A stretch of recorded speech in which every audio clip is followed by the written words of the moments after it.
My name is Kirill Bukin, and I will be your lecturer on mathematics for economists in coming weeks.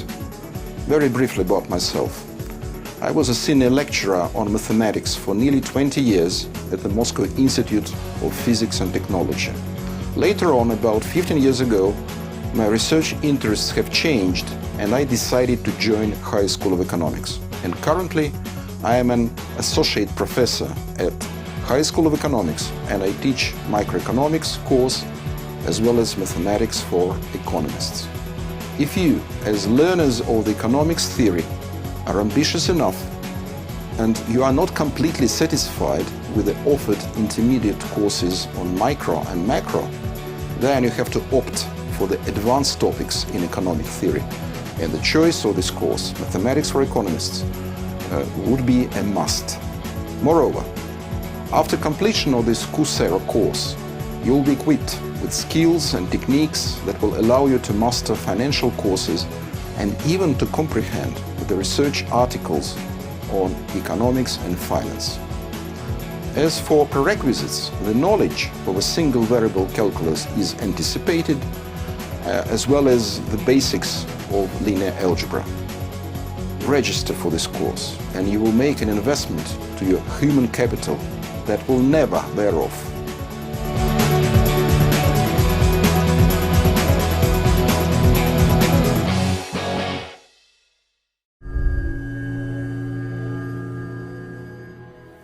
We start this class with the set theory. Or rather, we would like to remind you the basic concepts, terminology, and notation. Usually we deal, in elementary math, we deal with sets which are sets of real numbers. So when we write a capital letter representing a set, it can be a so-called open interval, where A, B are real numbers. We also use a notation belongs to. So this open interval is a subset of the set of real numbers. So this is a notation describing the set of real numbers. Along with this open interval, we can also use closed intervals, described like that.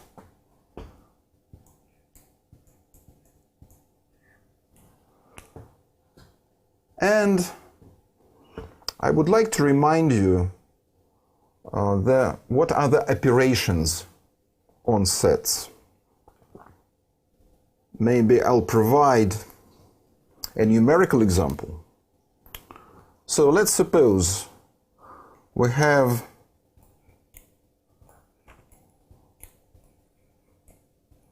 an open interval, which is, I'm using braces to describe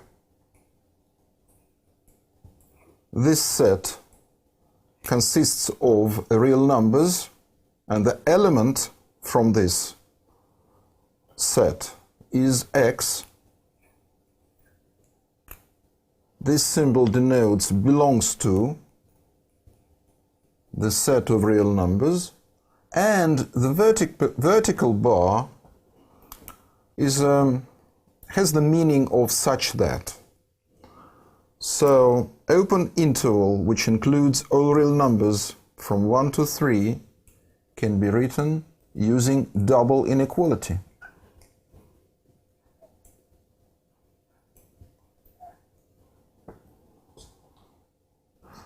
Another open interval from 2 to 4 can be written analogously.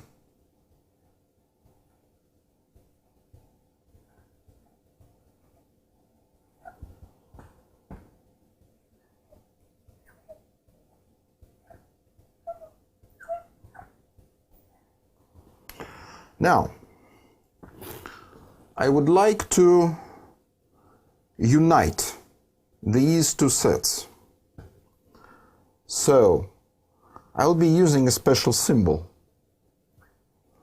So I start with the first set from 1 to 3. Now I use the symbol of the union, which looks like a capital letter U, followed by second set from 2 to 4. Then, what do I get?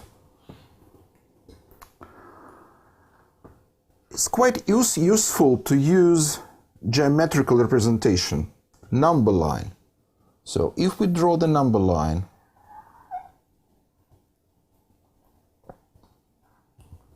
where somewhere we have the origin, so this is the point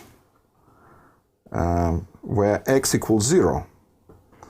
So here we can draw or plot the numbers 1, 2, 3, 4. So the first set from 1 to 3 is the set ranging from 1.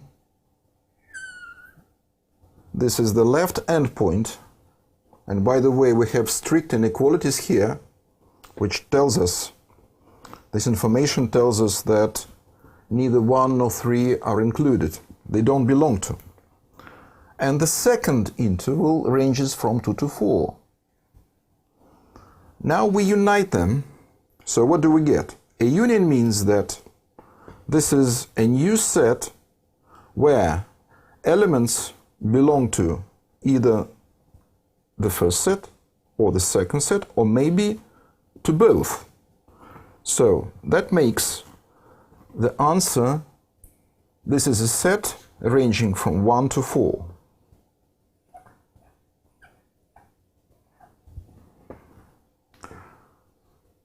If we turn upside down this capital U letter, we get another symbol, a symbol of intersection.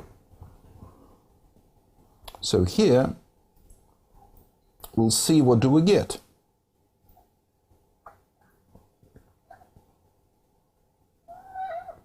This is my symbol. I'm intersecting the same two open intervals.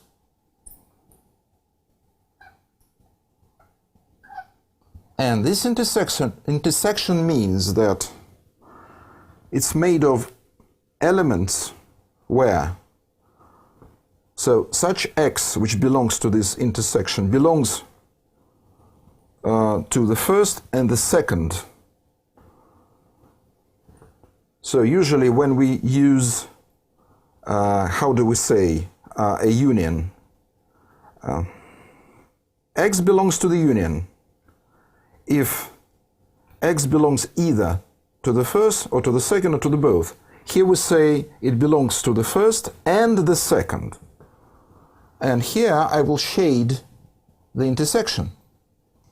So the answer is from 2 to 3.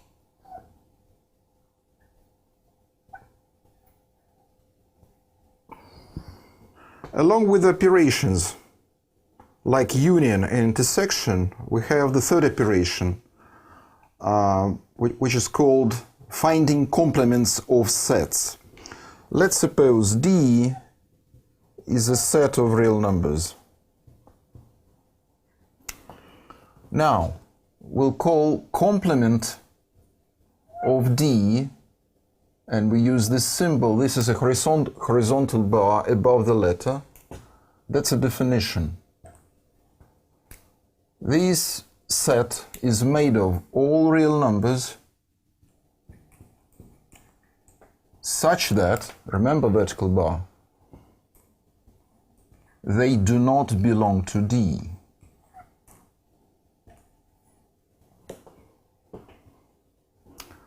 So, for example, if I choose this interval from 1 to 3,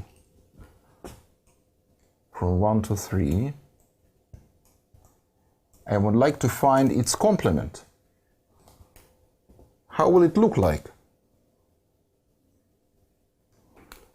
I would like to use the same symbols around brackets. So it is made of all real numbers which are not included. So I start with a negative infinity.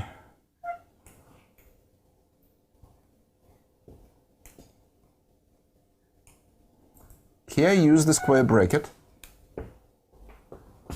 a union symbol, a new square bracket, positive infinity. So such intervals are called, we can use half open or half closed. So that means that number 1 is included in this set. The same true for number 3.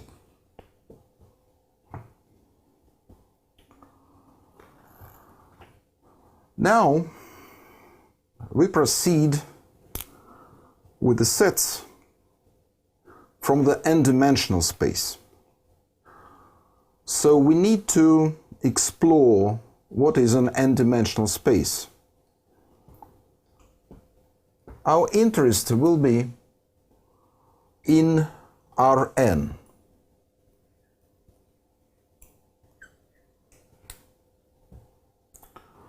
And the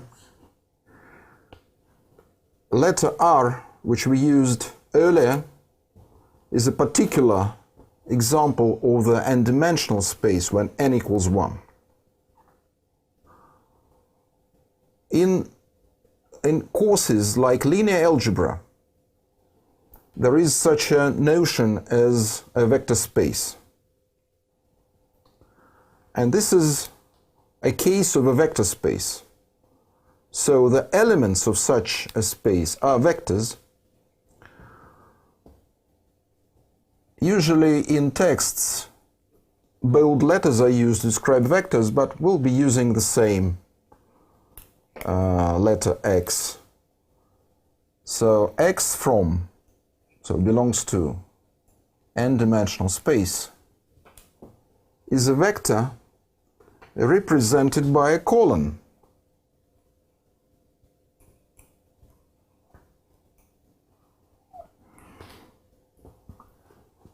This column consists of n coordinates, starting from the first.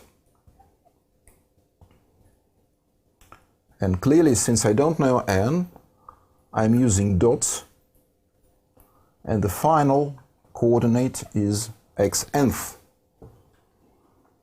So this is a vector from Rn, we call such a space. What are operations which we can perform on vectors in this space? According to the definition of a vector space, there are two operations. The first is a sum of two vectors. So we need to define how two vectors are added up. And the second operation is a scalar multiplication, when any vector can be multiplied by a scalar which is actually a real number. So let's suppose we have two vectors, the first being x, already written here, the second is y,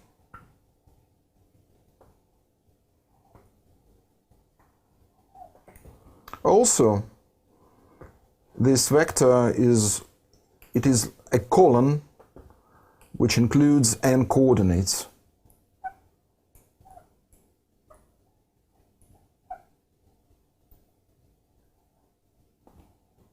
Three dots, and probably many more.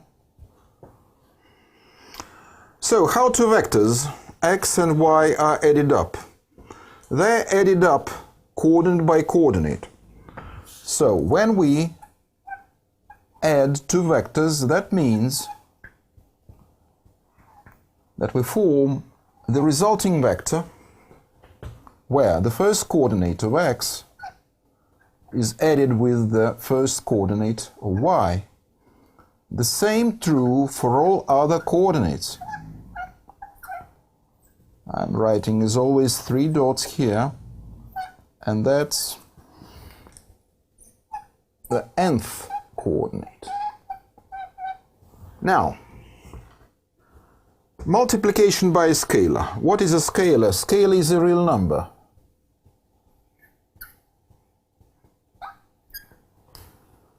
How to multiply a vector x by the scalar?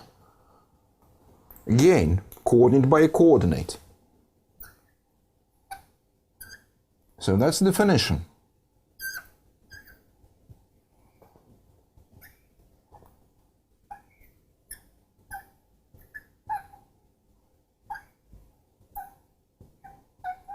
And the final.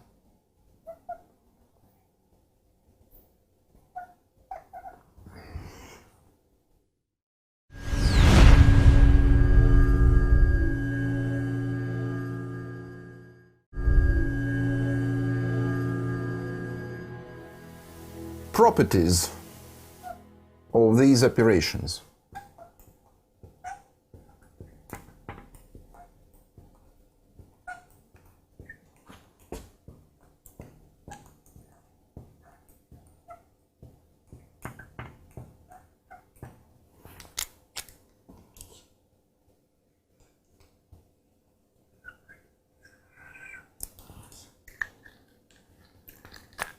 First of all, number 1. We call it a commutative law. The order is unimportant. Either x plus y or y plus x will get the same result. Secondly, quite often we need to add more than 2 terms or 2 vectors. So if I add x plus y and then z, alternatively I could have added up, the brackets show the order. Firstly, y and z, after that x, and I get the same result. Property number 3,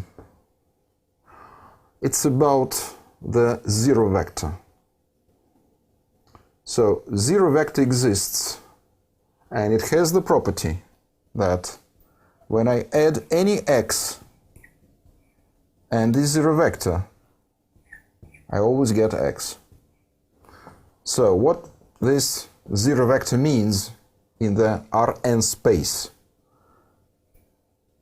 This is a vector which is represented by a column made of zeros. They're all zeros, all coordinates are zeros. Number 4. For any x, there exists an opposite vector, represented by minus x, whose property is when I add to this minus x opposite x, vector x, I get 0. So these are properties of operation of summation. Now, the rest will be properties about multiplication by a scalar, and also there are some properties where both operations are combined, like number 5. When I multiply a sum of 2 vectors, x and y, by the scalar lambda, instead I can multiply lambda by x and by lambda by x and y and add them up.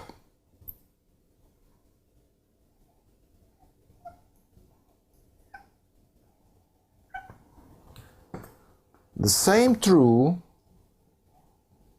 for multiplication of the sum of scalars. This time the first scalar is lambda, as earlier, Another scalar is I'm using Greek letter mu.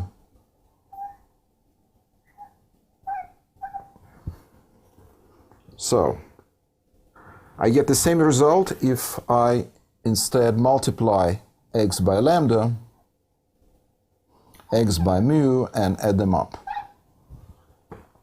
Both properties number 5 and number 6 are called distributive properties, distributive laws.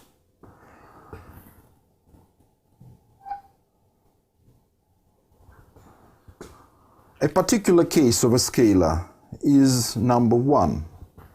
So if I multiply by 1 and I multiply by 1 any vector, I get the same vector x. And the final property, number 8. What if I need to multiply by a scalar twice? Firstly, I'm multiplying x by mu and later by lambda. At the same time, I could have multiplied lambda and mu and then by x. Here we put a dot, so we exhaust all these properties. The next topic would be inner product.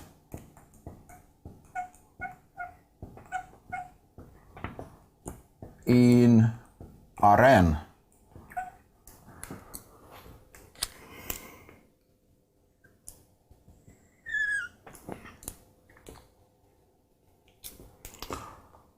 I take x and y, two vectors, from Rn. Now, I'll be using triangular brackets to denote the result of multiplication.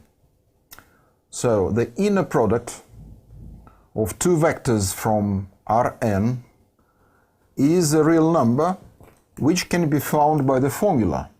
This is a summation symbol. And here, right, xi being and yi being the coordinates of these two vectors. If I multiply x by itself, according to the formula, I have the sum of squares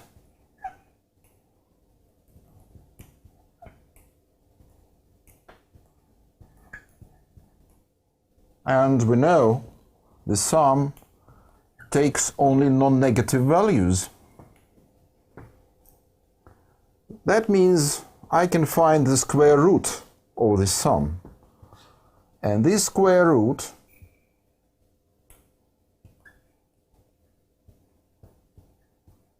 is called the norm of vector x.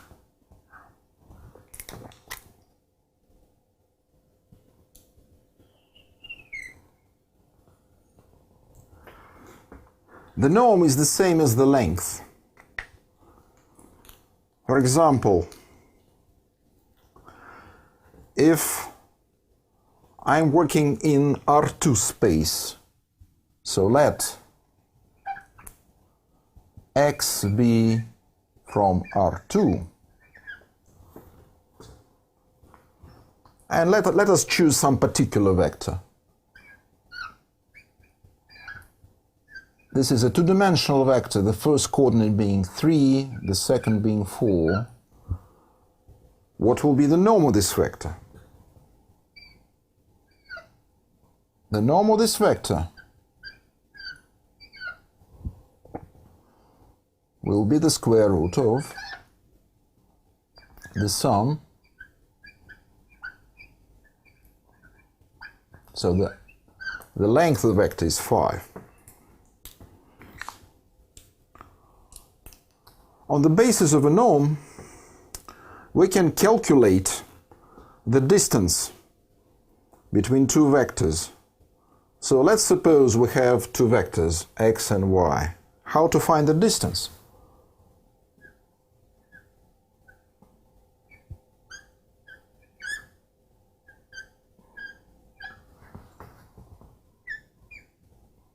We need to find the square root of the sum.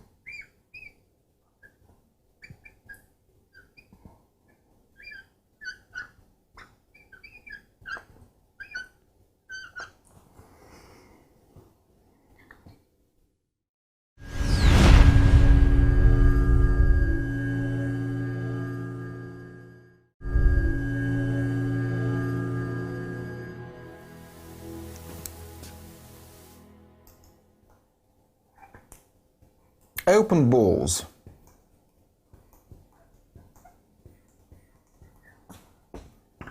In Rn.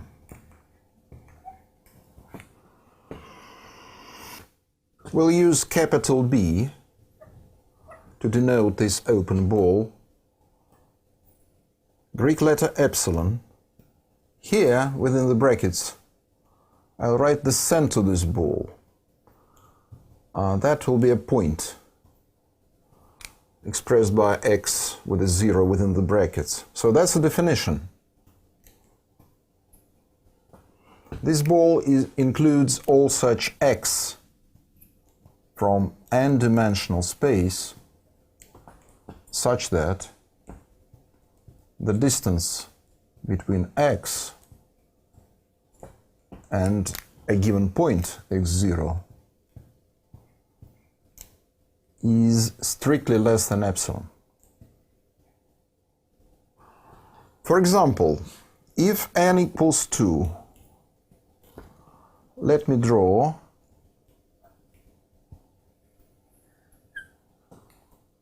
a Cartesian plane.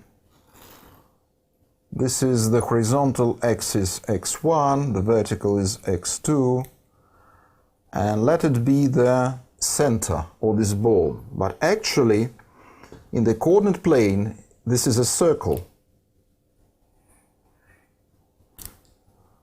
whose radius is epsilon, and this is its center.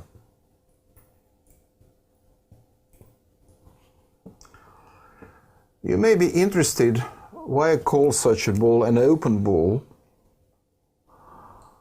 The thing is that, starting from this point, we'll discuss the special properties of sets. What is an open set in Rn? Open set.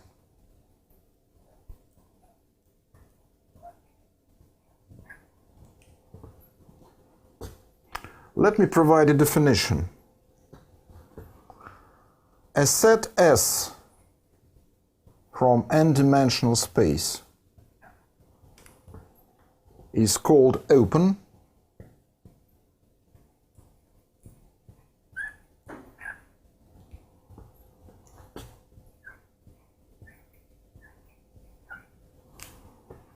if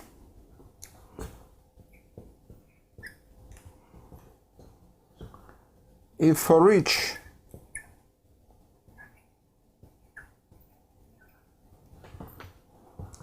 x from S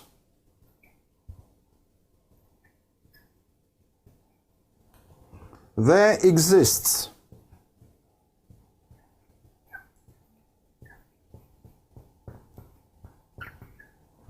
a ball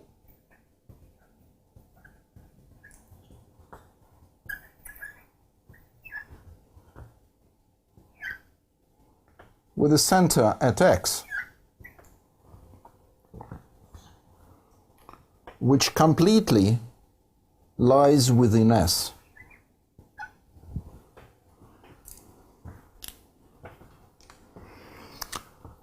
Now, let me provide some examples of open sets. The first example, well, these examples will be for the R2. It's always easy to draw on coordinate plane in 2D, not in 3D. I'm drawing the first quadrant or the coordinate plane, x1 and x2. Now, I'll denote R2 with plus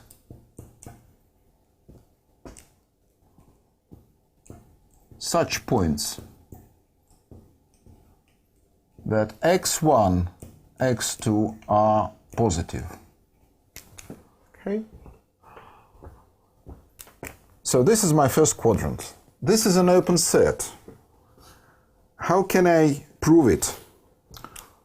According to the definition, I need to choose any point.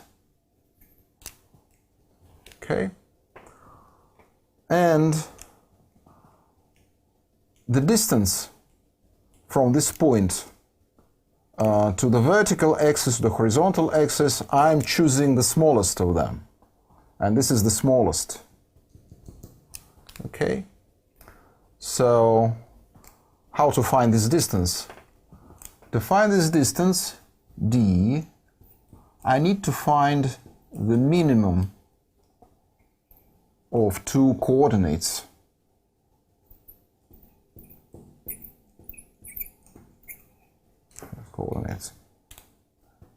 And this is the first coordinate. So clearly d is this length.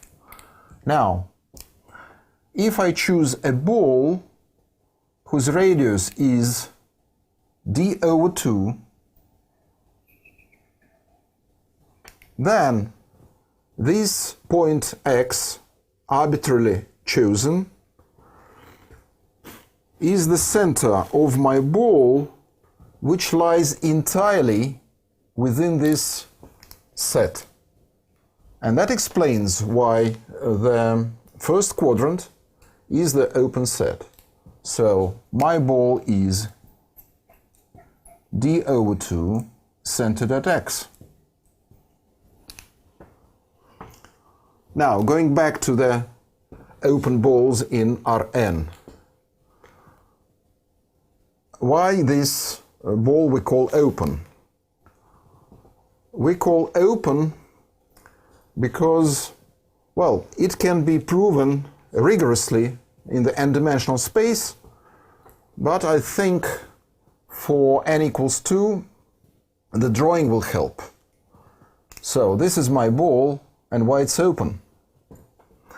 It's open simply because if I choose any point here, maybe quite close to the border, which is the circumference of this circle, I'm choosing any x here, I can always draw a smaller ball centered at this point, which lies entirely within the initial ball. So that's why we call it open, because it's an open set.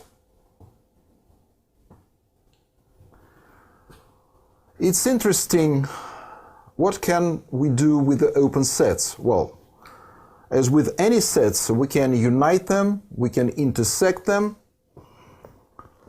and if we unite them, we always get an open set. So there is a theorem claiming that whenever we take sets and we unite them, I can use this, a union symbol. So they have some index alpha. So alpha ranges, well, it can be any set of indices. Let's suppose all these sets are open sets. Then, when I unite them, so if A alpha is an open set, this is also an open set.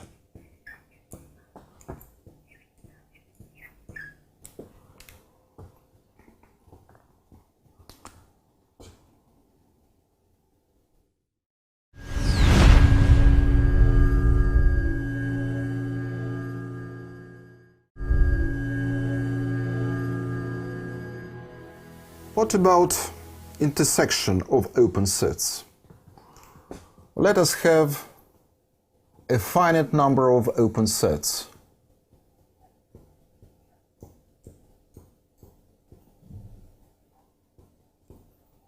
They're all open.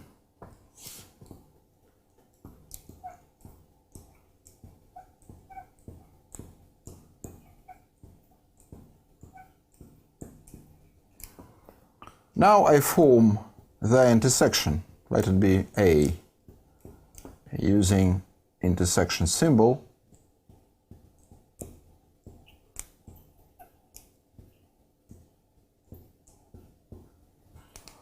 It can be proven A is an open set.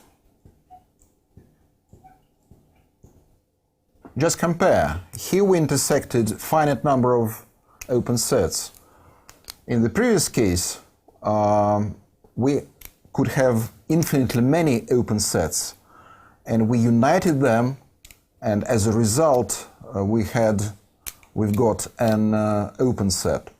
It's not possible to intersect infinitely many open sets, because as a result, we get a set which may be not open.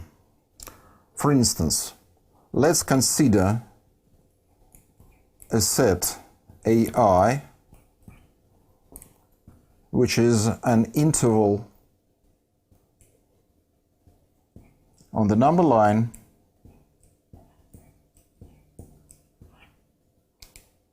where I is a natural number.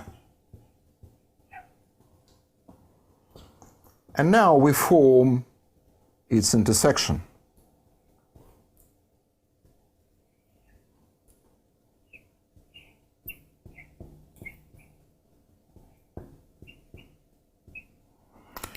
Here, I goes to infinity, so here I write infinity symbol. What do I get then?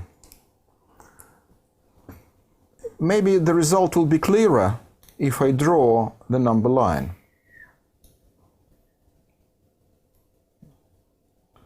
So this is my origin, 0 point, and I have a sequence of open intervals which are becoming smaller and smaller with each I. And I have to intersect them. So what do I get? I get just 1 point, 0 point. But a set containing just one number, just 1 point, is not open. So that's why we restrict ourselves with the finite number of open sets. Now we proceed with the sequences. Sequences in Rn.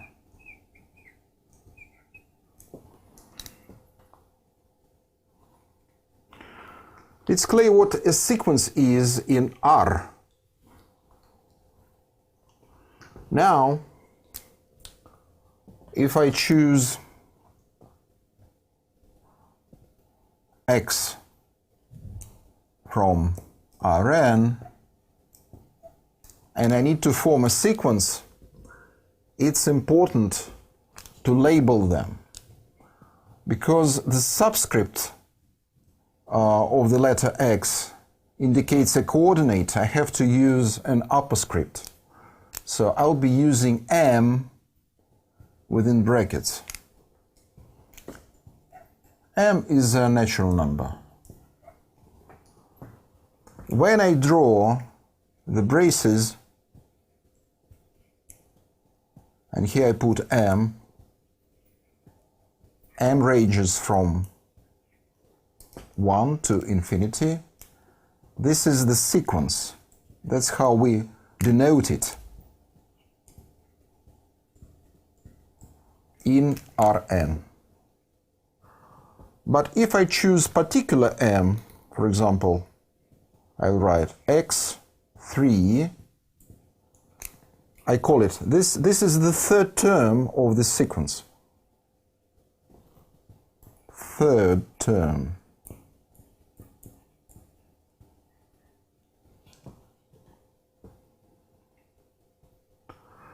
We know from single variable calculus what is a convergent sequence. A convergent sequence is a sequence which has a limit. Here in Rn, we also can write similarly when m tends to infinity, this sequence has a limit which equals x, let's suppose x0. But this is just a notation expressing the fact that this is a convergent sequence whose limit is x0. But we need to find a proper definition. We'll base our definition on the notion of a distance in n-dimensional space. So here I'll write down the definition. What it means that x0 is the limit of the sequence. So I'll be using symbols for any epsilon greater than 0. There exists m depending on epsilon such that for all m greater or equal to m epsilon, the following inequality holds. The distance between the mth term of this sequence and the limiting point should be less than epsilon. So this is a definition of the fact that this is a convergent sequence whose limit is x0.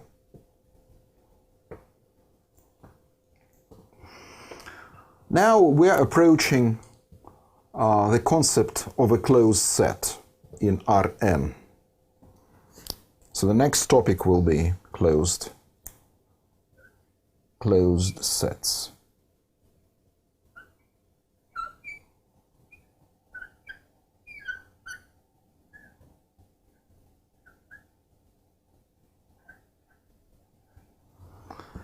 Before starting with the rigorous definitions, let me provide some intuition into this concept.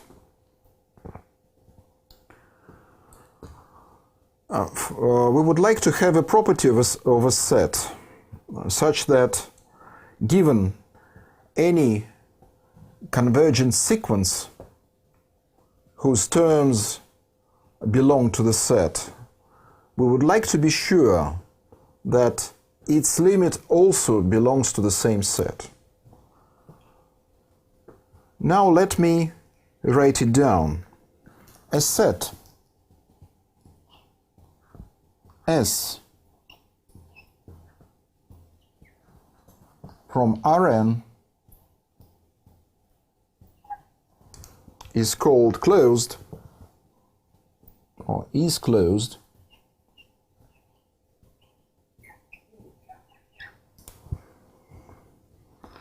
if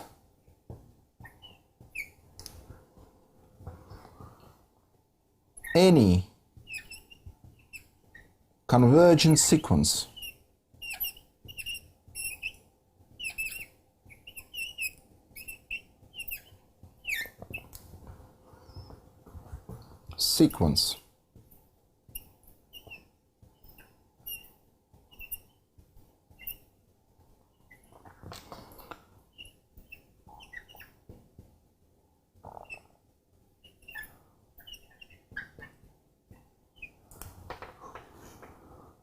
whose elements belong to this set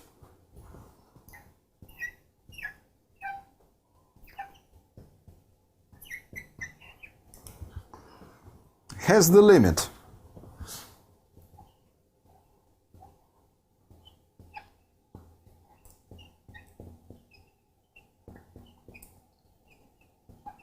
which belongs to S.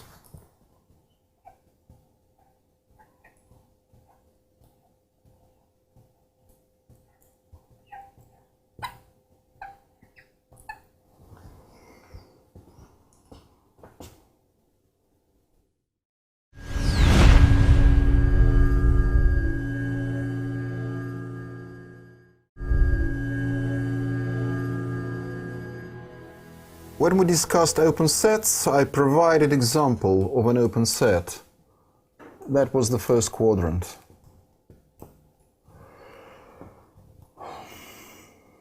It's open, but it's not closed. Why is that? Because we can easily find a sequence. Let me draw the picture like this. It's coming closer and closer to the horizontal axis, x1. Let it be a sequence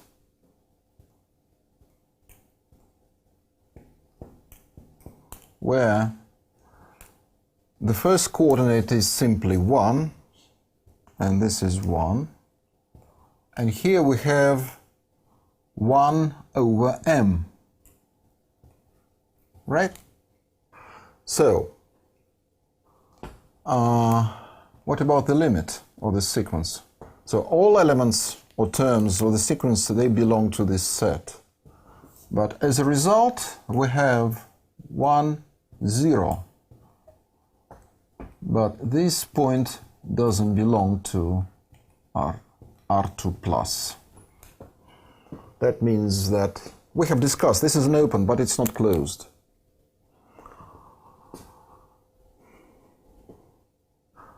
By the way, when we look at this sequence, we found easily its limit because we considered separately. All these coordinates are sequences themselves. So this sequence is a convergent sequence whose limit is 0. And there is a general fact that whenever we have a sequence in n-dimensional space whose limit is x0, then, so if we have this, then for each coordinate I, the limit exists and it equals ith coordinate of the limit. And the same true in the opposite direction. So whenever each coordinate sequence is convergent and has some limit, the sequence in Rn is also convergent. And its limit consists of limiting coordinates.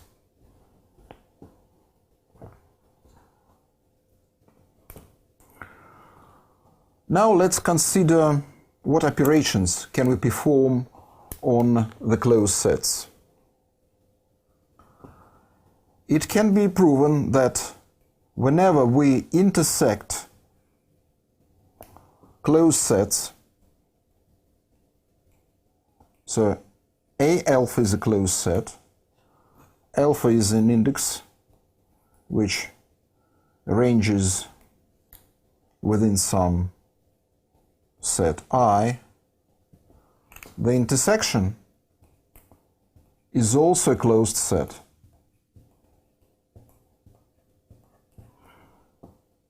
What about the union? It can be proven that when we unite a finite number of closed sets, this time I ranges from 1 to some p. This is also a closed set.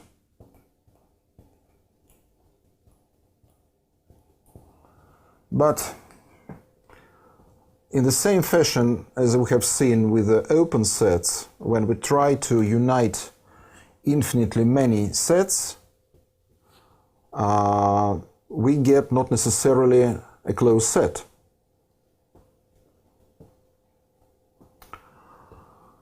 Bounded sets.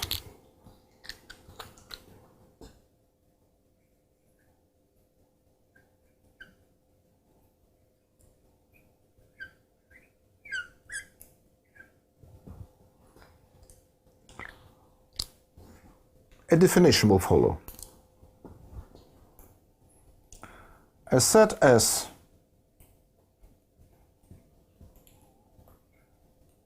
from n-dimensional space Rn is called bounded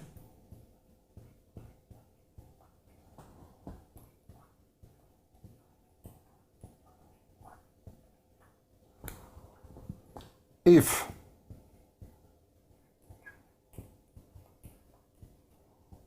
there exists a ball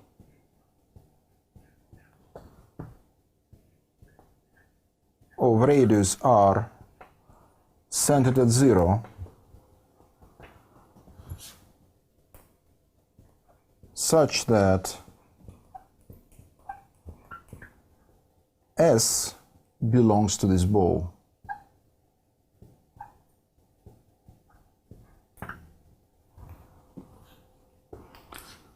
And the final definition.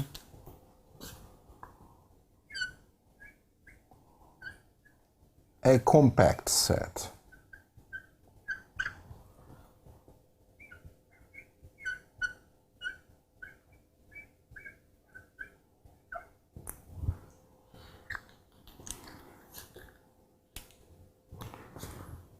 A set S from Rn, which is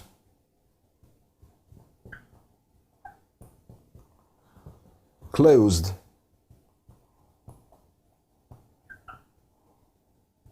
and bounded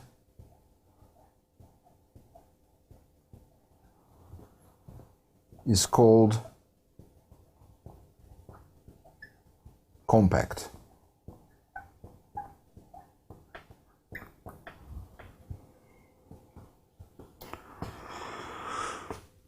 Let me provide some examples. A closed ball. A closed ball is a compact.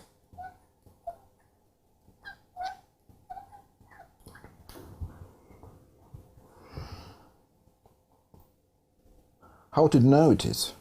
Because we were using capital B, but that was for the open set.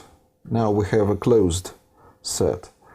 The difference is that in the definition of a closed ball, we use non-strict inequality. So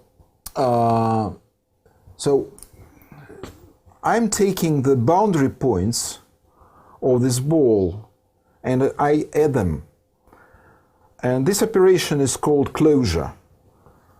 So I'll be using CL, which means closure. Closure of the ball centered at x0 is the closed ball, and that's a definition.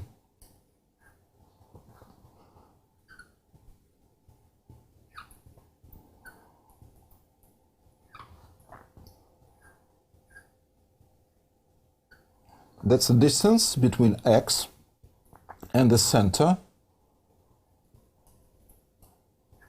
And here I write non-strict inequality. Sorry. So that's the definition of the closed ball, and I'm indicating this by using CL, which means closure. This is an example of a compact set. First of all, it's closed. And it can be proven. And also it's bounded, because we can always find a ball with a greater radius, which includes this one. On the number line, The compacts are usually closed intervals, or it can be a union of some closed intervals. There is a theorem from the single variable calculus, which is known by the name of its author, Weierstrass theorem, which claims that a continuous function on a closed interval takes its greatest and least values. And this is a very important theorem which is widely used in calculus itself and its applications, and we'll see later that there is an analog of this theorem in multivariate calculus, and we'll be considering continuous functions on compacts. So analog of a closed interval in n-dimensional space is a compact.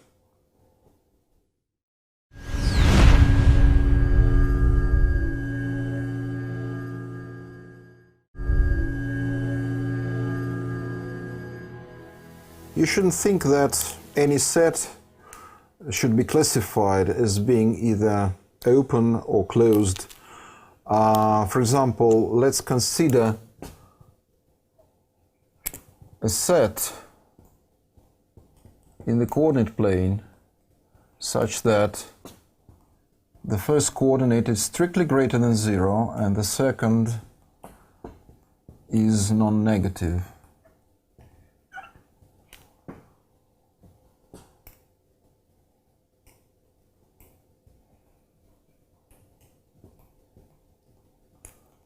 We just need the first quadrant. Now, what we see is that this is neither open nor closed set. Why it's not open? It's not open because if I choose somewhere the point here, this is a point which belongs to the set. But whenever I choose any ball centered here, doesn't depend on the radius. Radius can be taken very small, can be taken as a small number. This ball doesn't lie within the set. It goes beyond the border.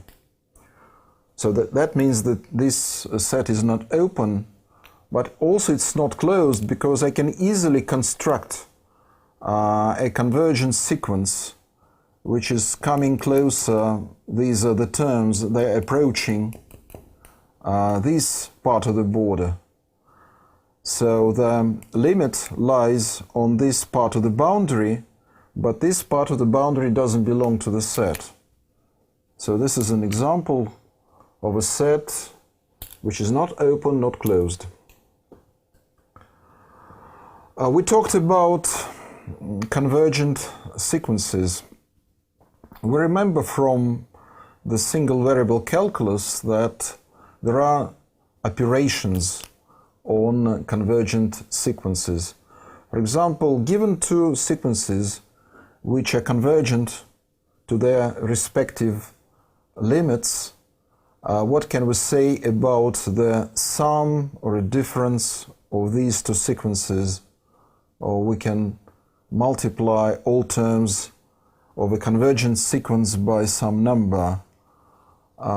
Is it true that the resulting sequence will be convergent? All such facts also are true for n-dimensional space. For example, if we have two sequences, the first m ranges from 1 to infinity, and the second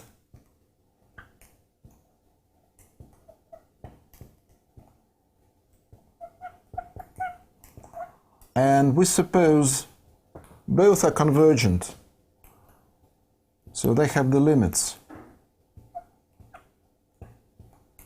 When m tends to infinity, the limit equals x0, and if m tends to infinity,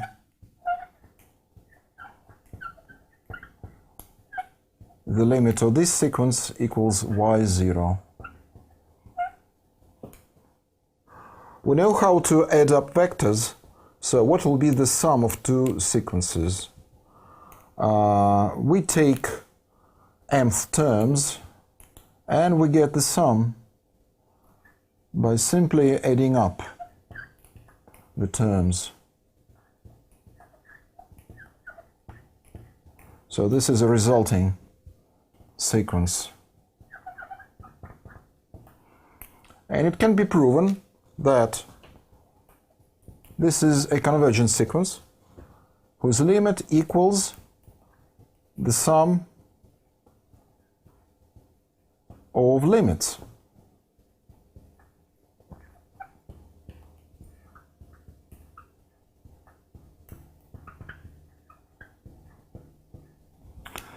The same true for the difference.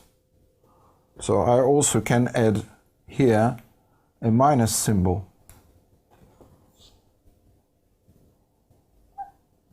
And I also can form a sequence by multiplying. Let me choose xm sequence and let me multiply by some scalar. So I have a sequence made of terms of the initial sequence xm.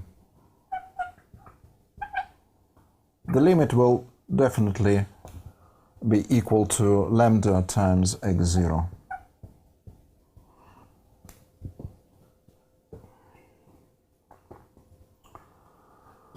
Now, we start exploring functions in Rn.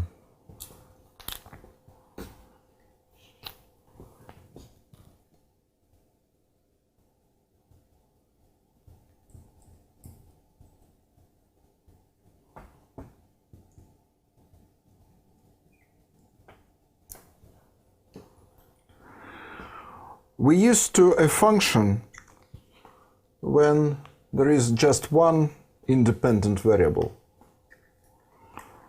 So usually we wrote y dependent variable is a function of x, where x belonged to some set D, which is called domain, and D is the set of real numbers. Now we need to get used to a function which depends on many variables now. So now a point x is from n-dimensional space, and we'll indicate it using notation. Y-dependent variable is a real number, as earlier. Here we write f, and we won't be using colons, we'll be writing, which is more convenient, in one line.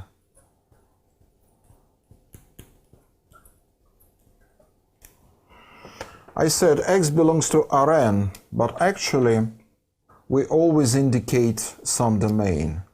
Domain is the set of a set of points from Rn, and sometimes we deal with the natural domains. For example, let's consider a function like this. Y equals, this is the square root of 1 minus x1 squared minus x2 squared. A function depends on x1 and x2. Well, clearly D is not the whole coordinate plane. That will be just a circle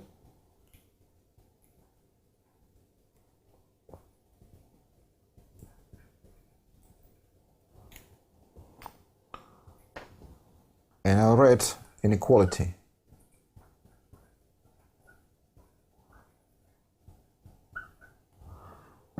According to our previous definition, this is a closed ball, or rather circle, in coordinate plane centered at 0, whose radius is 1.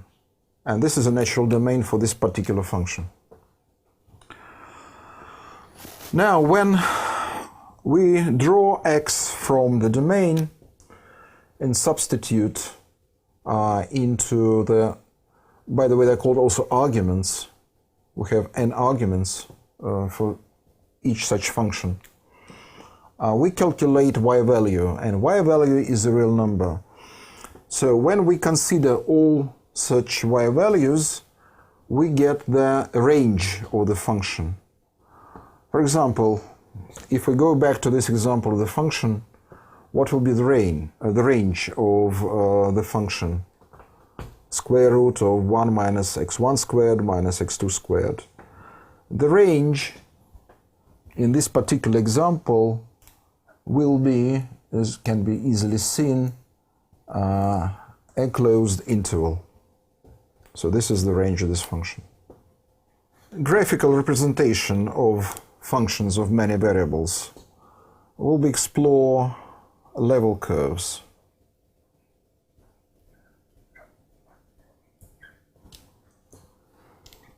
What is a level curve? We're considering the case of two independent variables, so n equals 2. Then a function y is a function of x1 and x2.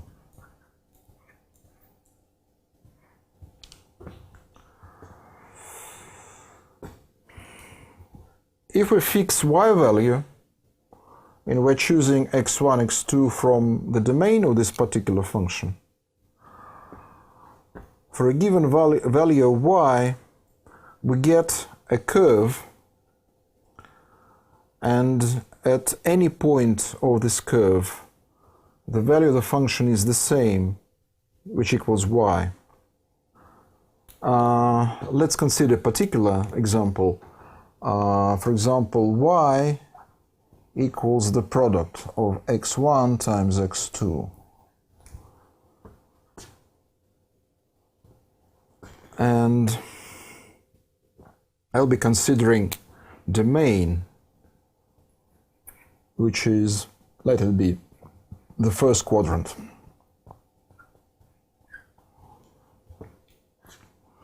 Although domain of this function is the whole coordinate plane, so the whole R2, but I'm interested in drawing level curves which belong to the first quadrant. Now, if I choose a particular value for y, let it be 1, I can draw this curve, and this curve we know is called hyperbola.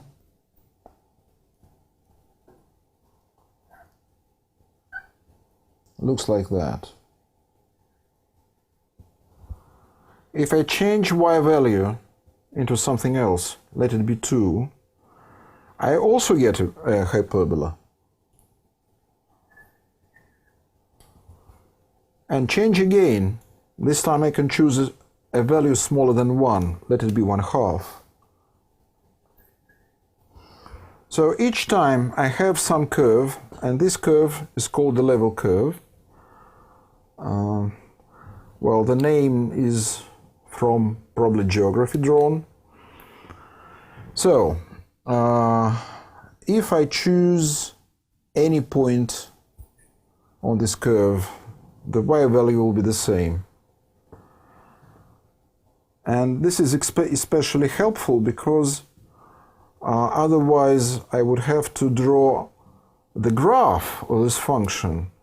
But the graph of this function will be necessarily three-dimensional because x1, x2, these are coordinates of a point from the coordinate plane, and y is a value, and I plot this value along the third-dimensional axis, which probably should be pointed at me.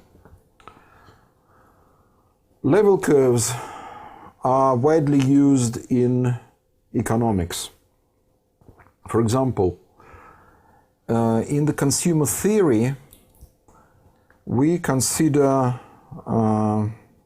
a utility function of a consumer.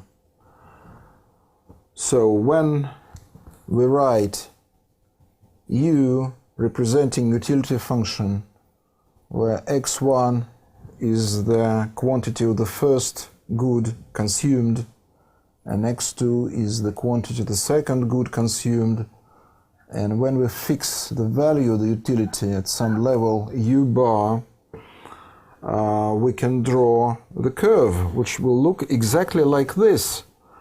If this utility function is provided by the same formula, x1 times x2.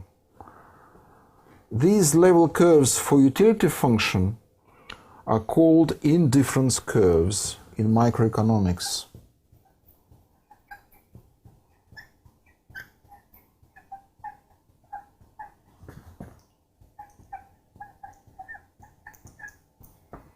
Indifference curves. And clearly they can have any shape depending on the utility function itself. And later on we'll try to explore such indifference curves in more detail. Also in microeconomics, we get level curves when we consider production functions. Production functions, if we consider only two factors of production, like capital and labor, is a function whose value Q, denoting the quantity of the produced good, this is a function of labor, denoted by capital L and capital K. And when we fix the quantity produced Q at some level, then we draw a similar level curve. Now it has a different name. It is called, the level curve for a production function is called isoquant.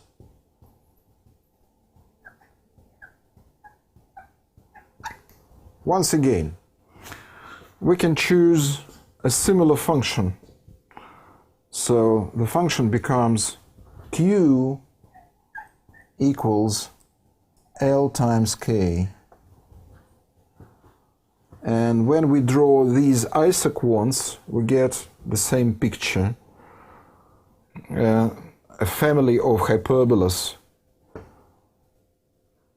The bigger the Q, the output, the farther away from the origin is such a hyperbola.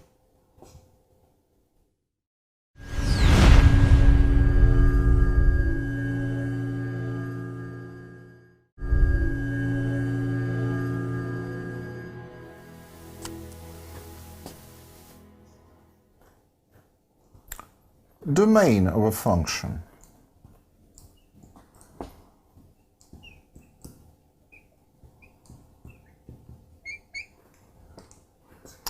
Domain is a set.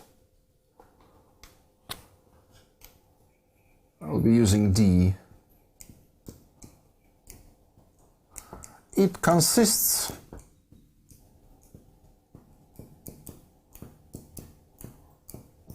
of all permissible values of x.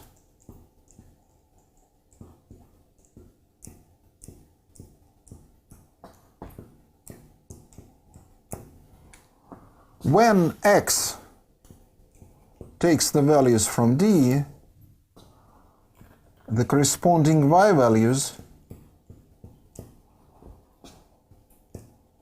belongs to R, a real number line, and the set of all these values form the range.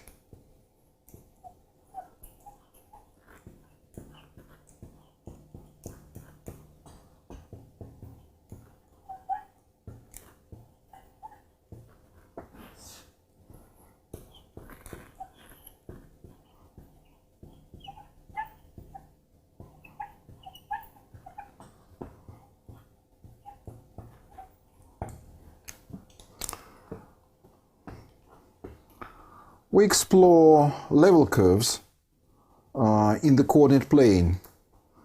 That works for two-dimensional sets, two-dimensional domains. But what if a function has more than two variables, three and more?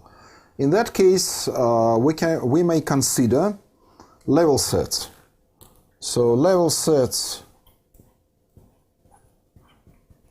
is a similar thing to level curves, but this time what we do, we form sets. So x belongs to domain, and f of x equals y.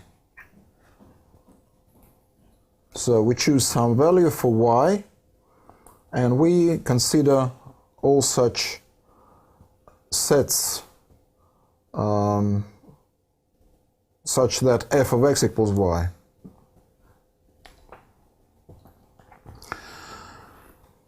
Now we start exploring specific properties of the functions, and we start necessarily with continuous functions.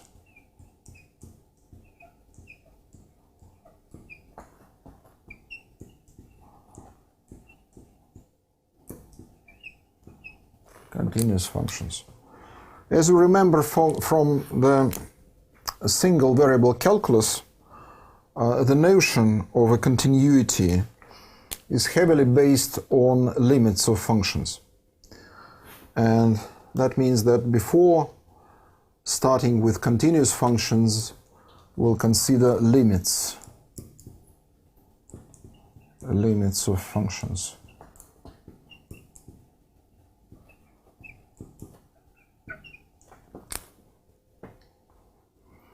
And let us restrict ourselves for the two-dimensional case. N equals 2.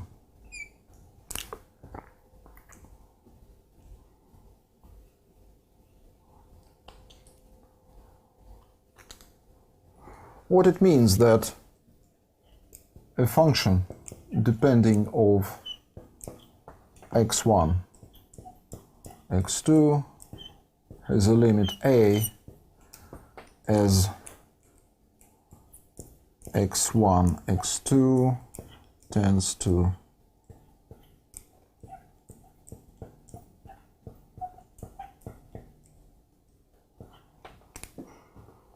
So let's provide a definition. What it means that number a is a limit of this function of two variables when x, having coordinates x1, x2, tends to this particular point. From the start, let me say that not necessarily this point belongs to the domain of the function. If I draw the picture, so this is a fragment of the coordinate plane, and this is the point. So we are interested in the behavior of the function in the neighborhood of this point.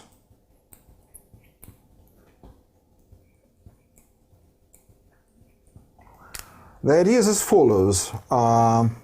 We'll be considering arbitrary sequences which converge to this particular point. And we choose any such a sequence converging to this point, and we'll be looking for the values of the function f when we substitute into the arguments the terms of this sequence. So first of all, let's suppose that the function is defined in the neighborhood of this point, probably not in the same point. So such a neighborhood, by the word neighborhood we understand this is just a ball centered at this point with some radius. There is a word punctured, a punctured neighborhood. So we withdraw this point because probably this point doesn't belong to the domain. Now, we consider any convergent sequence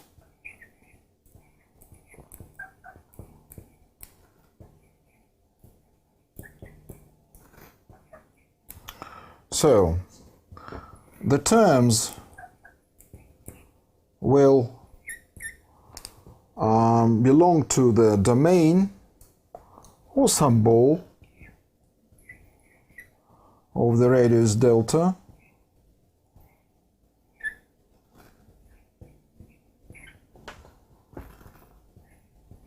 so that's how we exclude the terms of the sequence shouldn't coincide with a point. And let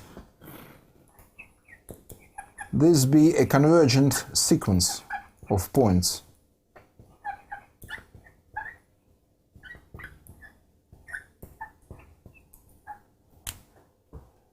Now, we say that A is the limit if for any such sequence the limit of the values when m tends to infinity equals A. Now I'll show you how this definition works using some particular example. By the way, quite often when we deal with a function depending only on two variables like here, we're using a common notation for the x's. X represents the x horizontal axis and y represents the vertical axis. Then the function we're considering is denoted z. The third letter is used, is the function f of x and y. Okay? So let's take some particular function. So the function is defined everywhere except at the origin. So the formula is provided: x times y divided by. Clearly, we exclude the origin because we are not allowed to divide by 0, so this is not 0.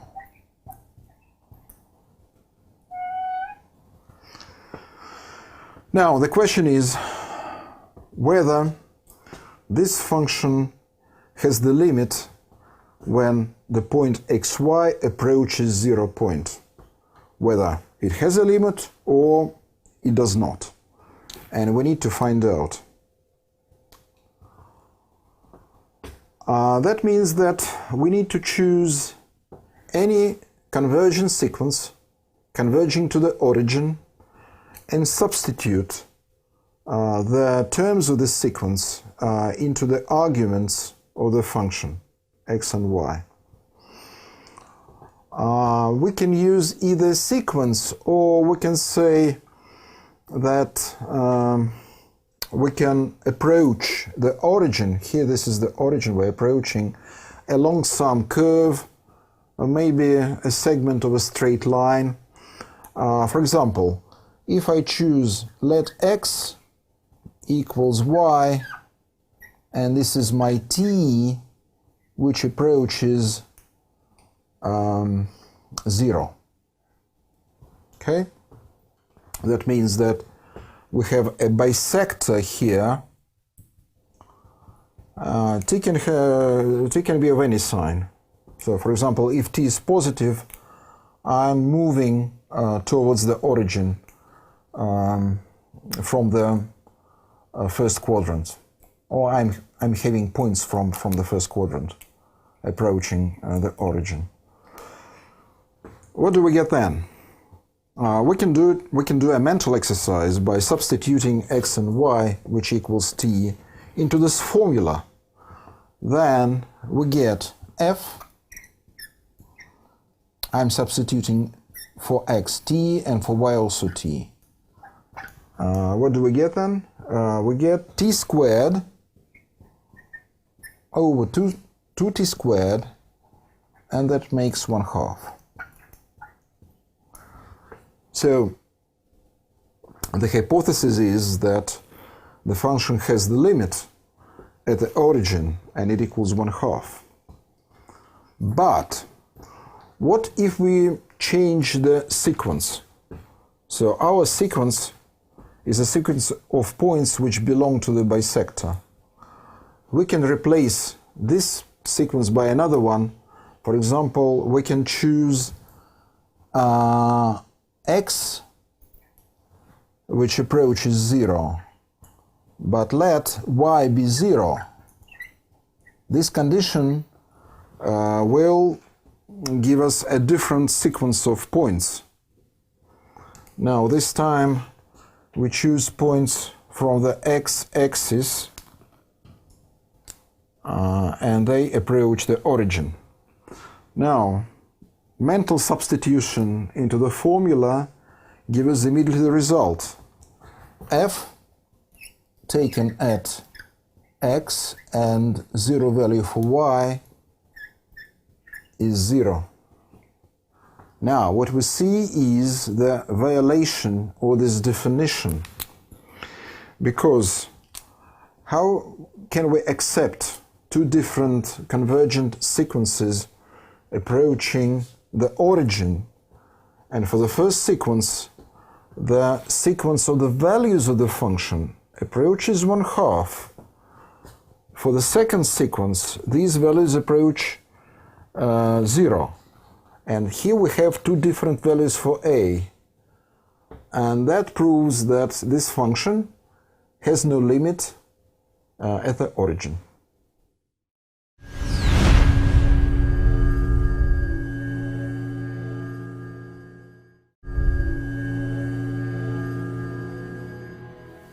Now I will slightly change the function from the previous example. This time let f of xy be given by the formula when x times y is divided by the square root of x squared plus y squared. Once again, since we are not allowed to divide by 0, we exclude the origin. And the question is, as before, whether this particular function has the limit when x, y approach the origin. Let me remind you that from Cartesian coordinates x and y, we can use or change them into polar coordinates by the formulas.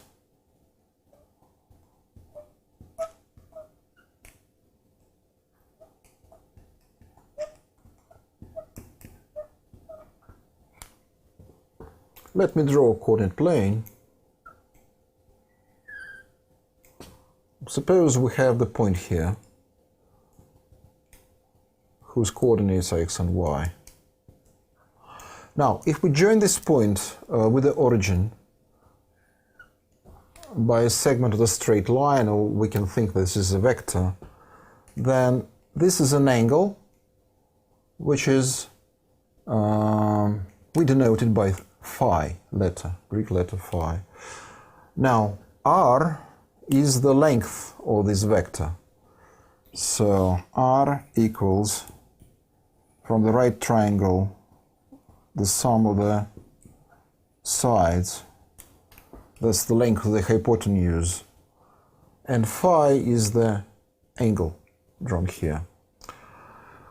Quite often, the change of the variables from Cartesian to polar are quite useful and helpful in finding the limit.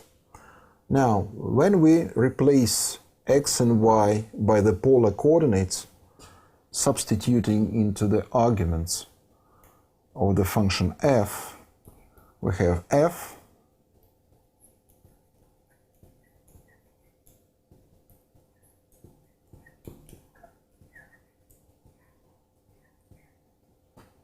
we get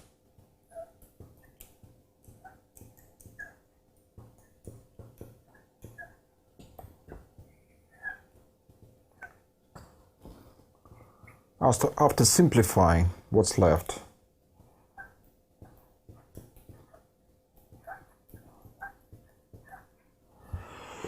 Now, what it means that x and y tend to origin. X, y tend to origin, 0, 0. And here we have f. That means that r also tends to 0. Now, here we have the function. I can repeat here. R tends to 0, and we have r times sine phi cos phi. Now, we recall from simple calculus that there is a sandwich theorem for the sequences. For the sequences, this theorem claims that given 3 sequences which are in the double inequality, sequences of real numbers, xn, yn, and zn. Let's suppose the very left sequence tends to a, and the very right tends to a. Now, from this theorem it follows that yn, which is in between, that's why it is called sandwich theorem, also should tend to a. And we can use it here, although we have no sequences here. Still, we have a function which is the product of the radius r, which is becoming progressively smaller and smaller, and we have a product of 2 trigonometric functions. Each of them is a bounded function. We know sine phi as well as cosine phi. The values of these functions never exceed 1, positive 1, and never are less than negative 1 and positive 1. So they lie in between.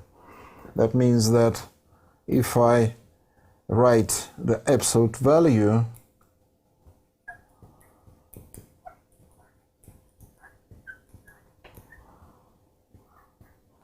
taking into account the boundedness of these functions, I have simply r here. And the absolute value is always non-negative, and this tends to 0. So, using the sandwich theorem, or rather its analog, we can say that the limit exists and it equals 0. So this function tends to 0. Now, after this introduction about limits, let's define continuity.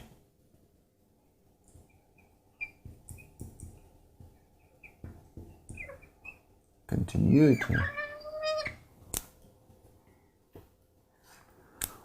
And we'll define this property of a function at a given point. So let's suppose we have a function of n variables, and D is domain, and a particular point x0 belongs to domain.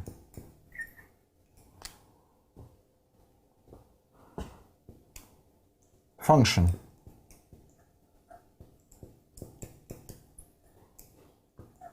f of x is continuous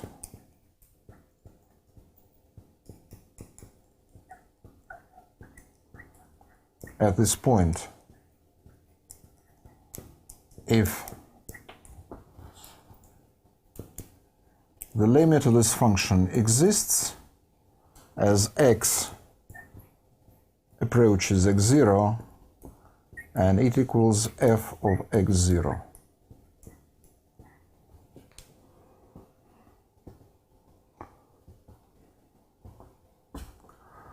If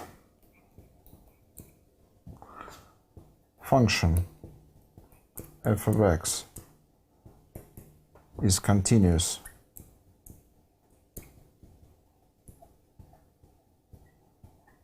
at any point of D, then we call it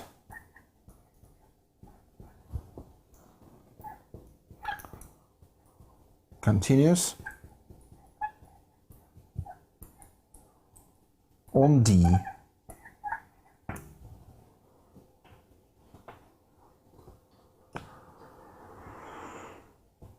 Continuous functions play a very important role in economic analysis. And this is the right time to recall the Weierstrass theorem. Remember, I said that if a function is given and this function is a function of one variable and it's continuous on a closed interval, so we're recalling the theorem from the single variable calculus.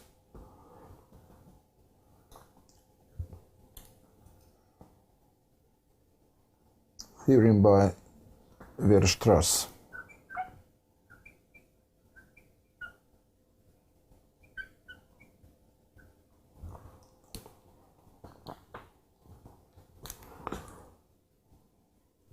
Let f of x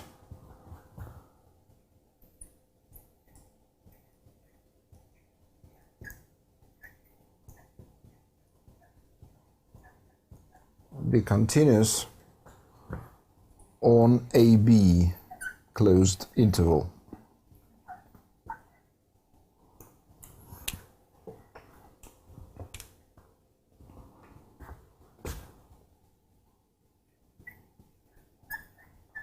Then there exist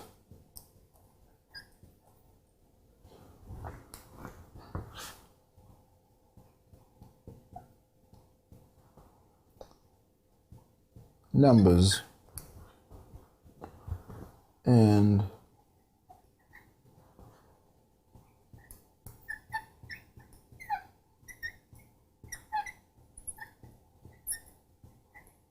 such that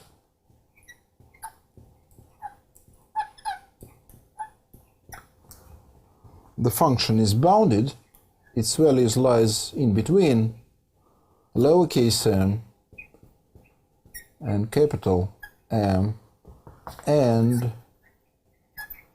these values are attainable because f of x1 is m and f of x2 is capital M. And the same theorem, or rather similar theorem, holds for n-dimensional case, but this time we have no segments in the n-dimensional space. So we instead have compact sets. So if in this statement you replace the domain, which is a segment, by the compact set in Rn, then we can keep the rest.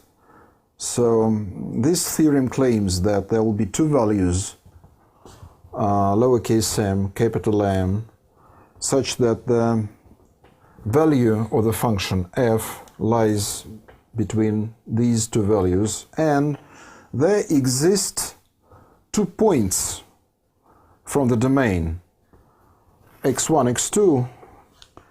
This time we have to write, instead of subscripts, upperscript, such that the function at one point takes the least value and in another point it takes the greatest value.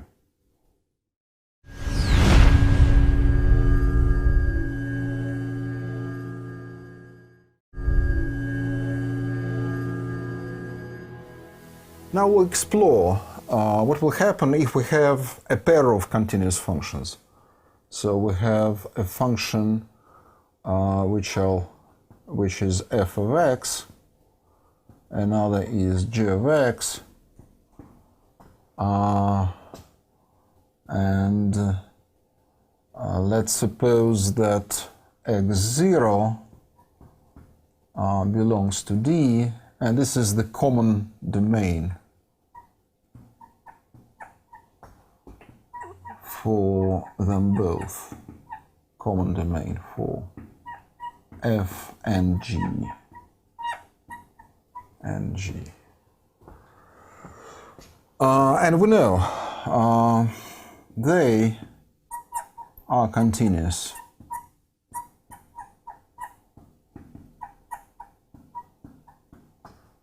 At x0.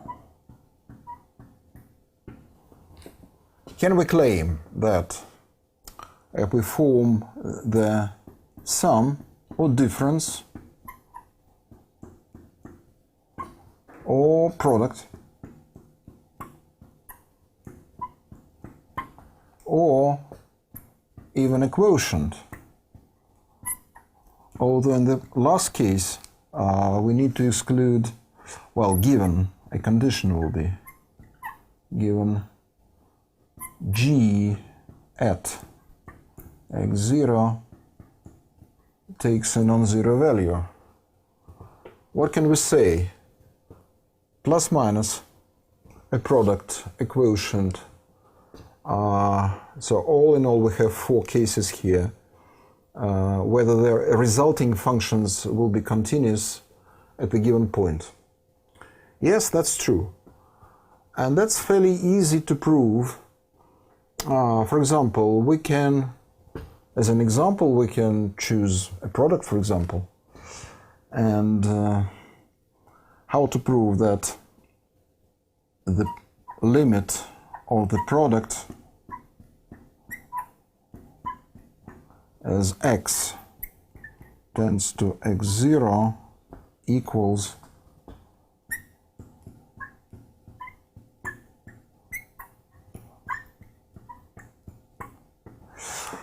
in order to prove that, let's recall that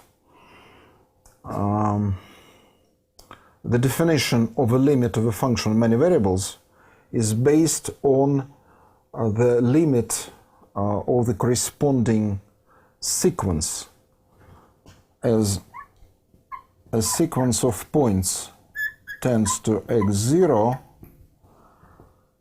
and we choose any such sequence. We consider whether the product of two sequences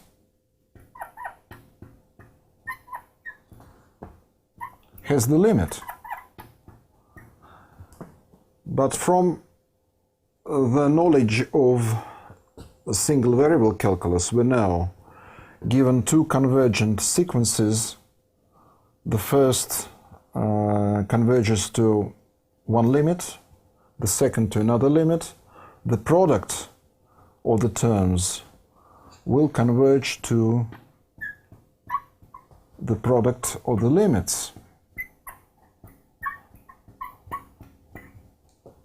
And that concludes the proof of this statement. As for the quotient, it takes some more efforts should be placed on showing that if the denominator doesn't equal 0 at the x0 point, then there is a neighborhood of this point where g doesn't equal 0. So not only the function itself doesn't turn 0 at a point, but also it doesn't turn 0 in some neighborhood. And that requires some extra statements. Some work should be done on that. Now we are approaching a notion of a composite function. Composite function.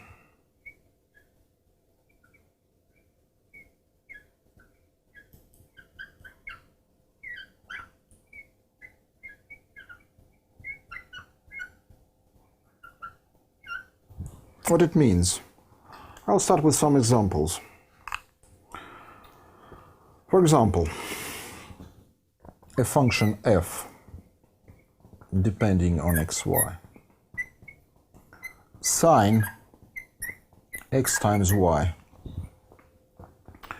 We see that actually two functions are involved here in the definition of such function, because we have a function, let it be g of xy, which is x times y. And we have another function, which is a function f is sine t. Now, if we say t equals this function g,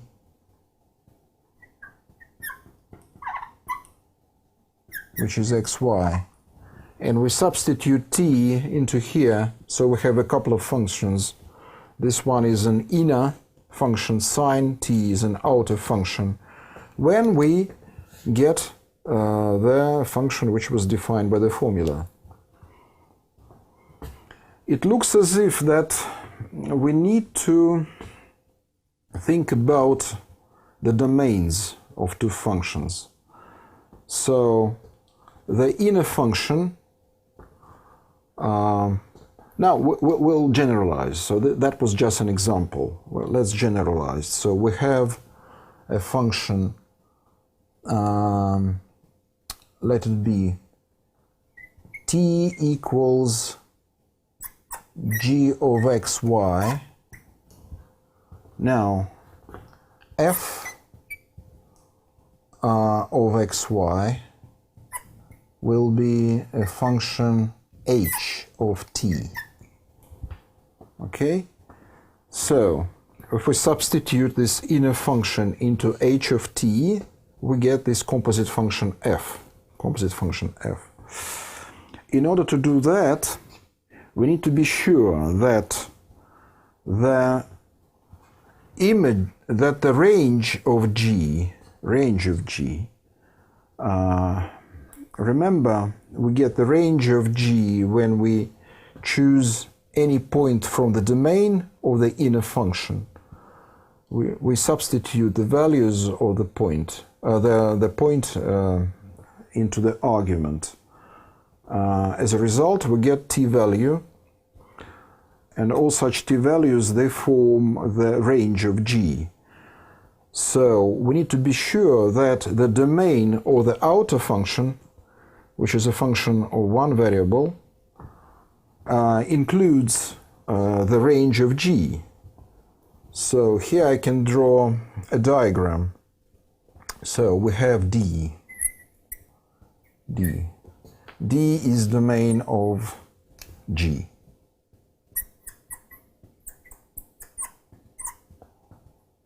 Domain of g. Now,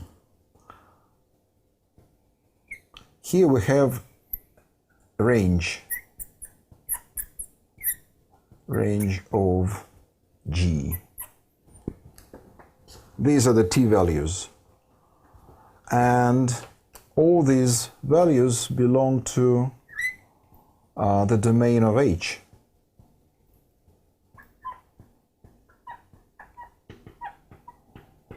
Domain of h of t. Then we're sure that we can choose any point from D, substitute into the argument of g, and calculate firstly t-value, then substitute t-value into h, and get the resulting value of the function f. If not, we may be in a complicated situation. Look at this. Let's consider a function which is provided by the formula -1 minus x squared minus y squared. What about the domain of the inner function? we can substitute for x and y any values. So the domain D coincides with the whole coordinate plane, R2. But the range of this inner function, so this is our g of xy, this one, gxy, form, it's a part of the real number line, but g takes the values which are less than or equal to -1. And since we're unable to find the square root of negative values, such a function simply doesn't exist. So the domain of this function is the empty set,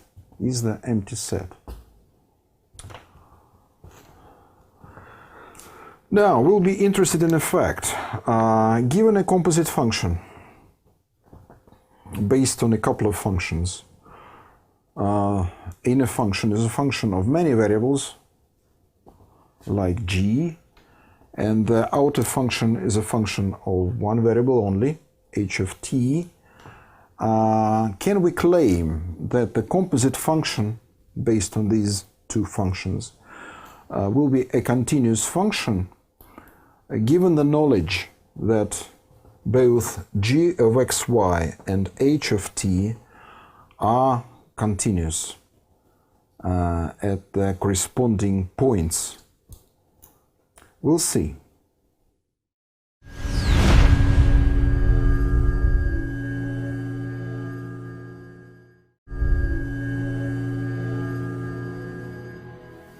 Theorem.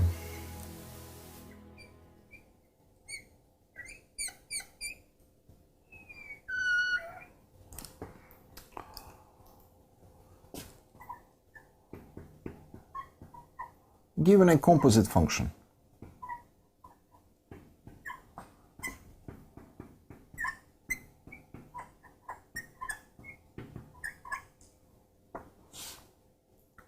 let it be f of xy equals h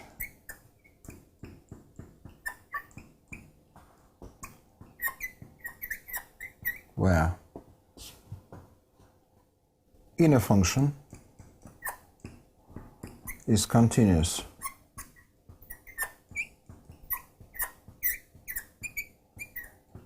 at some point x0, y0 from domain, and h of t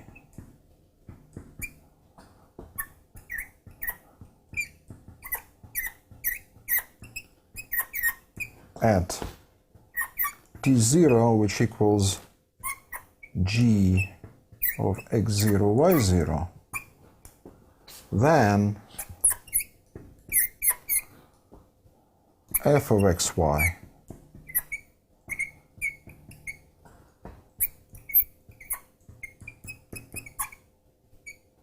is continuous at x0, y0. And clearly we can find a generalized version of this theorem about continuity of a composite function when we have inner function g depending on many more variables. This theorem is extremely useful, I can show you. Remember, we dealt with an exercise, then the function f of xy was represented by a formula sine xy, right? The domain of this function is any point in coordinate plane. Now, what's g? G is x times y. This function of two variables is continuous at any point. What about sine t? Sine t is a function of one variable. It is continuous at any point. And this is a composite function. Now, according to the theorem, this function is continuous everywhere. We use some symbols indicating the continuity of a function. For example, if we have a function which is continuous everywhere like this, we write that this function belongs to the class of continuous function. So this is a capital C, denoting the class of continuous functions.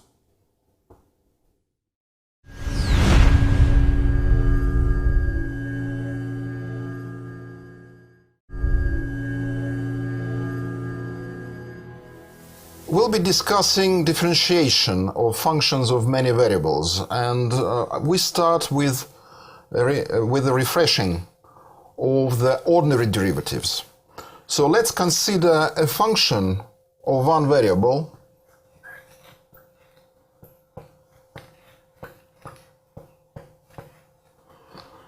so x is an independent variable, y is dependent variable, and x belongs to some interval.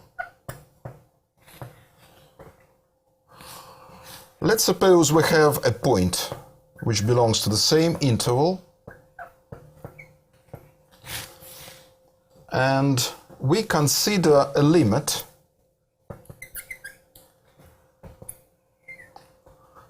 this is a quotient where in the numerator we have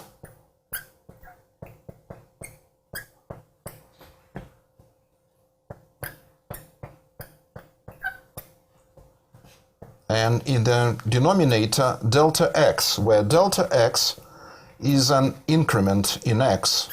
So we consider this limit as delta x tends to 0. And if this limit exists, we call it derivative of the function. We write f prime, and derivative is taken at x0 point.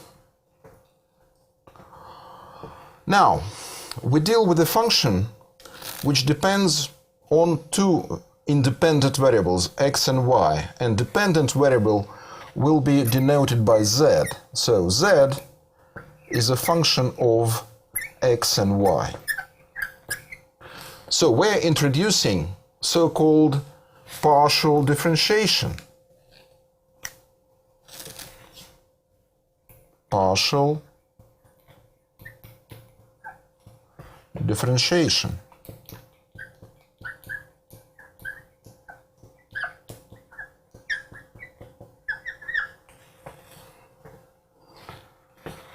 We're choosing z because we'll usually label x's in three-dimensional space. So we have x-axis, y-axis, and z-axis.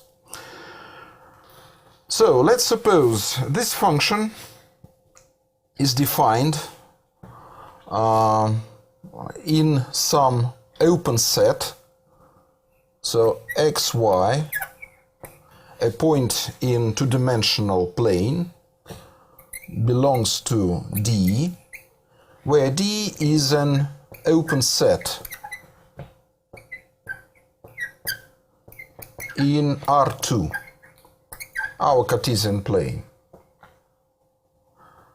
So this function is defined, and also we take another point, a fixed point, which belongs to the same set D. This is not a rigorous definition at the moment, we're just approaching it. So what if we keep y value fixed at the level of y0, but as for x value, we'll slightly change it from x0 to another value, which is x. That means that as before, in a single variable case, we'll have increment of x, which is delta x. So x is x0 plus delta x then. And as I said, y will be kept at the value of y0. Now let's consider a very similar limit, a limit of the quotient, but this time, since we deal with a function depending on two variables x and y, this quotient will take a slightly different look. So we're considering the limit as delta x approaches 0, or the quotient, a long line. Here we take f at the point x0 plus delta x, y0 is the value of the second variable. We subtract the value of the function taken at the original point x0, y0, and as earlier, we divide by delta x. Now, if this limit exists, then we say that this function is differentiable with respect to x at a point x0, y0. And what's more, we use a special notation for this partial derivative. So we have found partial derivative of the function, this time with respect to x. So the notation will be as follows. I'm using, instead of stray d was used to denote ordinary derivative. So this is around d, df over dx. And here we write the point at which this value was found or taken. What about differentiation with respect to another variable y? We'll do it in a similar fashion. So let's suppose we're considering a limit, this time increment of y tends to 0. As for x value, it will be fixed at the level of x0. Now we're considering a quotient where in the denominator we have delta y, and here we have f x0, y0 plus delta y, and we're subtracting the value at original point x0, y0. Now, if this limit exists, we call it a partial derivative of the function f with respect to y, and we use notation. This is df over dy evaluated at the point x0, y0.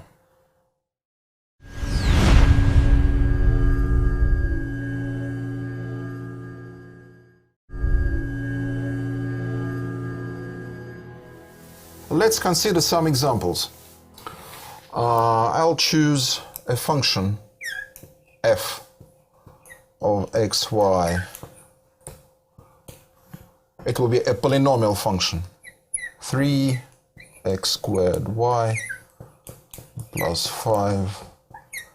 5xy cubed. Okay. And let's find both partial derivatives at a given point. The point will be, we're taking x0 1 and y0 also 1. Okay. So, how to find firstly df over dx taken at 1 point. According to our definition, we need to substitute for y 1. Then this function becomes a function of x alone. And after that, we differentiate it as we do with a single variable function. And we apply all rules we're familiar with, like a derivative of a sum, of a difference, of a product, and a quotient. Here we have, after substituting 1 for y, we have a function consisting of two terms. This term is x squared, y is 1, as I said, and this is a number 3. So we apply the rule of differentiation when we differentiate the sum rule, and also we have a factor 3, and here we have a factor 5. So that means that, as we know, when we differentiate a function which is multiplied by a scalar, this scalar can be taken out. All in all, we have, I can write like this, 3x squared plus 5x, and here is the prime symbol indicating the derivative, that equals 6x plus 5. As for the partial derivative with respect to y, we do a similar thing. This time we substitute 1 for x and differentiate. But what's more interesting, we can find derivative at any point xy. Let's do it, and let's find df over dy at any point. Remember, we differentiate with respect to y and we keep x fixed, so x is considered as a constant. Now we get df over dy at any point xy equals, so we're differentiating with respect to y, this is a constant, so when we differentiate the first term, what's left? 3x squared plus second term, 3 goes out because this is a power function, and we have 15 x y squared. Another example. This time we'll apply the chain rule. Let's consider a function g of xy, which is the square root of x squared plus y squared. Now the question is how to find dg over dx at any point xy.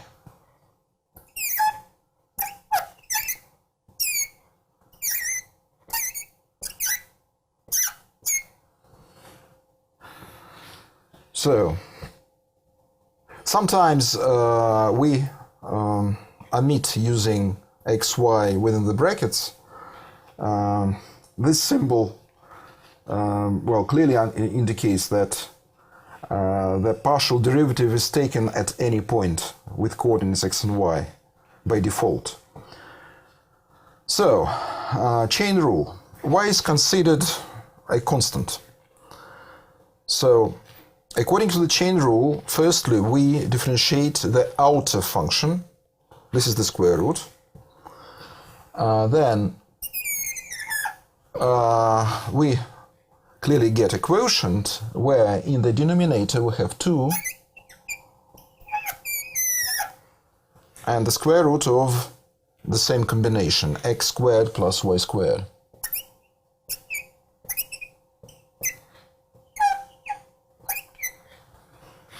Now in the numerator we differentiate what's inside under the sign of the square root. Here we have 2x.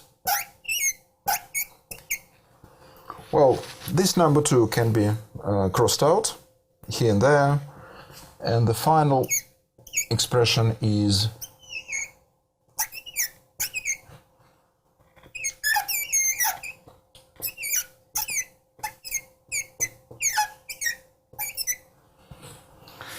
Now I'll continue with some examples from economics.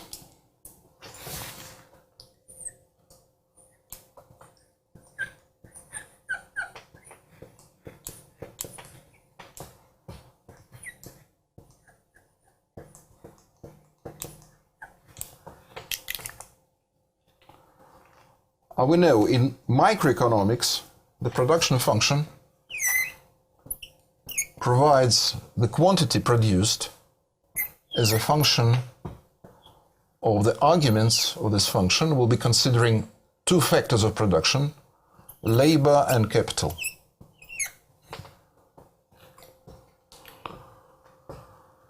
According to microeconomics, the derivative, partial derivative with respect to labor is called the marginal product of labor. So abbreviation is MPL, and that's the definition.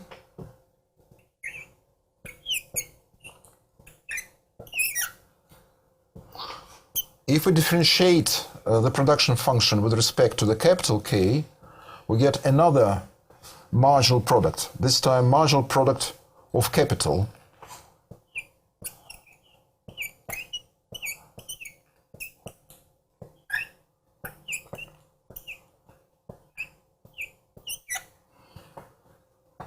And both derivatives are widely used in the production theory.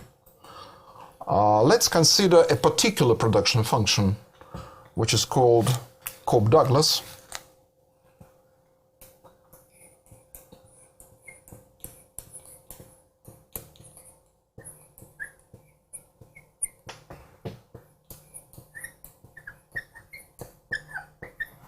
Cobb-Douglas function. In particular, we have f L raised to the power alpha times k to the power beta, where these powers are positive numbers. Then MPL is the derivatives taken at any point in the space of the factors of production, labor and capital. So we have alpha L and also MPK.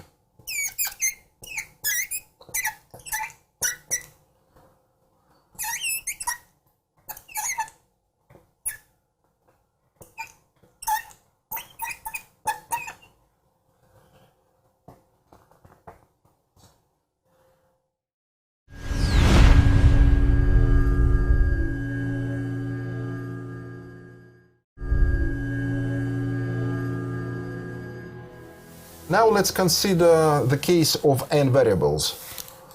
Let's suppose a function is given which depends on many variables, not just two.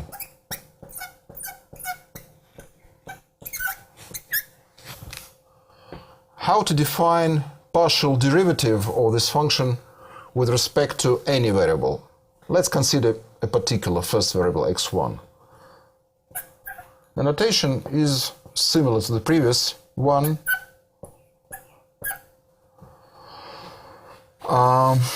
We need to indicate at what point we calculate it. So we can, if we want to, indicate a specific point, x star. That will be the definition.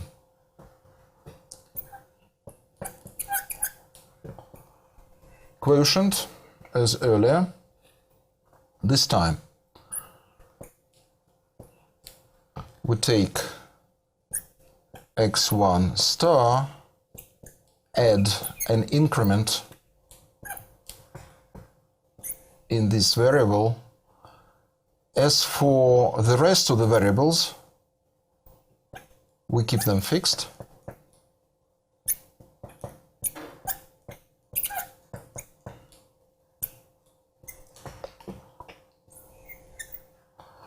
Here I'll subtract the value of the function at the given point and divide by delta x1. Now, we consider this limit as delta x1 tends to 0, and if this limit exists, we call it partial derivative of the function f with respect to x1 at a given point.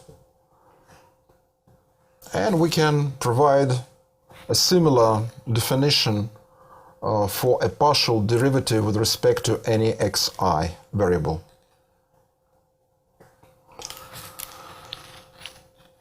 Now let's consider a concept of a tangent plane. So we're returning back to two variables. So tangent plane.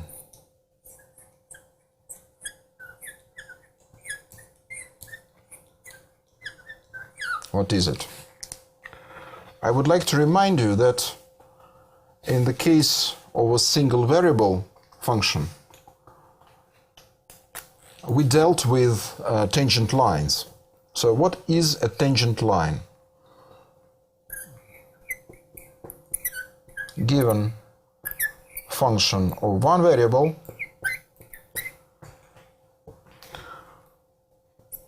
let me draw the graph. This is x-axis, y-axis, the origin. So let it be a graph of this function, f of x. Now, we're choosing some point on the x-axis. Let it be x0. Now, y0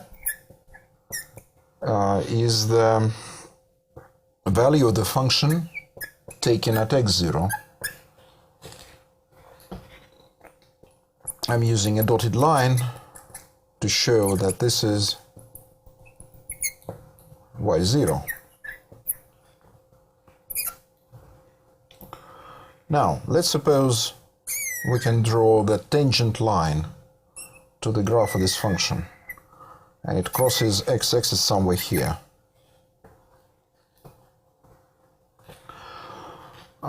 We know from the single variable calculus that the value of the derivative of the function taken at x0 is exactly the tangent of this angle. This is an angle which is formed by the tangent line at the point where it crosses the x-axis. So this is an angle between the line and the positive direction of the x-axis. So we can write tangent alpha is exactly f prime at x0. How to write down the equation of the tangent line? This is the equation of the straight line. Can be found with this formula.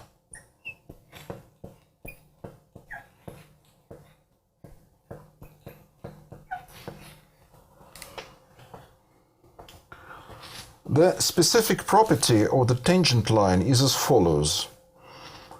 In the vicinity of the x0 point on the x-axis, which means in a small neighborhood of this point, the values of the function f of x and the values of the linear function, which is given by this equation if we move this number y0 to the right hand side, we get a linear function.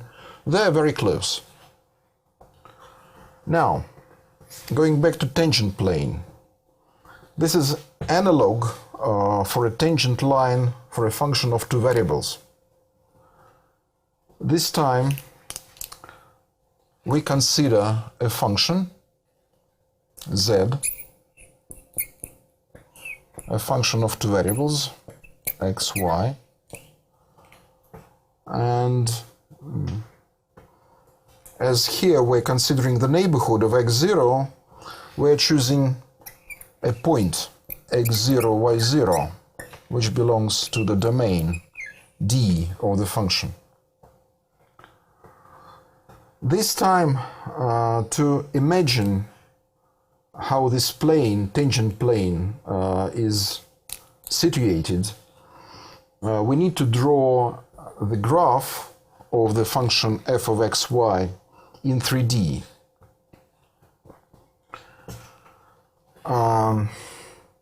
Instead, we can think of a plane which has a common point with the graph of the function, and the property of this plane would be that we can approximate the values of the function f with the values which belong to the tangent plane.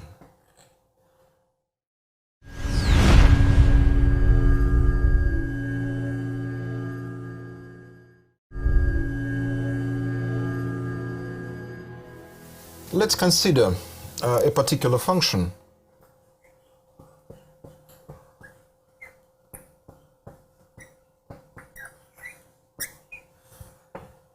And we start with drawing a tangent plane to its graph. And as for the point we're choosing, let it be x0, y0, 1, 1.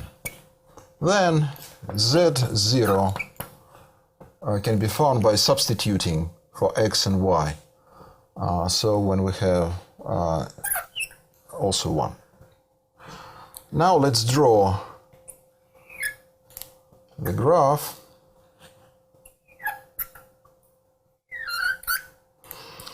So the graph resembles, it has the shape of a hill. So the top is at the origin, so this is the origin. Here we have 3.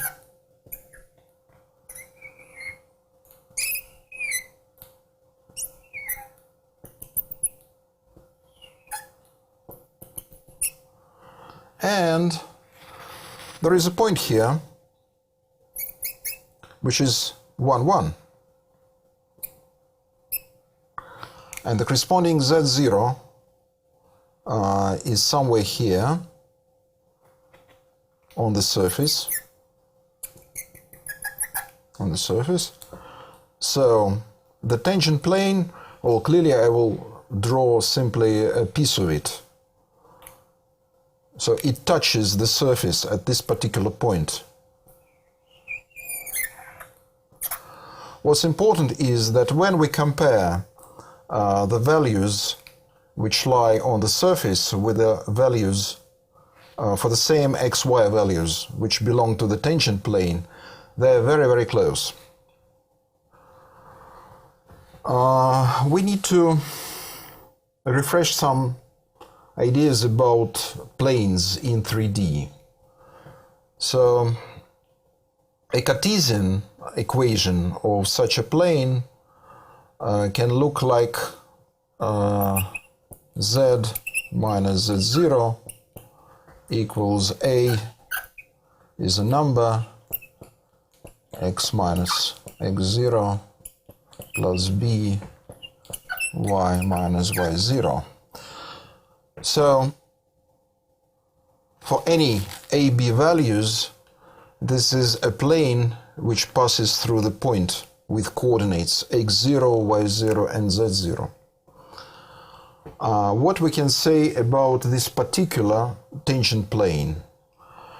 There is a theorem which claims that we can find the equation or the tangent plane to a surface, which is a graph of a particular function, if a is the partial derivative of function f with respect to x taken at x0, y0, and b is partial derivative with respect to y taken at the same point. Let's consider a very important notion connected with the tangent plane. It is called total differential.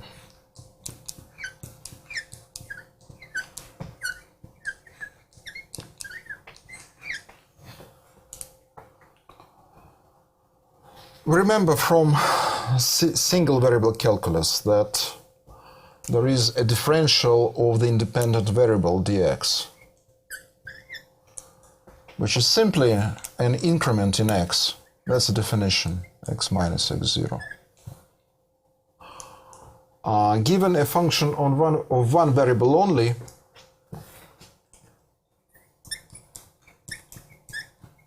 its dependent variable y also has a differential dy.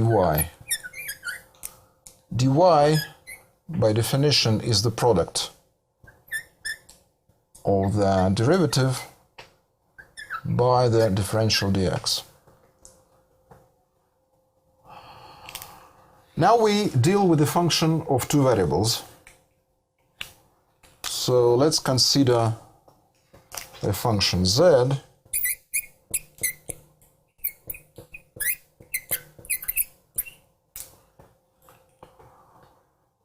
and similar to this formula, we can give rise to the x variable, and we can keep y value fixed at the value y0.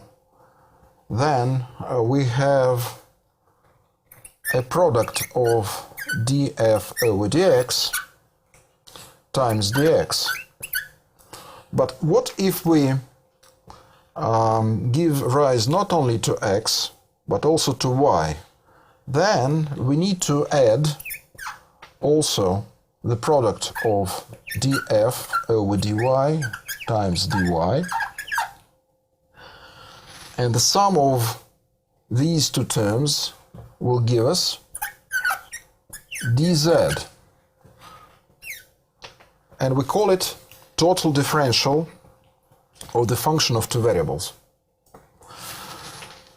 Now, if you compare this formula with the formula of the tangent plane, given the values of a and b, we can compare and see it's the same formula. So it looks as if that the total differential provides the linear approximation of the function in question, f of xy.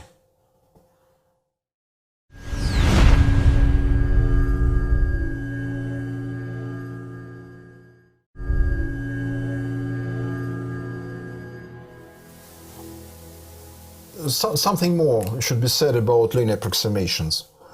So once again, a linear approximation is as follows. So if z is a function of xy, and we would like to approximate the difference between z and z0, where we have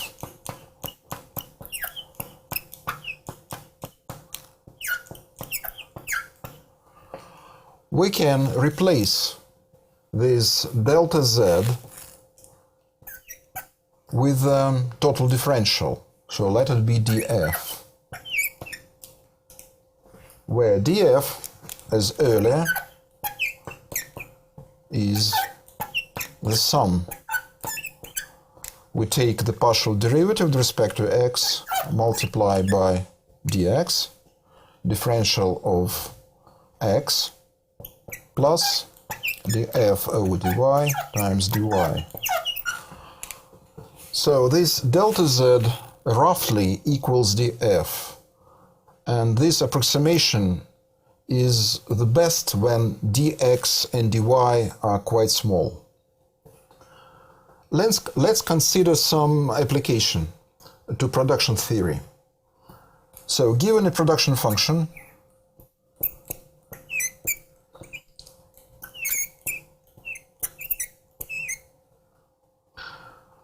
we would like to evaluate the change in production when labor and capital increases by their increments.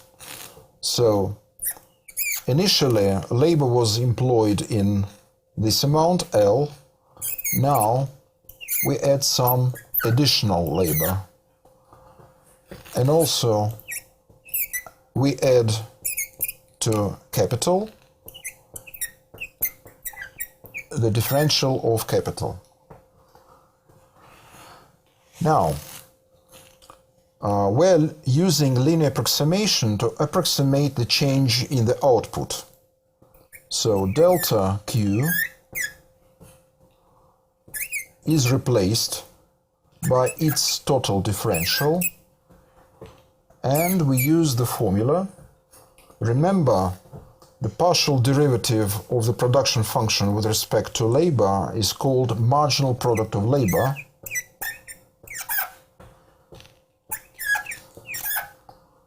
And the second term starts with MPK, which is the marginal product of capital, times decay.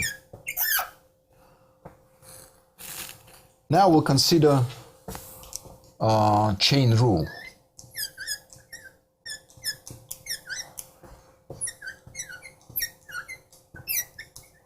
For multivariate functions.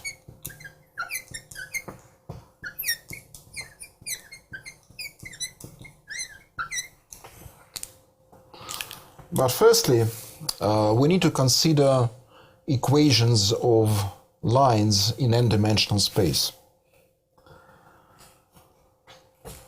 Let's consider firstly two-dimensional space, a Cartesian plane. We start with drawing axes, x and y, and this is a straight line, which is completely defined by a fixed point, which we'll call original point. And these are the coordinates of this point, x0 and y0, and the directional vector, which shows the direction of the straight line. So we'll denote by L vector, which has two coordinates written in the form of a column vector. Let it be alpha and beta, using Greek letters here. So, how to define any point which belongs to the straight line? So, given xy, a point which belongs to the straight line, we can represent this column in the form of the sum of original or initial point plus we take vector L, which is the direction of the straight line, and multiply by t, where t is so-called parameter. T takes any real values, and this equation is called the parametric equation of the straight line in R2. This notion of the parametric equation can be easily generalized to the space of n variables, because it doesn't matter whether you have only two coordinates or n coordinates. So in n-dimensional space, the parametric equation, the straight line,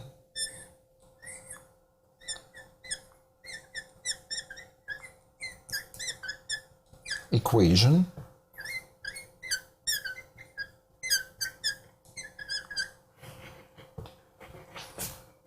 of a line can be written in the same fashion. So this time a point which belongs to the straight line is a column vector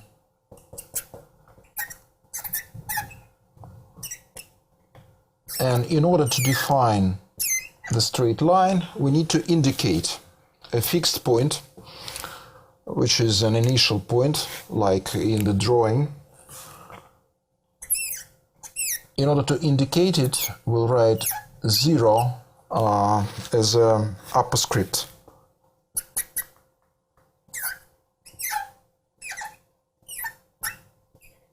Plus. there should be a directional vector indicating the direction of the straight line. Let it be L as earlier, and this vector is multiplied by a scalar t, which is a parameter. This parameter can take any real values, and this is the general form of the parametric equation of a straight line in n-dimensional space.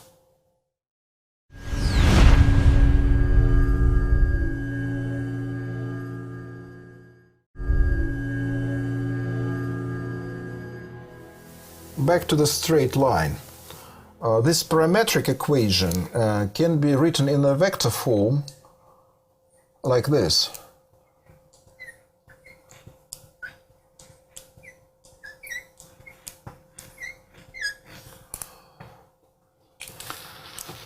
Now, what happens if we take the function in the n-dimensional space?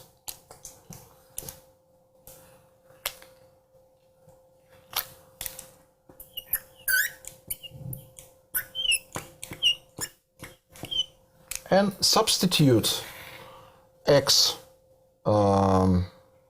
which is a point belonging to the straight line, inside the function. So we replace x with the x which is a point in the straight line. So then y equals f, and here we have x0 plus lt.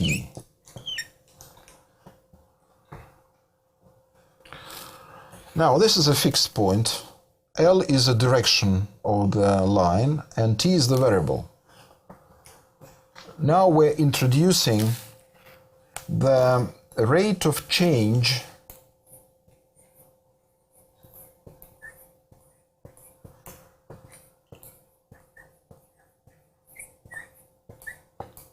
of the function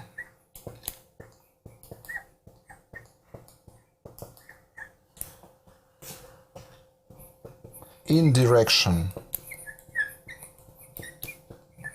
L. The definition is as follows. This rate of change is given by the derivative. So we take derivative of this composite function, because we have inserted the values, the values. This is a vector which belongs to the straight line. So we're considering an ordinary derivative with respect to t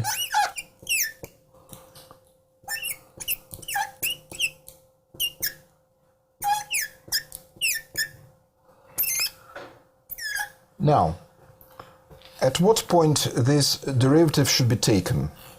At t equals 0, or rather at the point x0. Now, we'll try to find out how to calculate this ordinary derivative. In order to do that, we'll finish here the statement, but firstly, let me derive the expression we're looking for. We'll base our calculation on total differential. So total differential, as we know, is df represented, this time we're using the symbol of summation, because we're dealing with a n-dimensional space. Here, each partial derivative with respect to corresponding coordinate xi is multiplied by differential of the independent variable. So if we take this total differential and divide the left-hand side and the right-hand side by the increment in parameter t, what do we get then? Left-hand side, df over dt. this is exactly the rate we're looking for. Here we have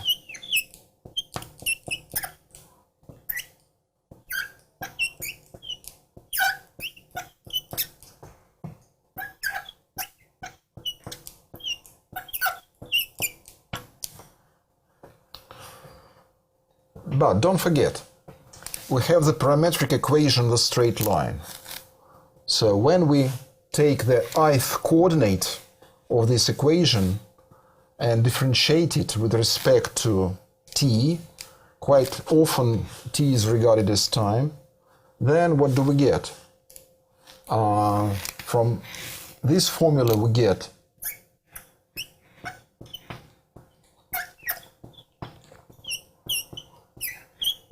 is the ith component of the directional vector L. And we may continue here, and we get the sum.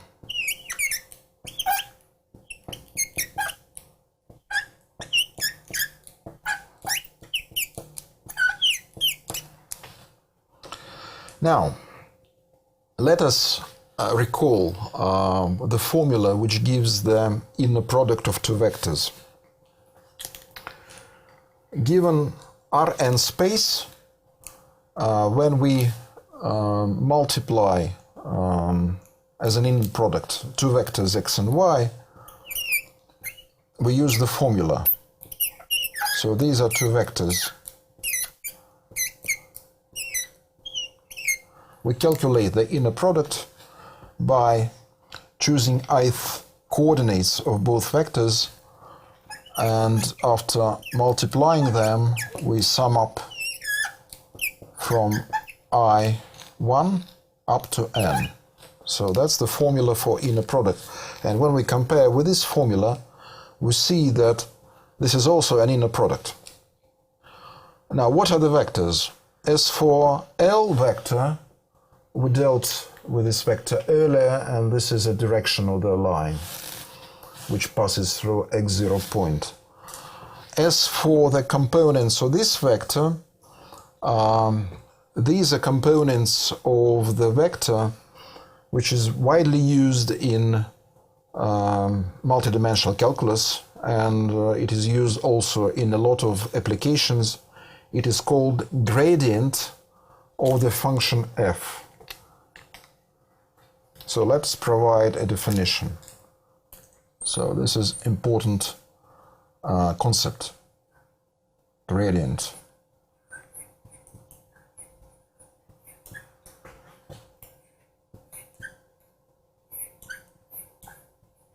Where x is a vector.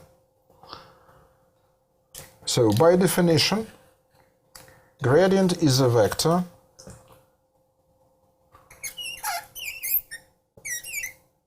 we can denote it with the word grad.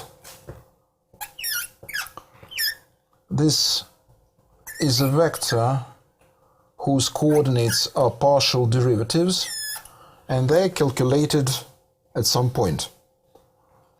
Actually here, when we're discussing the rate of change of the function, we're considering x0 point. So back to the definition. This is a vector written as in the form of a row, made of partial derivatives taken at x0 point. This is the first derivative with respect to x1, and we continue until we reach the nth.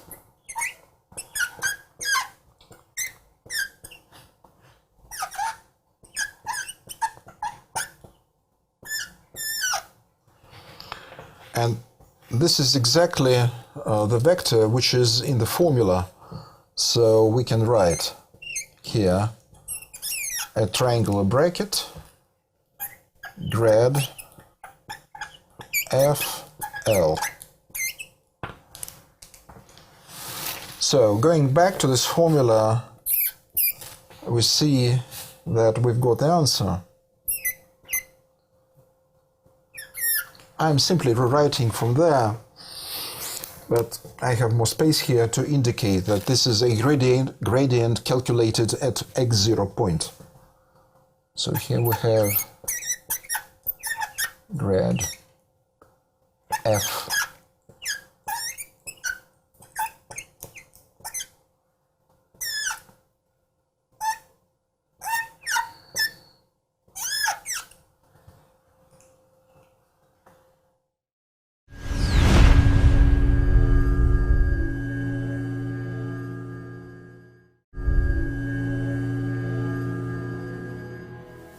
This rate of change of the function in the direction L, which we have found as df over dt taken at t, also has another name. It is called directional derivative in the direction L, and this is another notation using around d taken at x0 point. So once again, this is a sum where coordinates of the gradient vector are multiplied by the corresponding coordinates of the direction L. The only problem is that when we write down parametric equation, the straight line, we use L as the direction vector. But when we change this vector by multiplying it by a factor, for example, we can, instead of L, use double L vector. Nothing changes with a straight line. We have the same straight line. Simply a directional vector has a double length compared with the earlier L. But this multiplication by a factor changes the directional derivative. So in order to avoid this ambiguity connected with any length of the directional vector, let's consider, and it will be used further, only a unit vector as the directional vector L. So once again, we'll agree that when we use this formula for directional derivative, the length of the directional vector is always 1. So this is a unit vector. If we continue to write it down as an inner product, we have grad, we have L, and we can recall that the inner product of two vectors can be rewritten as the product of the norms or lengths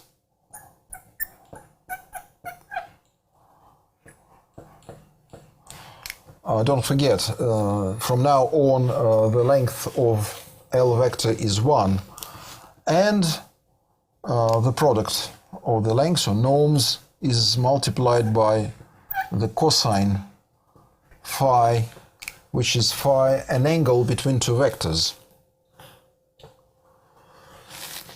Now, what if we are able to change the direction or the straight line which passes through the x0 point?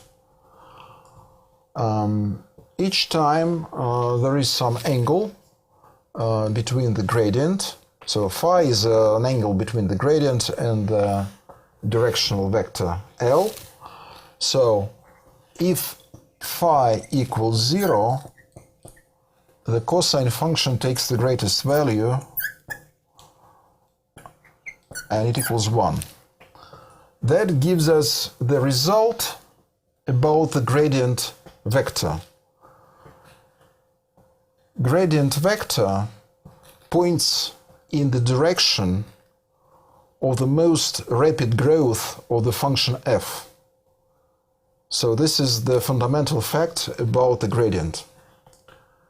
How can we use this fact that the gradient vector points at the direction of the maximum growth or the most rapid growth of the function? Let's consider a production function Q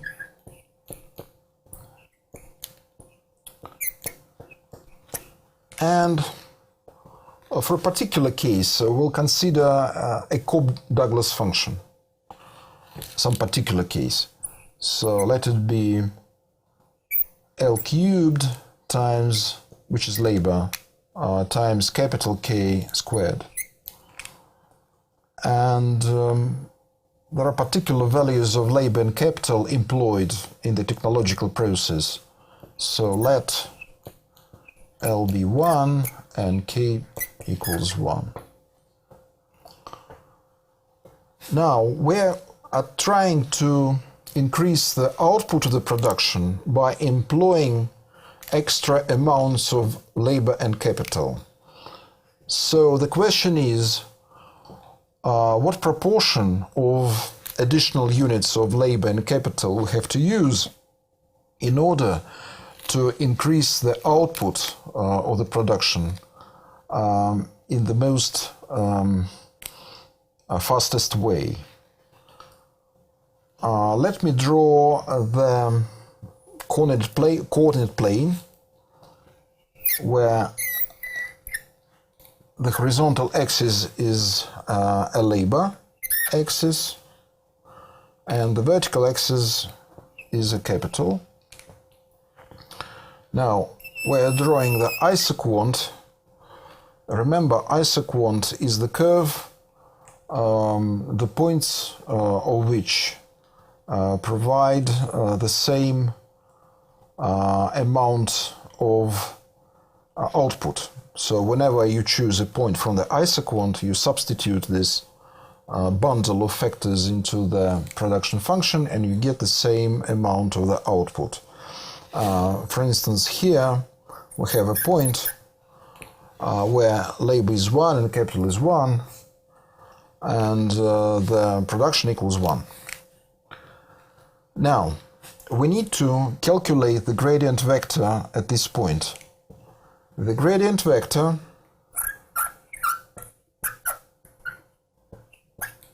at point 1, 1. Firstly, how to find it? We can do it mentally. We need to differentiate the function with respect to L and substitute the given values of L and K. Then we have 3. If we differentiate with respect to capital K and substitute the values, we have 2. So this is our gradient vector. And it looks like that.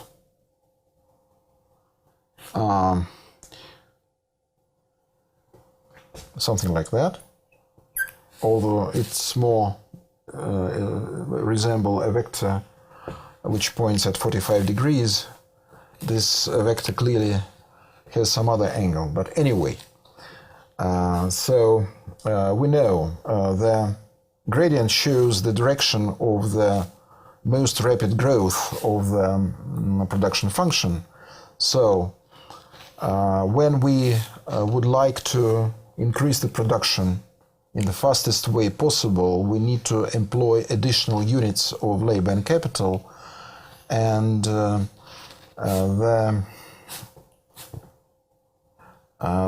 arrow which points in the direction of the maximum growth is the hypotenuse of the right angle, whose legs are 3 and 2. So the proportion of the factors we need to employ, additional units of factors, will be delta L over delta K equals 3 over 2. So that's the advice for a firm to follow.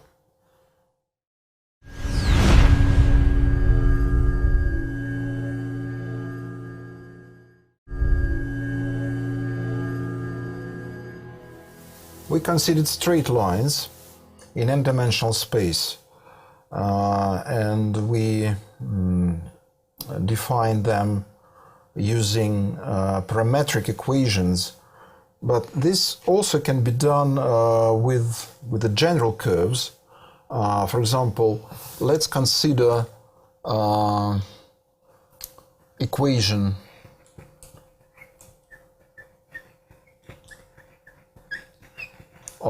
over circumference in R2. How to write it down?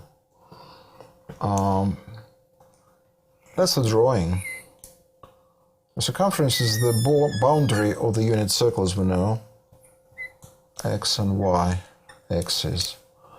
So what we're doing, we're trying to figure out how the points which belong to the circumference can be written as functions of parameter t.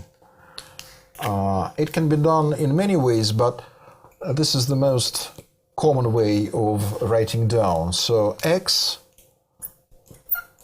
is cosine t and y is sine t. T, a real valued variable, can take any values from 0 up to 2 pi. Well, actually t can take any real values, but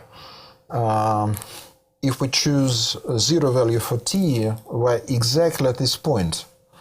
As t grows, we're moving in counterclockwise direction, and we rotate the full circle, and we return back to this point when t approaches 2 pi.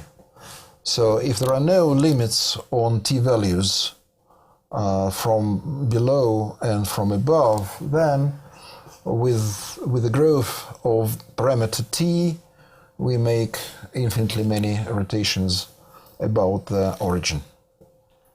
So this is a curve which is represented in the parametric form, and we can extend this concept of equation of a curve to n-dimensional space. So we can consider curve in n-dimensional space represented by a system of functions.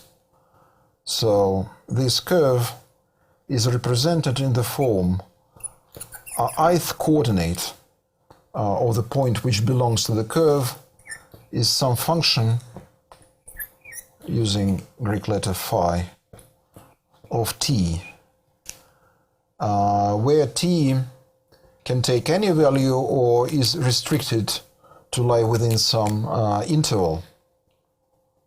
We'll be interested in so-called smooth curves. Smooth curves.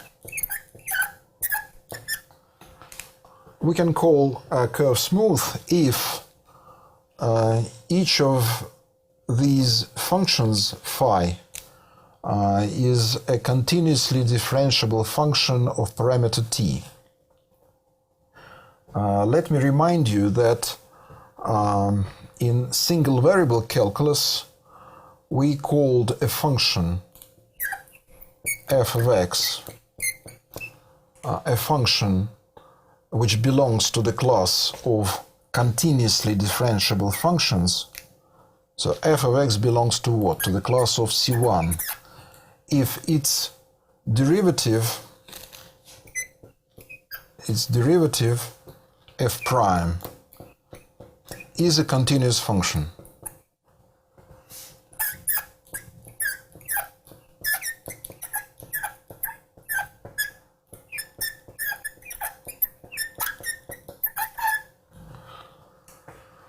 Then we'll call a curve in n-dimensional space, which is defined with the help of the collection of the functions phi of t, if all of them,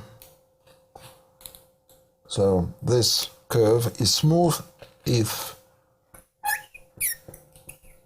is a continuous differentiable function, and moreover, when we find derivatives of all these coordinate functions and we write them down,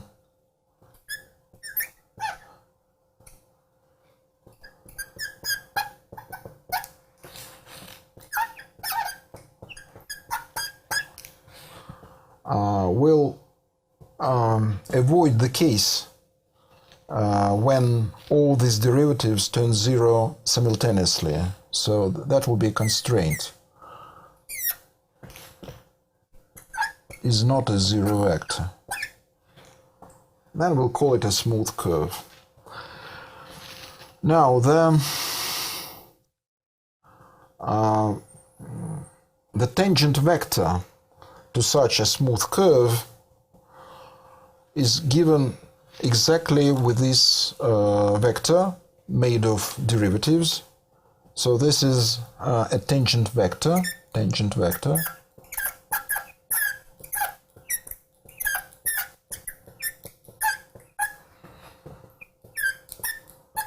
to a smooth curve.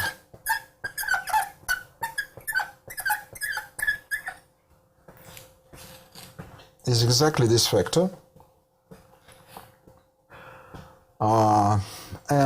Going back to the chain rule, remember that was the title of this topic. If we are interested in finding derivative with respect to t, when here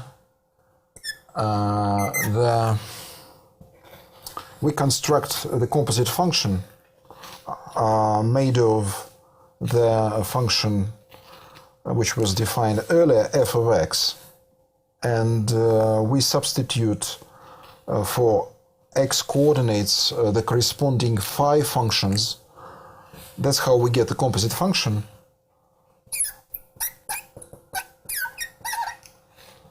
So the total derivative with respect to t can be found in a similar fashion as we did with the straight line. So here we get a sum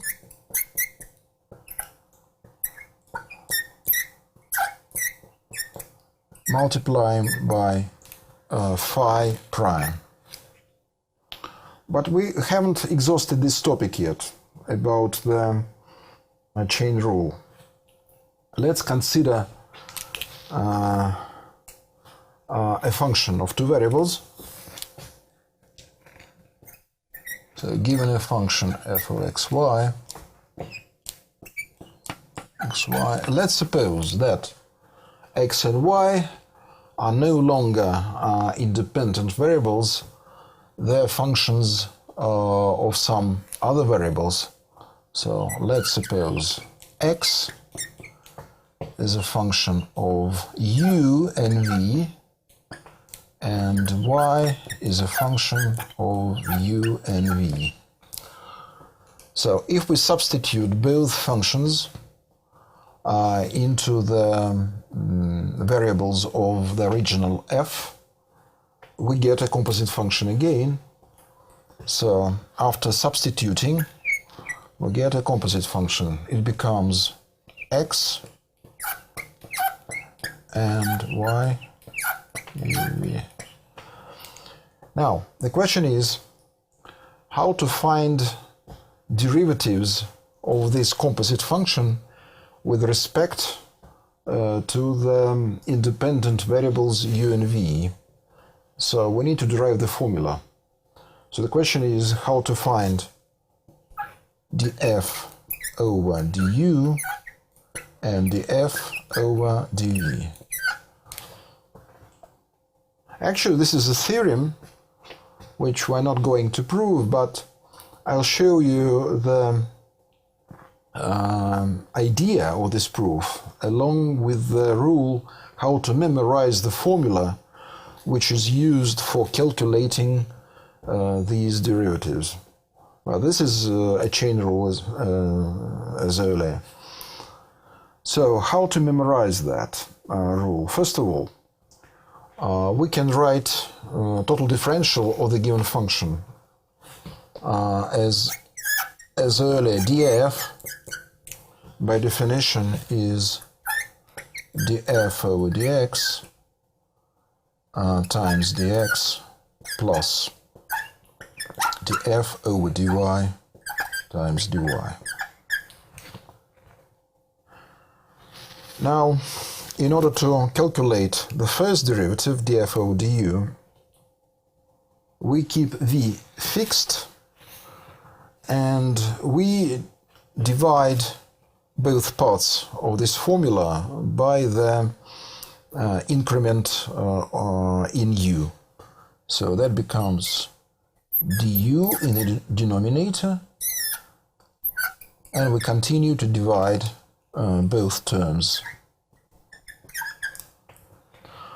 Now, if we take the increment in u, which is the same as du, it's the same as du, and we tend it to 0, so it's becoming smaller and smaller, then first of all we can replace straight d's here and there and also in the right hand part of the formula with the corresponding round d's everywhere, and we have the right to do so because v value is fixed. Then the derivative in the left hand side becomes exactly what we've been looking for, so we get df over du, which equals df over dx times dx over du plus df over dy times dy over du. And we've got the formula, which important formula. And also, if we're interested in finding df over dv, we'll do the same. So we'll take the total differential formula, we divide both sides by the increment in v. Now this increment will tend to 0, and if limit exists, then we get a formula which very similar to the previous one, with the only difference that we have df over dv equals df over dx times dx over dv plus df over dy times dy over dv. Also, I'll enclose it in a box, and quite soon we'll use both formulas in order to find some interesting results.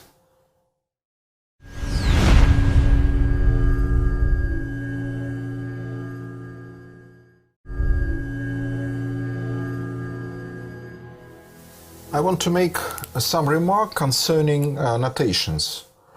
We always use df over dx, df over dy to represent partial differentiation with respect to x or y.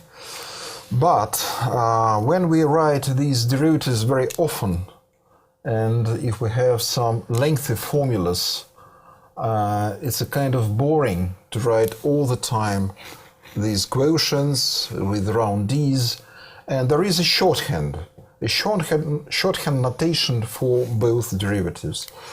So df over dx can be written as f, and here we write x representing that this is derivative with respect to x. In some textbooks there is always a prime symbol here above f, but there is no need actually. So this is a very good notation because it's compact. The same true for df over dy. df over dy can be written as fy. Now, back to the chain rule. Let's consider the function z f of xy, and x is a function of uv variables.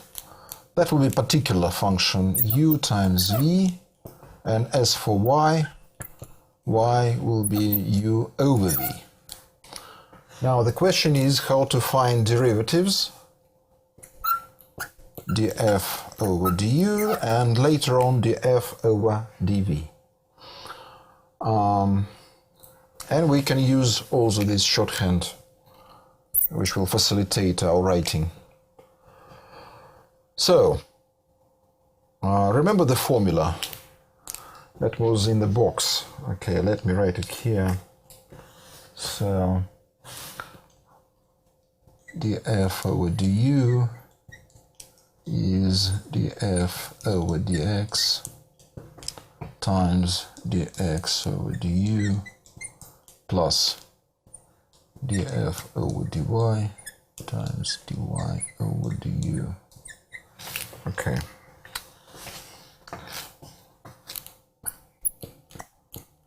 We need to multiply by the derivative dx over du, and that will be v plus fy. Y should be differentiated with respect to u. This is 1 over v. And the next is df over dv.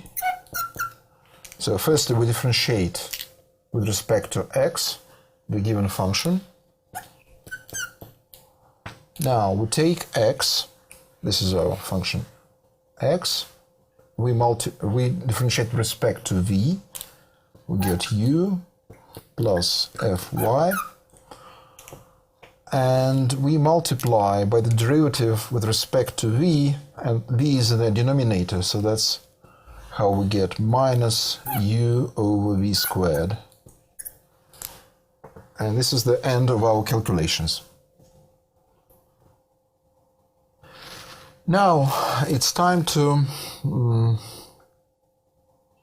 work out some basic theoretical facts we haven't discussed earlier.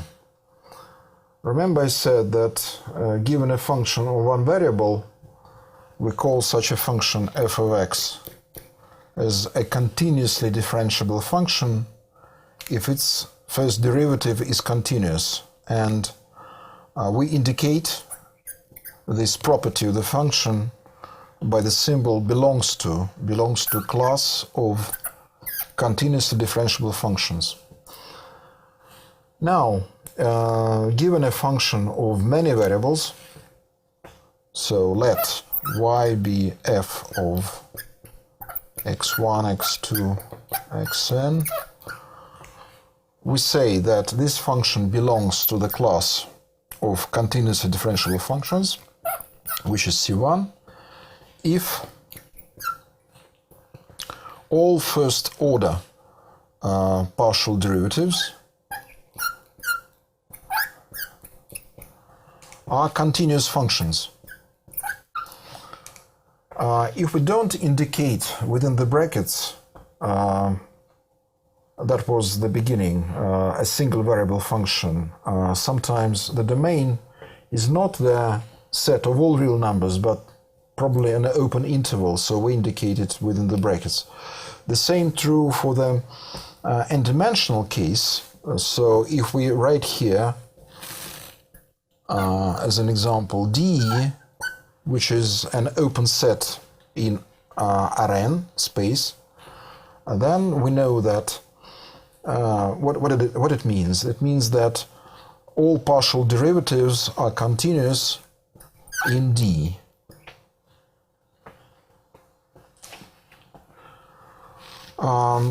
In applications for economics, quite often we deal with the functions with this property. that the functions belong to C1 class of functions.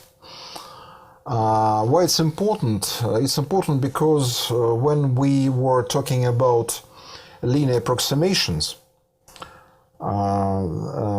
actually not necessarily a plane which touches the surface of the function can be a good approximation for the values of the function in question. For example, let's consider a function z, the absolute value of the sum x plus y. So let's consider the graph for this function. Or rather we can talk about the possibility of finding the tangent plane to the graph of this function at the origin. So, interested in tangent plane.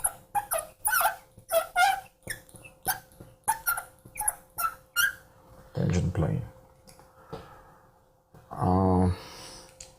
The problem is that how we find the derivatives of the partial derivatives of this function at the origin.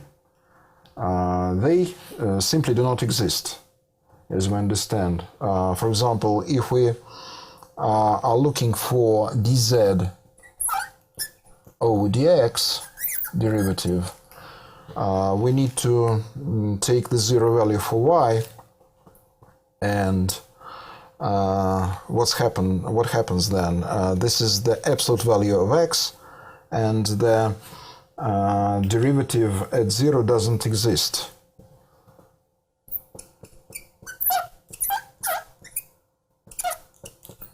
Doesn't exist at the point 0, 0. The same true for another derivative, dz over dy.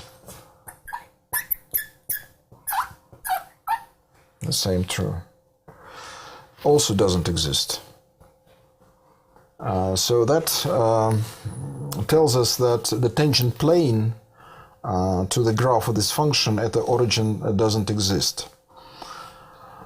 But sometimes we can calculate the values of the partial derivatives and we can substitute into the equation of the tangent plane. Remember, we need to find dz over dx, dz over dy, and substitute into the formula.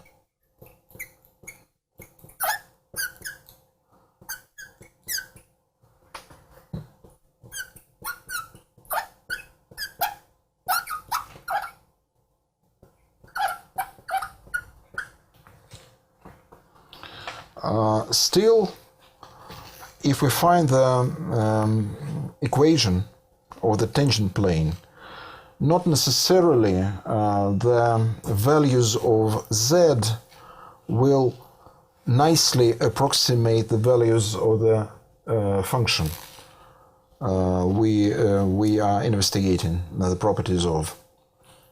I'll provide an example.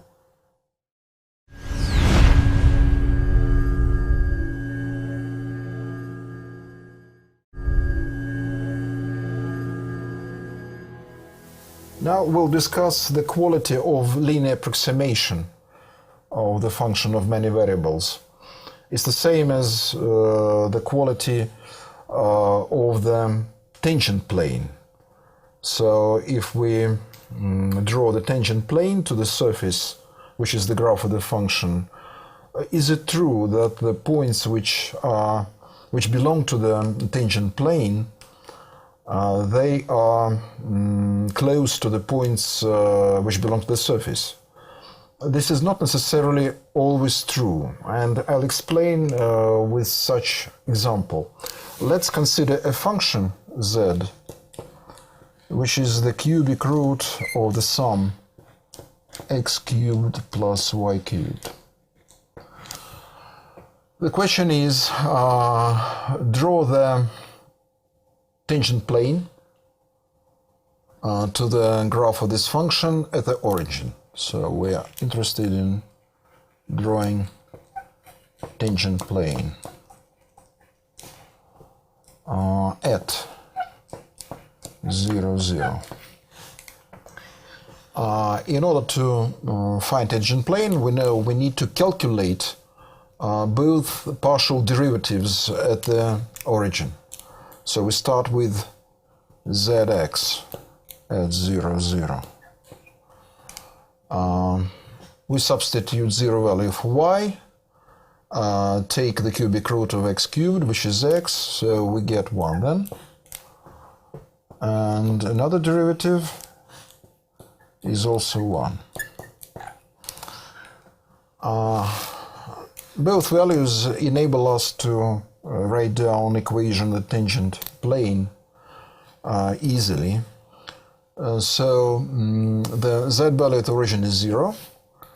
So then we have z equals, by the way, x0, y0 are 0, so we have simply x plus y. And looks like a tangent plane. But we need to find out whether the quality of approximation is good enough.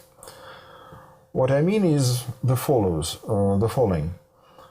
If we compare two values, the original function, the value calculated at a point which lies in the neighborhood of the origin, that means small values of x and y, and this is a linear function. So let's compare two values by subtracting the corresponding z values. So how good is this approximation, linear approximation of this function in the neighborhood of the 0? In order to check the quality of approximation, let's introduce the distance from a point with coordinates x and y and the origin. It's given by the square root of the sum of two squares. I indicate this distance from a point. So this is x, x is y, this is the point, and this is the distance to the origin. I'm using Greek letter rho. So the quality of linear approximation of a given function will be good enough if, as x and y tend to 0, the difference between the values of two functions, the original function z and its linear approximation, tends to 0 quicker than rho. How to write it down? If we subtract from the value of the function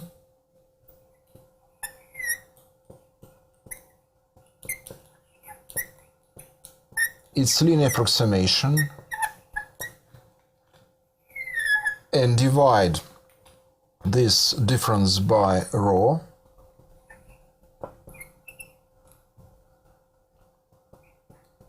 as x and y tends to 0, this approximation is good enough if this limit exists and equals 0. That means that this difference tends to 0 faster than the distance between the point and the origin. So we need to check for our particular function whether it's true or not. The easiest way to investigate the existence of this limit would be to turn to polar coordinates. So in Cartesian plane, the correspondence between x and y and the polar coordinates given by a pair of variables r and phi although we have introduced the distance between the point and the origin using raw letters, so in this case I'll be using instead of r raw, then x will be raw cosine phi and y will be raw sine phi. Okay, so what we do, we substitute these formulas into the quotient. Then we need to check whether such a limit exists as rho tends to 0. So we have r, the cubic root of the sum of two cubes, minus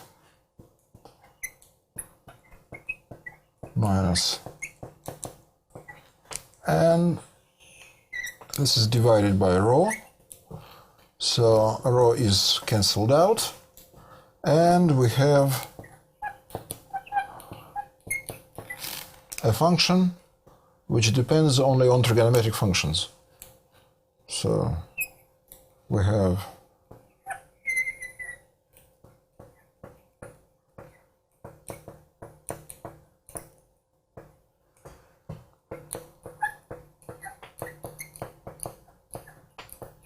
well, clearly such a limit doesn't exist because in this formula we have no rho, and when we approach the origin using different straight lines, for example, if I choose a particular value for phi, if phi equals 0, then what do I get? Sine turns 0, here and there cosine is left, cosine is 1, so I get 0, but if I choose some other value for phi, let's suppose I'm taking another value like pi over 4, then I get something else. Well, clearly this is not 0. We can check. So that means that such a limit simply doesn't exist. What will be the conclusion drawn from this calculation? Not necessarily we get a good linear approximation even in the case when both partial derivatives exist. But there is an important theoretical fact that whenever we have a function of two variables, actually this result is also valid for n-dimensional case, but let's consider just x and y as independent variables. So given a function z f of xy which belongs to C1 class, then the limit as rho tends to 0 of the quotient when we subtract from delta f change in the value of the function, its total differential divided by rho is 0. So that means the tangent plane, really the points which belong to the tangent plane are very close to the points which belong to the surface, which is the graph of the function. And the quality of a linear approximation is also very high.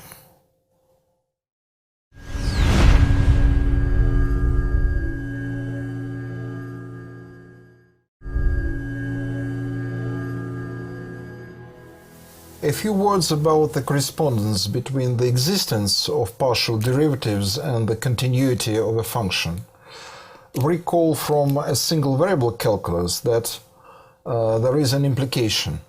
Whenever function of one variable is differentiable, if it's differentiable, that means that f prime exists, then the function f of x is continuous, or simply put it belongs to C. In the opposite direction, we have no implication because we know the absolute value of x is continuous, but it's not differentiable at 0. So what we can tell in the multivariable case, is there any implication? Actually, the answer is none.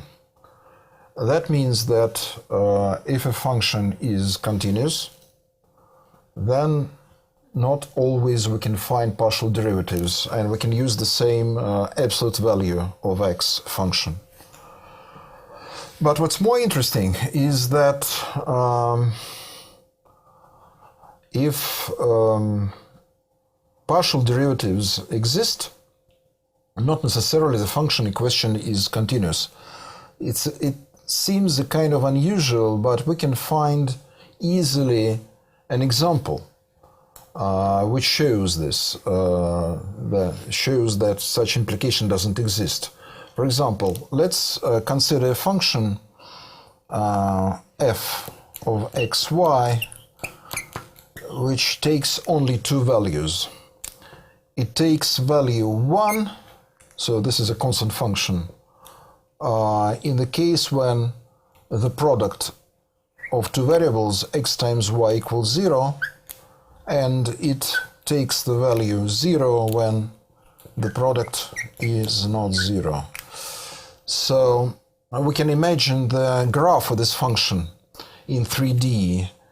So the value of the function, except for the points which belong to the axis, equals 0, but at any point which belongs to either x-axis or y-axis, the value of the function is 1. Well, clearly, this function is not continuous at the origin, so we're discussing just one point, the origin. What about the partial derivatives, whether they exist at the origin or they do not exist? In order to find partial derivatives, we apply the definition. So, how to find fx at 0, 0? How to find? So we substitute for y 0 value. That means we look at the statement, above statement here. So the function equals 1, and we find the limit when x tends to 0. So the function equals the function equals 1. We subtract 1 and we divide by x. So the value of the derivative equals 0. The same true for another partial derivative, fy at 0, 0.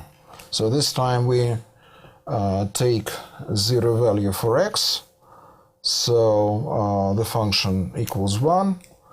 And once again we subtract from 1 also 1, and we get 0.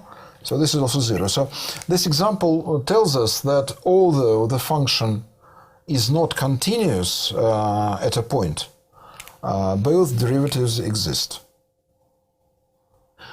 Now let's consider higher order partial derivatives, and we proceed with the second order. Second order derivatives.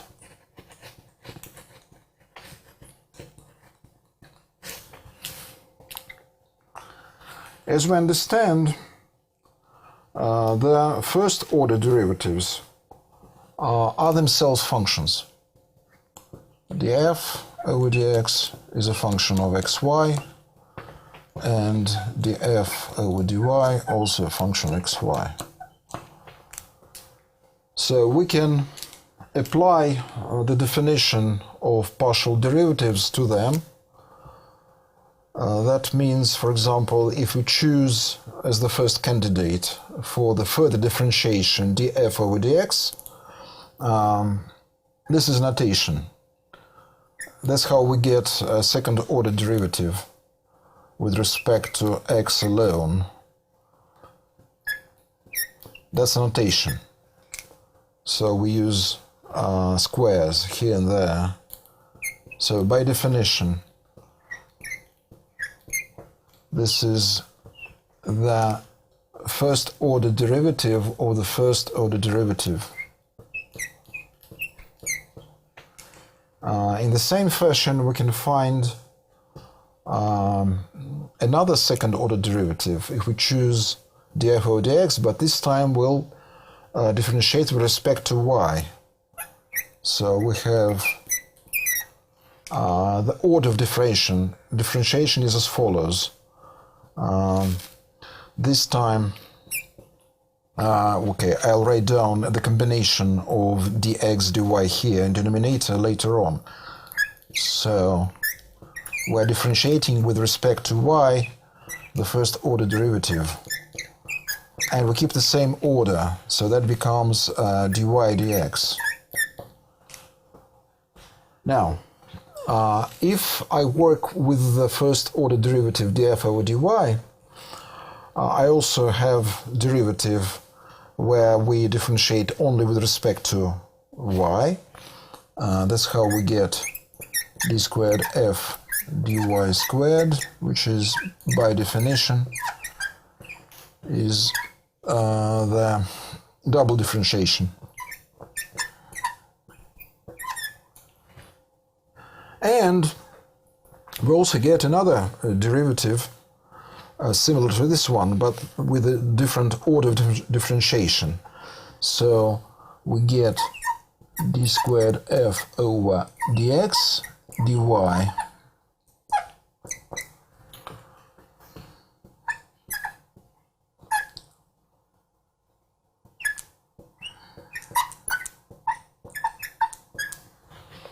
both derivatives, this and that, are called cross derivatives or mixed cross derivatives.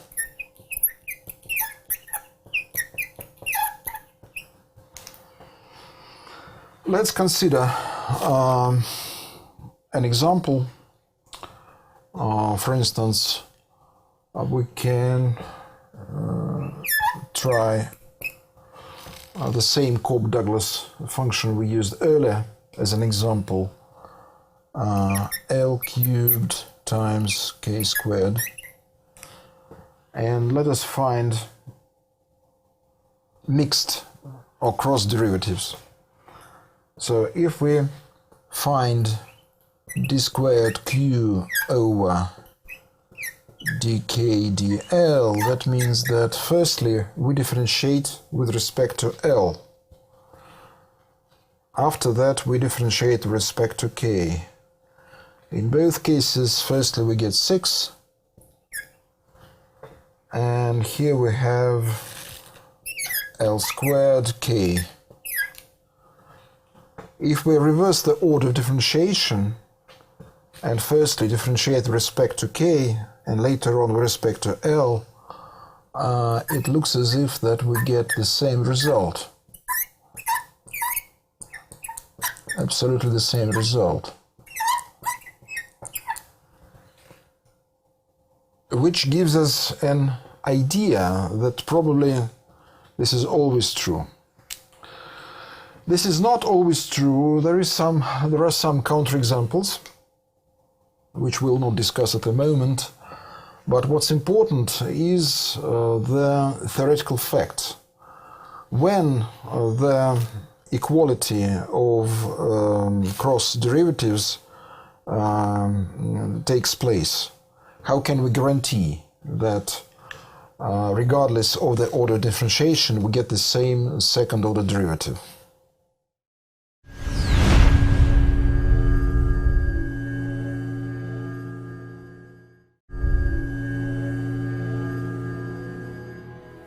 Previously, we calculated two derivatives.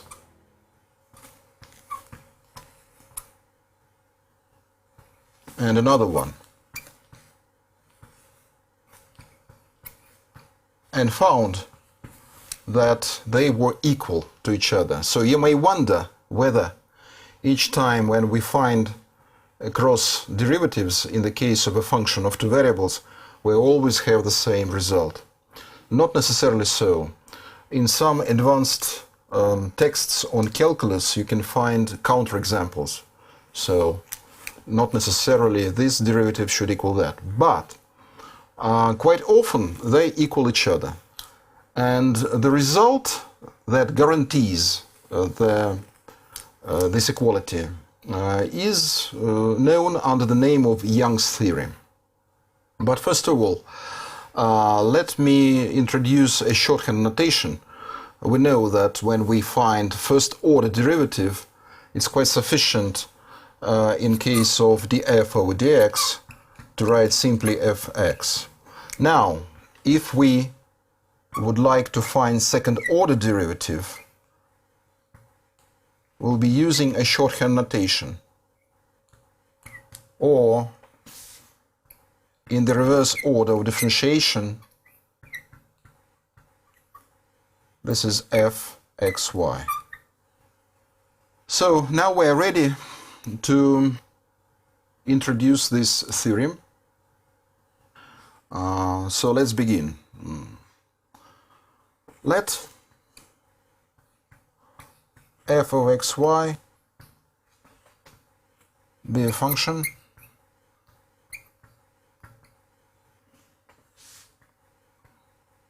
whose second order cross derivatives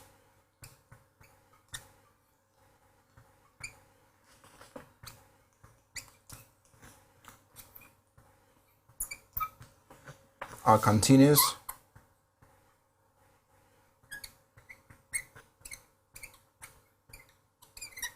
at the point x0, y0, where D is domain.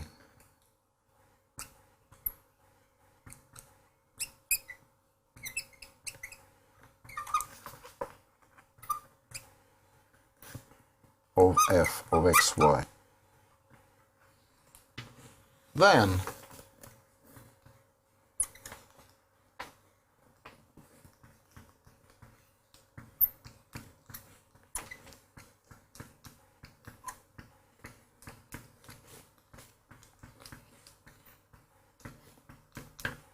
so that's the full statement of this theorem. At first glance, this theorem seems to be not very useful, because in order to check whether these derivatives are continuous, first you need to find them. But if you find them, you compare and you can tell whether they represent the same number when you evaluate these derivatives at a given point. But actually, this theorem is quite applicable, and I'll tell you why. Quite often we're dealing with the so-called elementary functions. For instance, given a function f as a composite function, we can call it elementary because this is a composite function made of two functions, x times y, which is clearly elementary because this is a product of x and y variables, and the outer function is a sine of t, where t is x times y. So this is a composite function made of two elementary, so it's also elementary. Now, if you look at this function, you can tell x times y is differentiable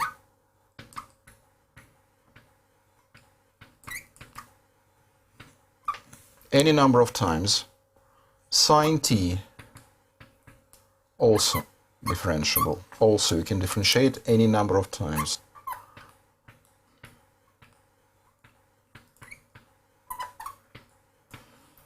Then the composite is differentiated at least twice, as the Young's theorem tells us. Check the continuity of the cross derivatives. Well, clearly, without even finding these derivatives, we can tell that in case of this particular function f, this cross derivative equals that.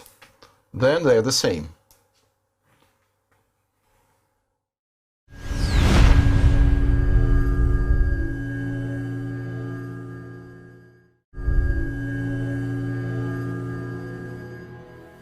We have introduced class of function C1.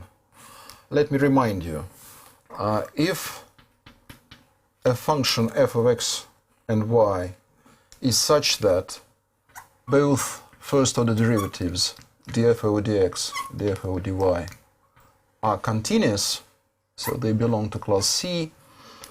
If there is some domain, we indicate it here within the brackets, or if there are no brackets, that means that the domain is the coordinate plane, R2. Now, we can also introduce C2, class of functions. This time, we say that given a function f of xy, whose first derivatives are continuous, and moreover, all second-order derivatives are also continuous, and according to Young's theorem, then, the cross derivatives are the same. So all these derivatives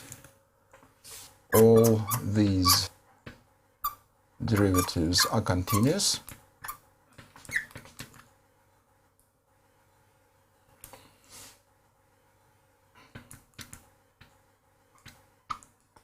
Then the function itself belongs to C2 class.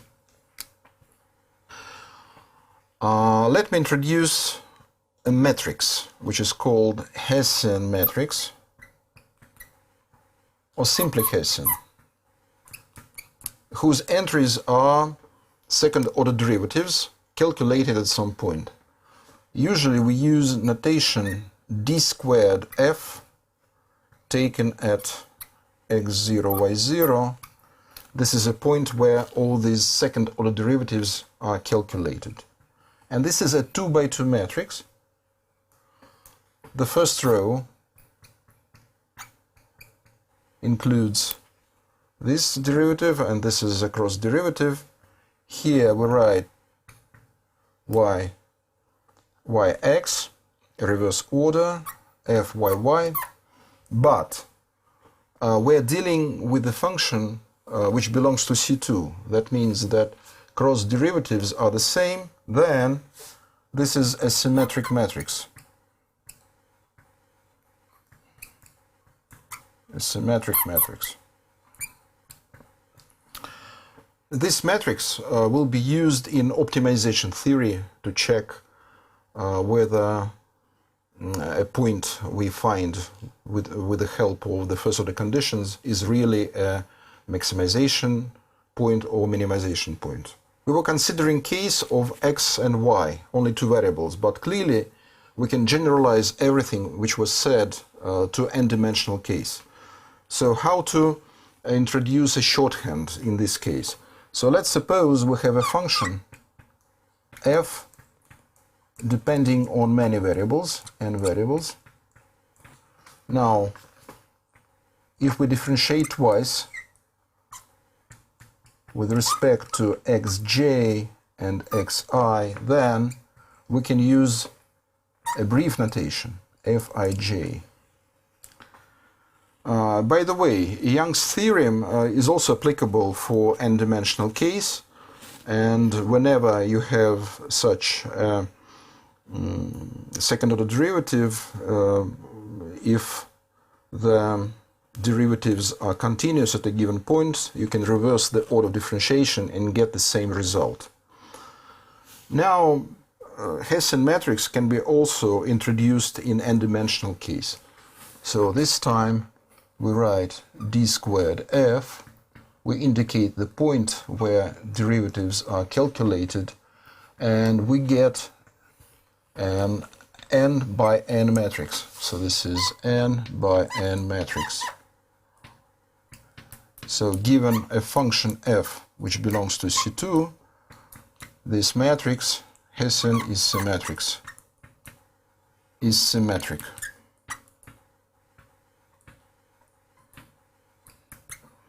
So here we fill in the entries.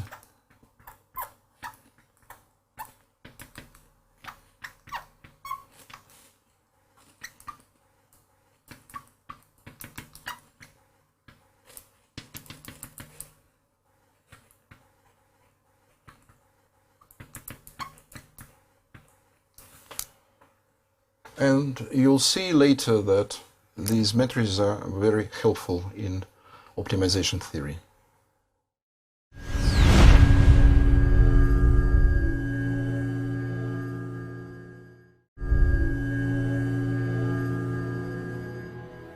Usually in economic theory, we deal with the explicitly defined functions or simply explicit functions. Like in microeconomics, the output of a firm is given by a function which depends on the factors of production, labor and capital. Or the cost function, for example, also it depends on the value of the output. But quite often we have to find a function. For instance, let's consider a perfectly competitive firm that maximizes its profit, and the profit pi is given by the formula the price of the output per unit times the output minus the cost function COY. So this is a problem of maximizing the output for the values of the output greater or equal to 0. It's clear how to solve this problem. By differentiation, we have equation, we call it a first order condition. This is an ordinary derivative.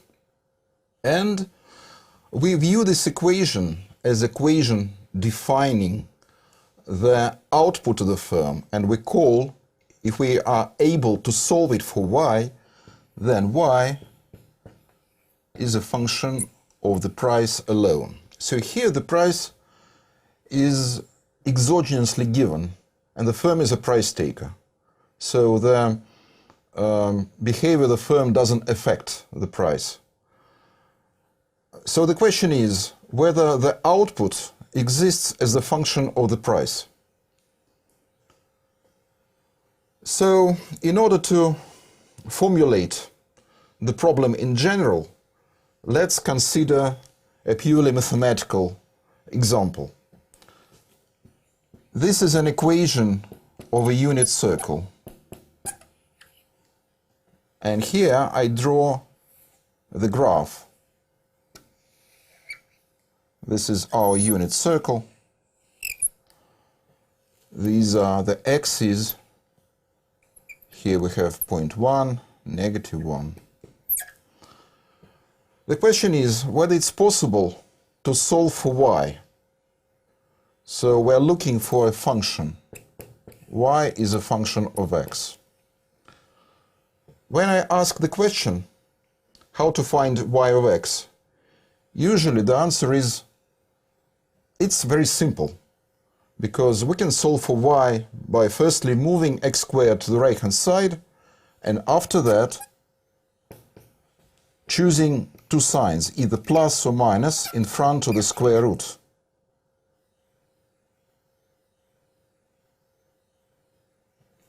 But that will be a wrong answer. Why? Because we're looking for a function, and according to the definition of functions, a function takes one unique value, y, for any x from the domain.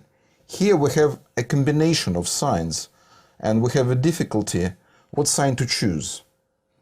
But if I restate the question asking whether it's possible to solve this equation in terms of y of x, Still, we're looking for this function near the point.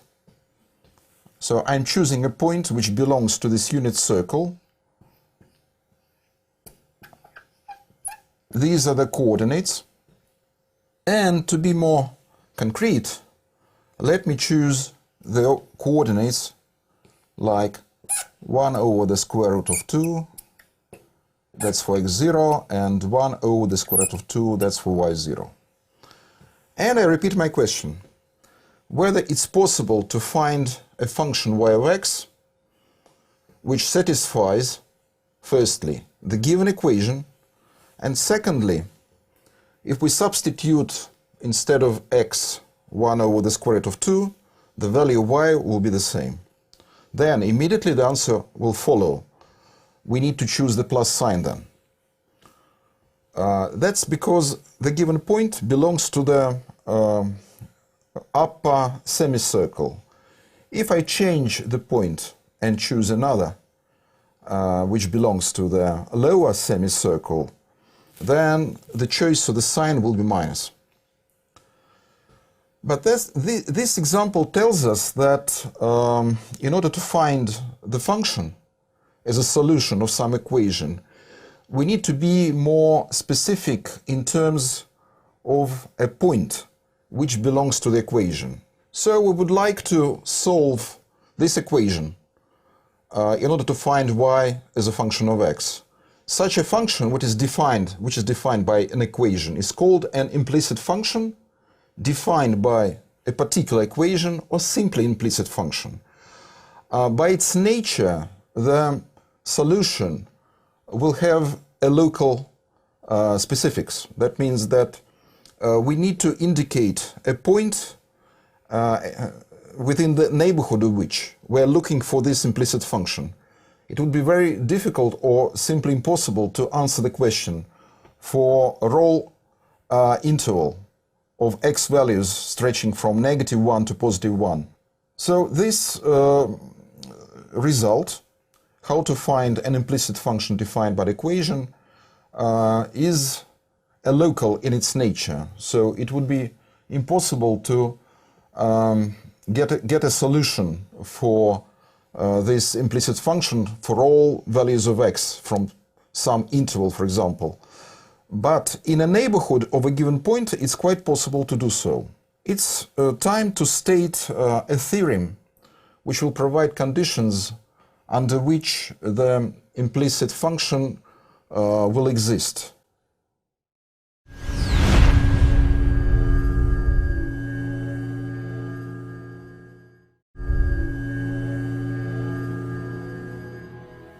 It's time to discuss implicit function theorem. Let's consider an equation. There is a function capital F of xy, and this is our equation. And there is also a point x0, y0, such that this pair of numbers x0, y0 satisfy this equation. If we draw the diagram,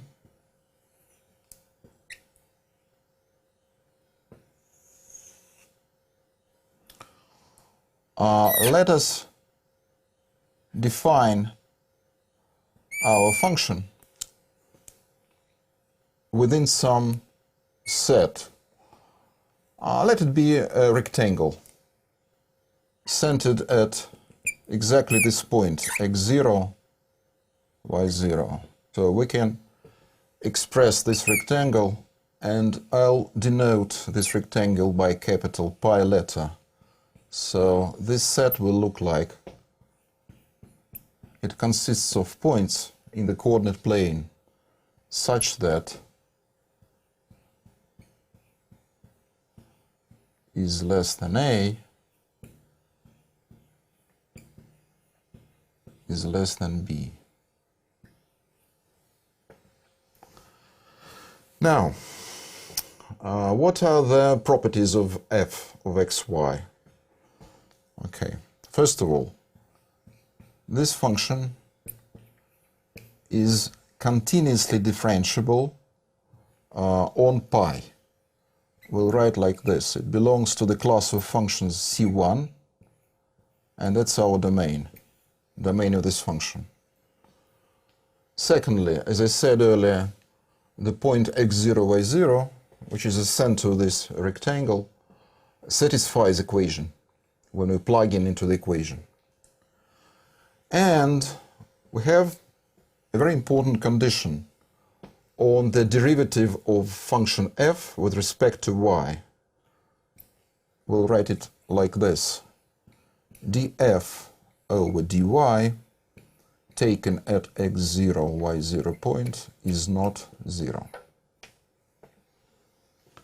Then this implicit function theorem claims that there exists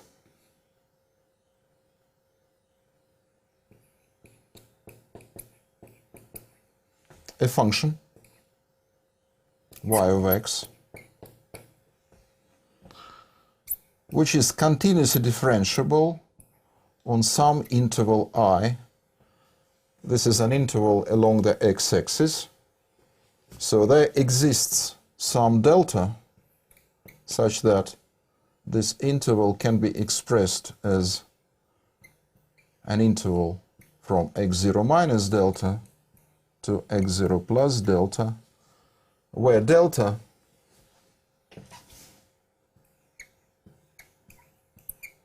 is less than or equal to a, and the following holds. So these are the statements concerning this implicit function y of x. First of all, when we substitute x0 into the argument of the function y of x, we get y0. Secondly, if we substitute the found function y of x into the argument of our capital F function, so we're substituting,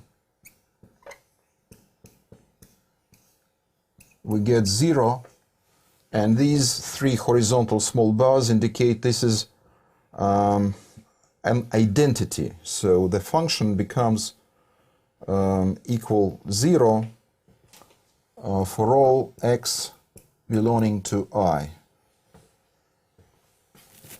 And thirdly, this function can be differentiated at x0, and the derivative can be found by the formula. In the denominator, we have df over dy taken at x0, y0 point. And here we have df over dx taken at the same point.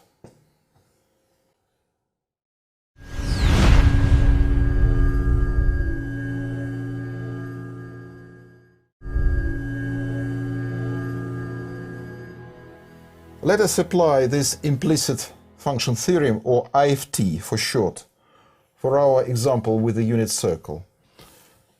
Equation. The same point as earlier.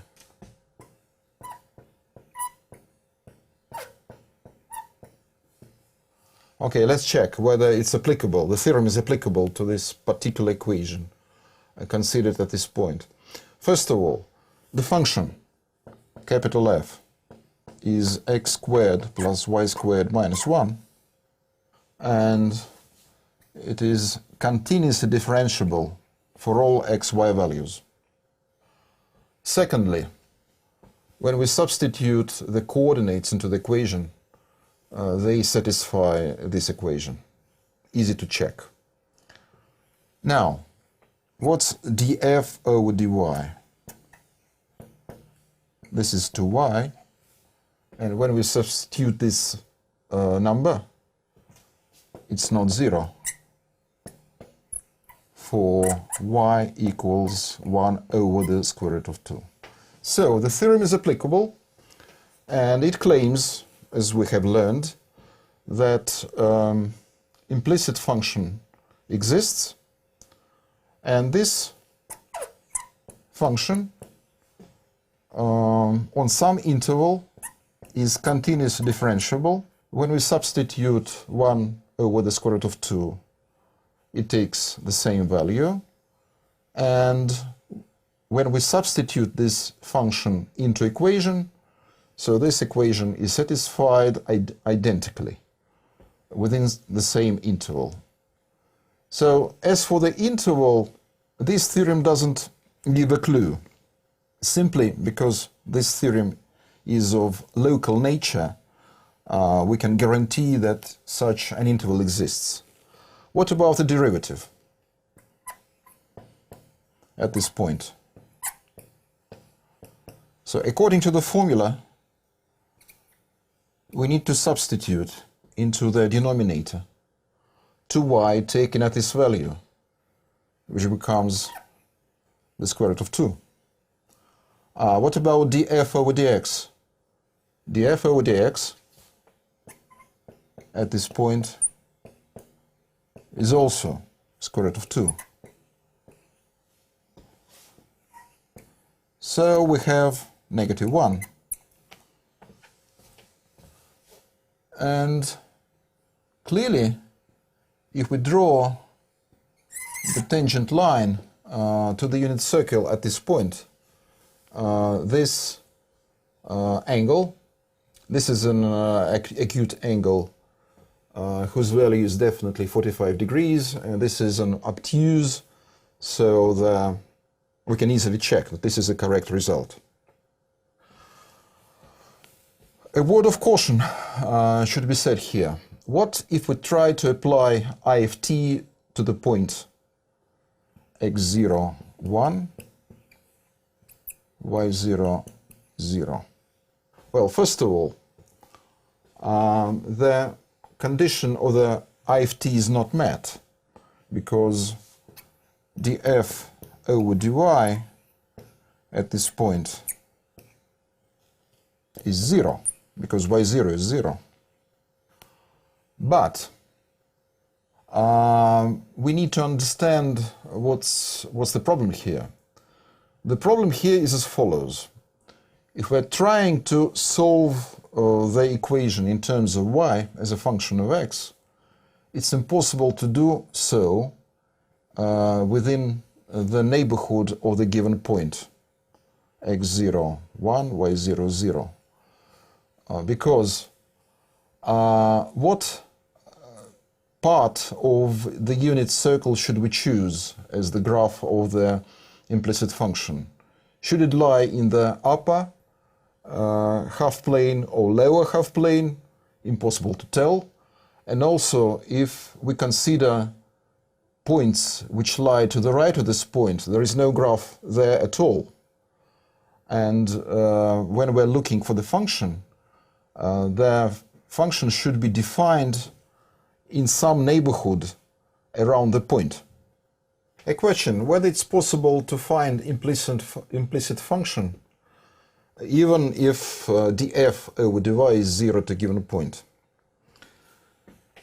If df over dy is 0 to a given point, probably another derivative, df over dx, at this point is not 0.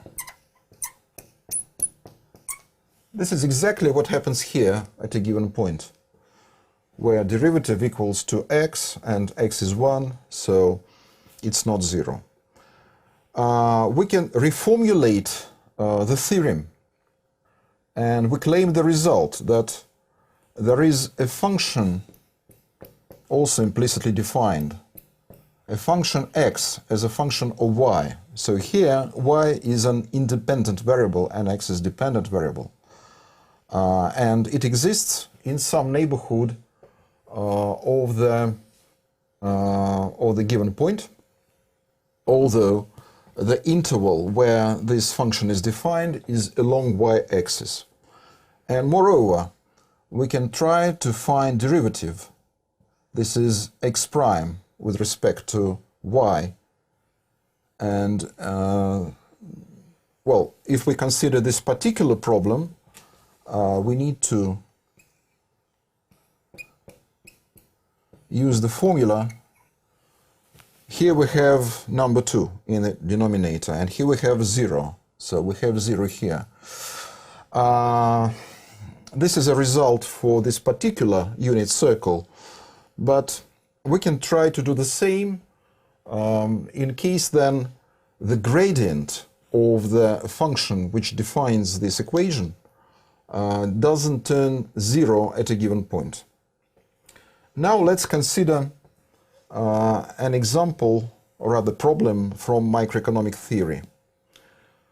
Let us suppose there is a monopolist whose profit can be found by the formula. This is the inverse demand function, Py, where y is the output of the monopolist. So this product provides the revenue, and the marginal costs of the monopoly is constant, and this value is C. So we multiply, in order to find, there are no fixed costs, in order to find the total cost function, we multiply the marginal costs by y, and this is a problem of maximization of profit with respect to the output. What's given, what information is provided about demand? The demand function Py belongs to C2 class of functions. That means that it has the second order derivative, which is also continuous. And what is the problem we are going to set and solve? So the monopoly maximizes its profit. So in order to find the output of the monopoly, we need to find the first derivative of the profit, and that first order condition looks like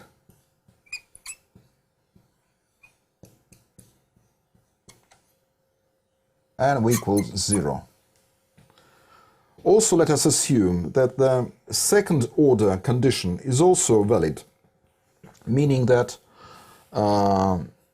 when we find the solution of this equation, I'll be using notation y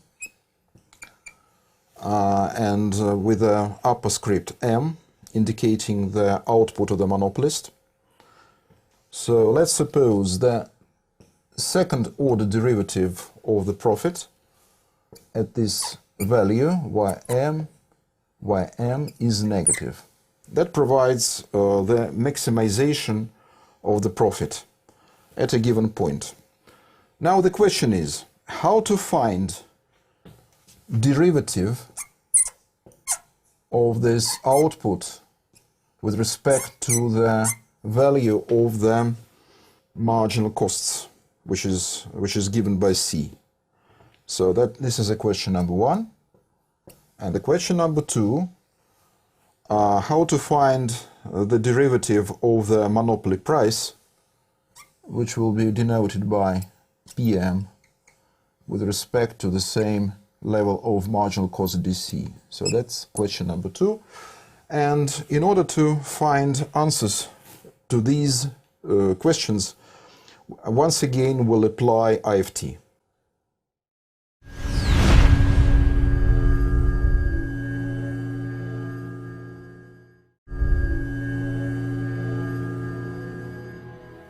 So let us check that the conditions of IFT are met. So we apply the conditions to first order conditions provided by this equation. What we need to check? In terms of differentiability and continuity of the functions involved, we see that since demand function is twice continuously differentiable, this equation, depending on y and c, is differentiable with respect to both variables y and c.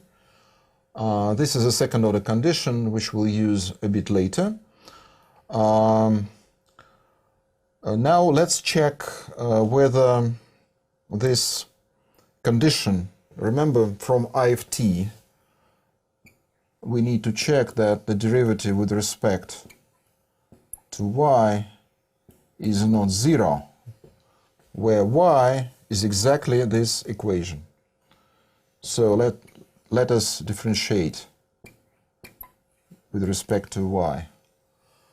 So when we differentiate, we get exactly pi double prime.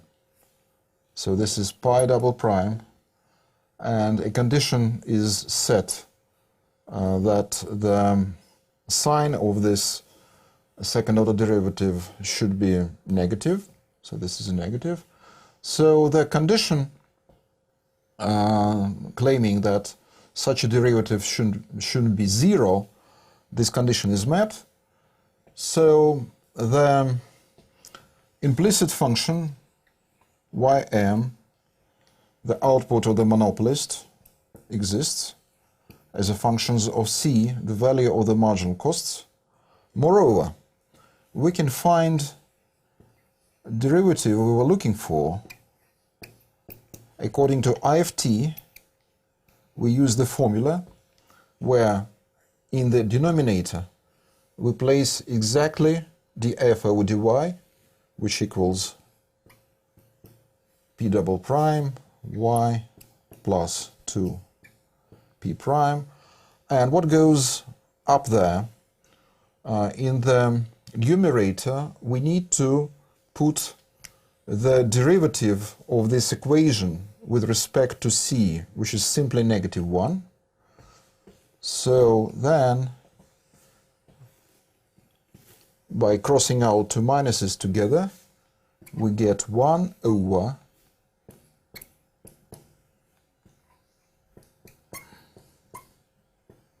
and this is negative because denominator is negative.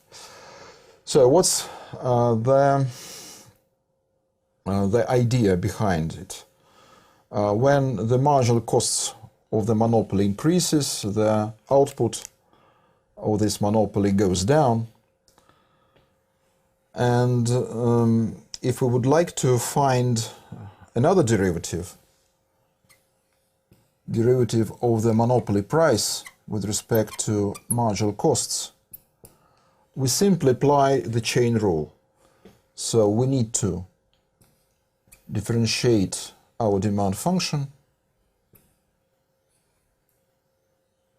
at this value and multiply by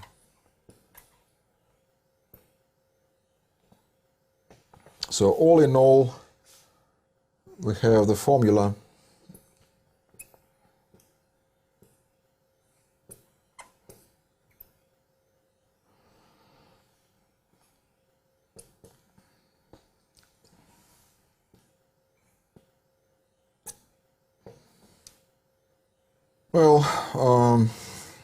both derivatives in the denominator and y value are taken at ym, of course. Now, we can get an interesting conclusion. We can draw a conclusion from this formula. Let's suppose that a government imposes an excise tax on this monopoly. So the value of this tax is t. Tax is imposed on the output, and it can be interpreted as the growth of the marginal costs. So initially, the cost function was c times y, and now it becomes greater, it takes greater value, so we add up the value of the imposed tax. How will it affect the final price charged by the monopolist? It's hard to tell without knowledge of the demand function, but quite often, the demand function is a linear function. So let's suppose This is exactly the case. So this is a linear function where a and b are positive numbers. And we plug into this final formula in order to calculate the derivative.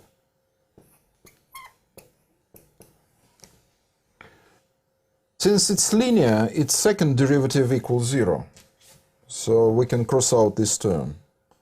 And when we cross it out, as a result, we get 1 over 2.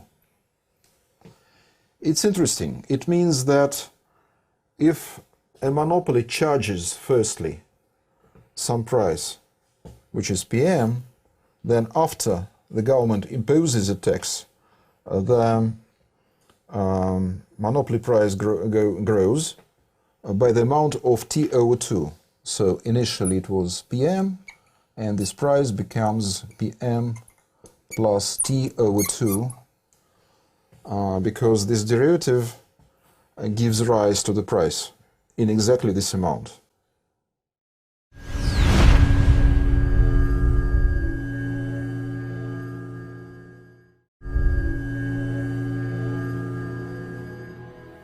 I would like to remind you that when we considered partial derivatives and gradients, we were interested in finding the direction of the gradient vector given a production function. So we dealt with a production function which has the name of Cobb-Douglas, a square root of the product of labor and capital. Let me draw one of the isoquants. Let it be labor and capital, and we choose some point here. So when the firm with this production function employs 4 units of labor and 1 unit of capital, the question was, in what proportion should we employ extra units of labor and capital in order to increase the production in the most fastest way possible? And he said that first of all we need to draw the gradient of this function at a given point. So how to draw this gradient? This gradient, and this title tells us exactly what to do, to draw the vector which is perpendicular to the isoquant, which is a particular case of a production function, and look like that. So this is our gradient. I'm using Nambla notation, Nambla Q. And let us prove the proposition which states the fact that whenever we draw a level curve of a function, a gradient of this function at a given point is perpendicular to a level curve of this function. Now let's consider a formal theoretical statement. Let us suppose a function of 2 variables is given, and it is continuously differentiable on some ball. And there is a point, x0, y0, which belongs to this ball B. And moreover, when we substitute the coordinates of this point, they satisfy this equation. So let's suppose in xy plane,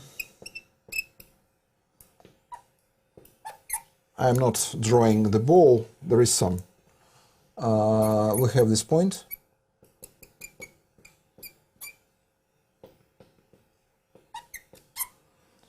And this is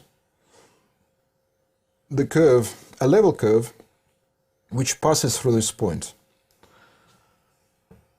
Now we suggest that under some conditions the gradient of this function will be perpendicular to the level curve or perpendicular to the tangent line which touches this level curve at a given point. But first of all, we need to set a condition on derivatives, partial derivatives of a given function. So let's suppose, this is an assumption, suppose the gradient of this function at x0, y0 shouldn't be a zero vector.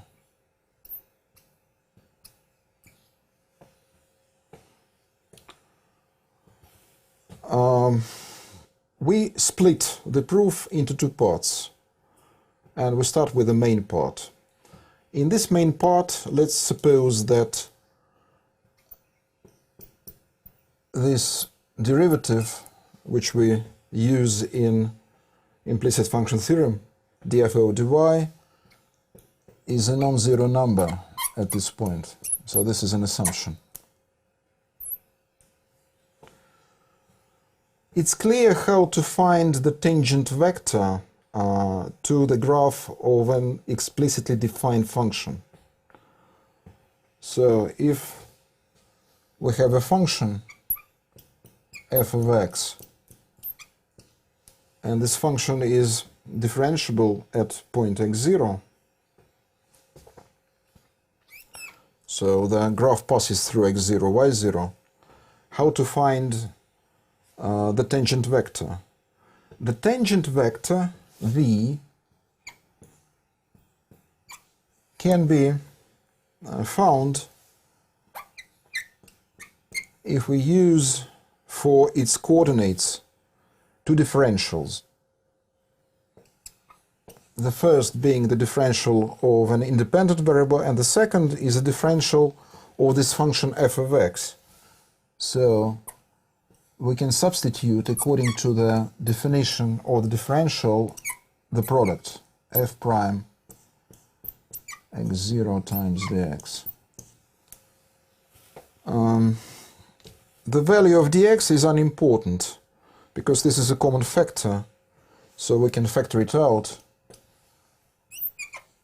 and later on we'll be dealing with a vector whose coordinate is 1, the first coordinate, and the second is simply f prime.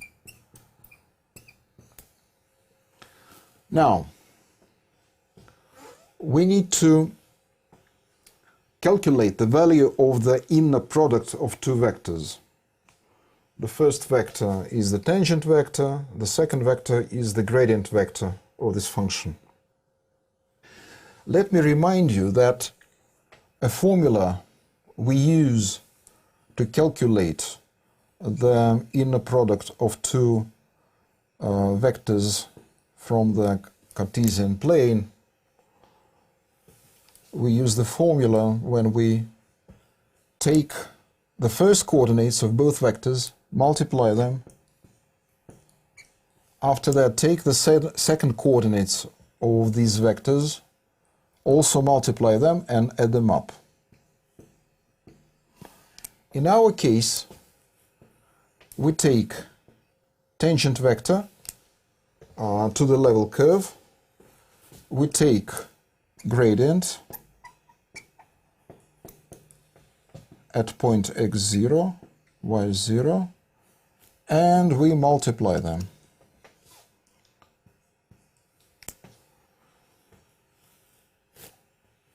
But the first coordinate of vector v is simply 1, so 1 is multiplied by df over dx, taken at x0, y0, plus this is the f prime, the value of the derivative, and here we multiply by df over dy, taken at this point. We haven't finished yet. At this point we need to apply IFT, which provides the value for this derivative, because f of x is the implicit function defined by equation. Equation is f of x and y equals 0. And all conditions of this theorem are met, and we can substitute using the formula, substitute for f prime using the formula 1 df over dx plus, here I write negative, and a quotient df over dx, df over dy, multiplied by df over dy, and easily to check that we get 0. And we have concluded the proof of the main part of this proposition. The remaining part. The remaining part is about 0 partial derivative. So what if, in our case, df over dy at the point is 0? We have a condition. The gradient is not 0. Then that means that df over dx taken at x0, y0 is a non-zero number. As I said earlier, we can find implicit function. This time not the function y of x, it doesn't exist. But we can find x of y. And the derivative dx over dy, according to the theorem, is the quotient of fx and fy. But this is 0. That means that the tangent vector drawn to the level curve will be vertical. It can be expressed as the first coordinate will be 0, and for the second we can choose any non-zero number. So when we multiply again, we need to calculate inner product. Again, we get 0 as well. So once again, in this case, v times grad f is 0. And that concludes the proof of this proposition.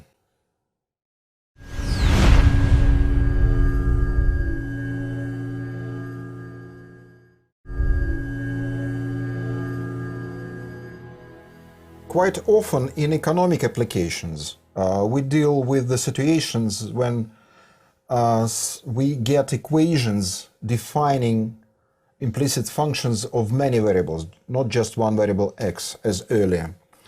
Let's consider a profit maximization of a perfectly competitive firm whose production function is a function of labor alone. Okay, let it be the square root of L. So then the profit maximization problem can be stated as follows. This is the output price, the production function. We subtract the labor costs, where W is the wage rate, and we need to maximize with respect to labor. So when we differentiate,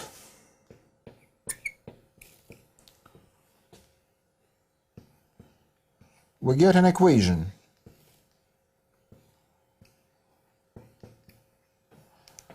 which defines demand on labor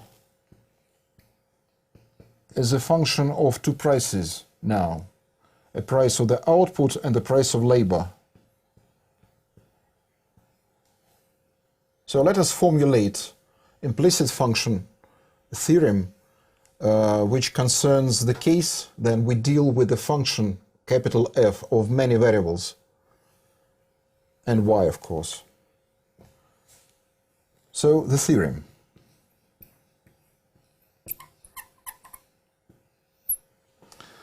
Let's suppose we have a function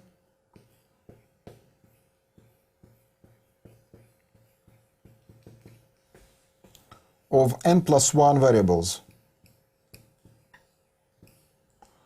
And this function is continuously differentiable on some ball, where the ball lies in n plus 1 dimensional space. This ball is about a point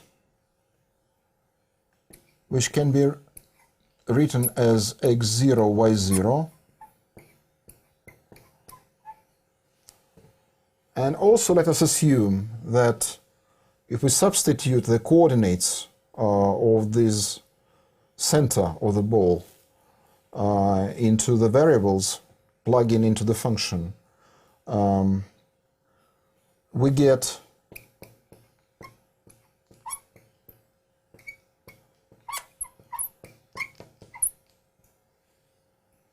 so the coordinates of this point satisfies this equation. We have a similar condition on the partial derivative of the function in question, capital F, with respect to y.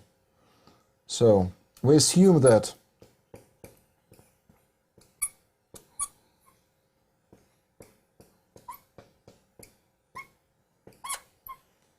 is not 0. Then this theorem claims that there exists an implicit function of x. This is a function of n variables, which is continuously differentiable on some ball b tilde with the center at the point x0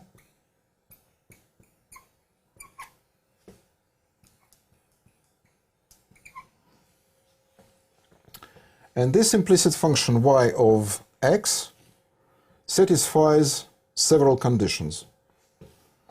Firstly, when we substitute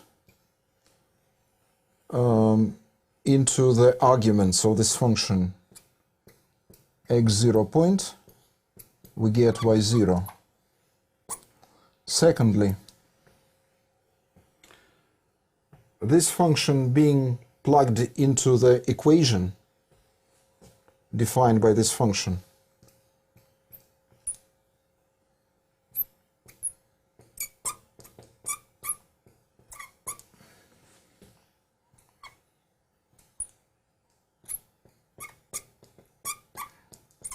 makes it identically 0 for x belonging to b tilde ball. And finally, or thirdly, we can differentiate the implicit function with respect to any xi variable at point x0 using the formula.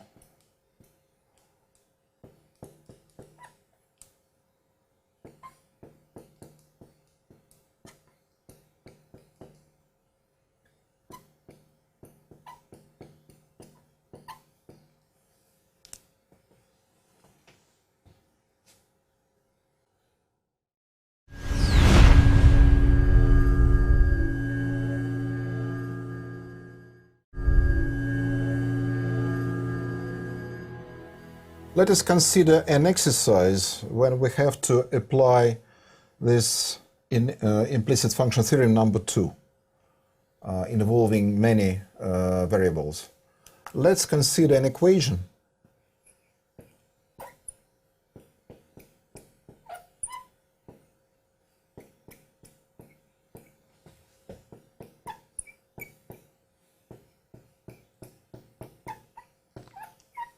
and the question is, to find all such x, y, z values satisfying the system of first order conditions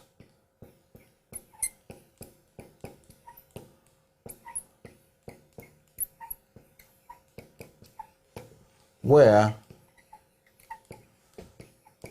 z of xy is an implicit function defined by this particular equation.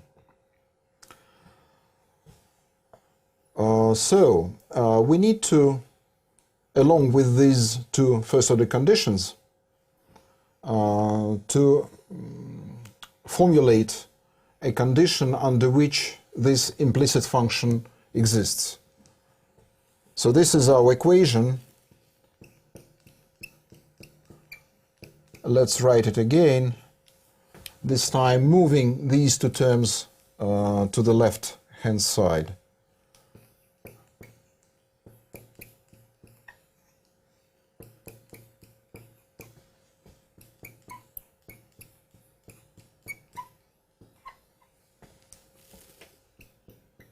And we set to 0. In order to apply the IFT theorem, we need to check the condition that df over dz is not 0, where this derivative is calculated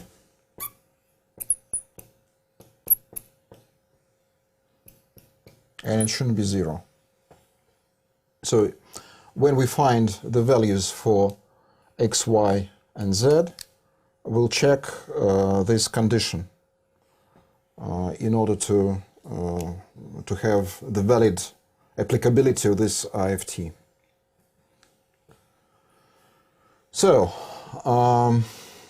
let's form the system that includes both first order conditions, also the point with coordinates x, y, z should satisfy this equation, and we won't forget that this condition should be met as well. Let's set a system of equations.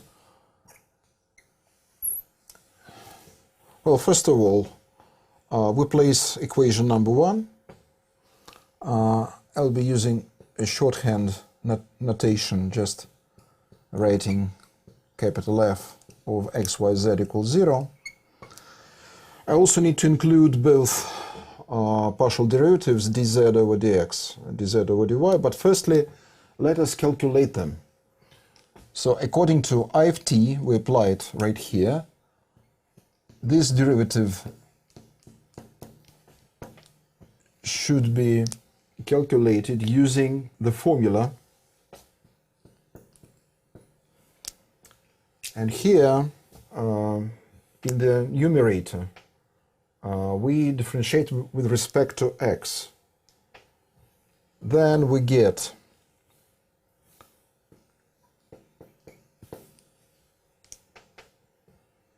minus 4 equals 0.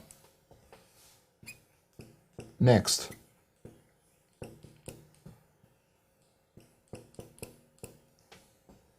differentiate with respect to y.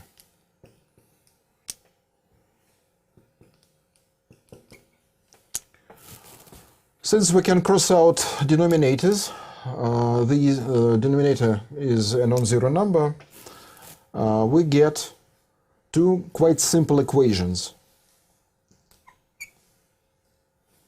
Y plus z equals 4 and x equals 3. Both will be used to simplify equation number 1. So what we need to do, we need to substitute into equation number 1 this concrete value for x, which is 3, and also I'm finding y in terms of z and substituting into equation. So let's do it. So here I continue. We have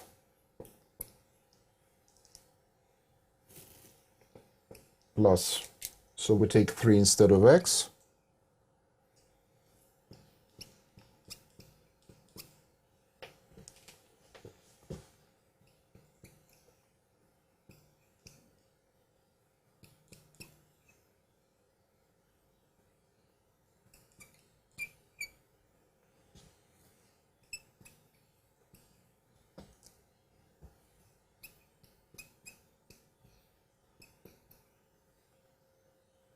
What's left? To collect like terms and rewrite again.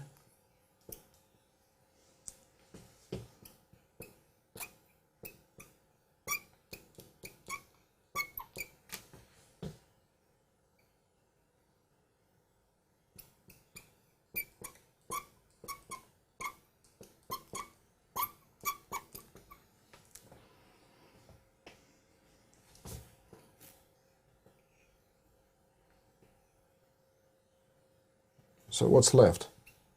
A quadratic equation in terms of unknown z. Plus 3z minus 10.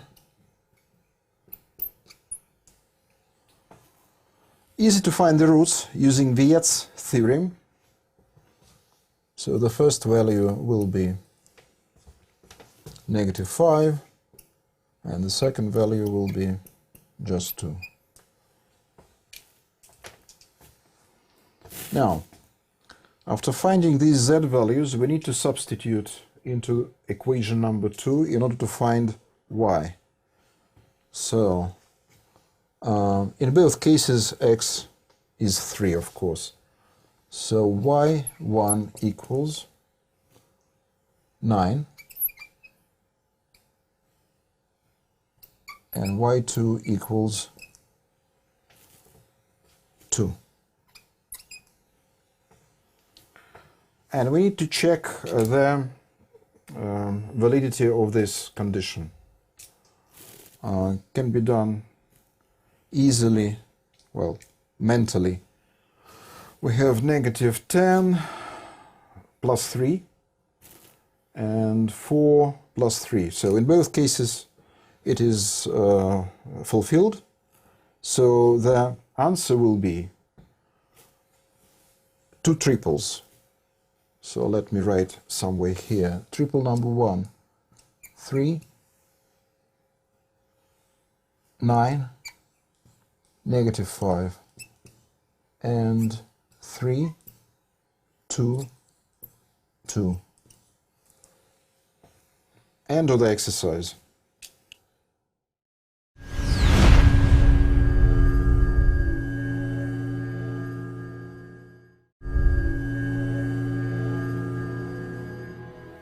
Previously, we dealt with one equation, defining just one implicit function. So we either considered a function which had x and y, 2 variables, and we were looking for a function y as a function of x, or in the latter case, we dealt with one equation which defined a function y, this time a function of many variables. But quite often in economics we have to deal with the systems of equations, and we're looking for several implicit functions, or sometimes we can call it vector valued functions, but I will try to abstain from this term.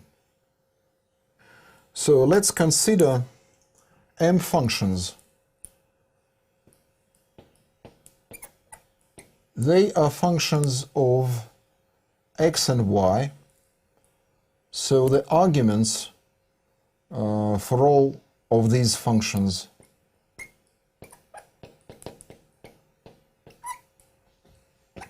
are written in the form of, I'm using x letters and also y letters. So this is equation number 1. And I continue until I reach the final equation.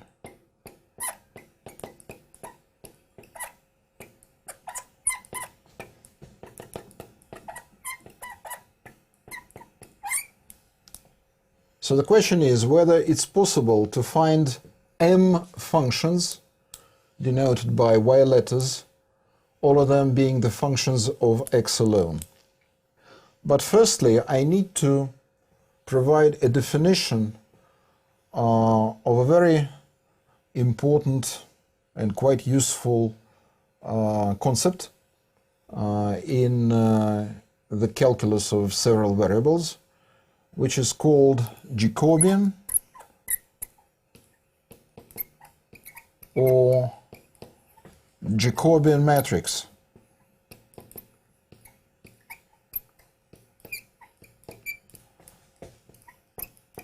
Of a system of functions.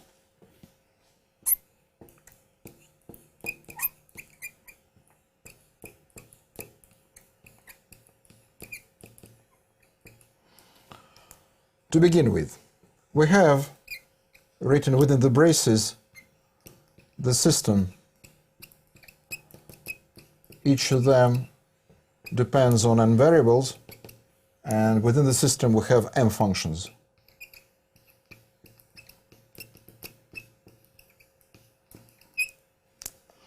Now let us introduce a matrix. Each row of which consists of a gradient of all these functions, starting from the first.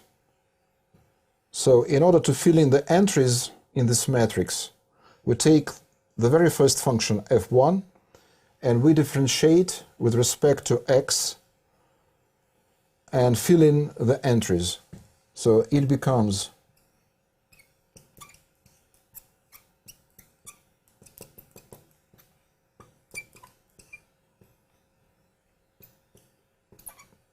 now, in order to fill in the second row, we need to take the second function f2 and differentiate it with respect to these variables. That's how we get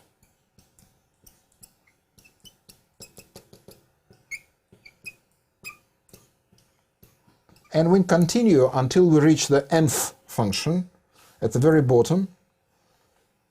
So here I put dots indicating there are more rows until we reach the nth row.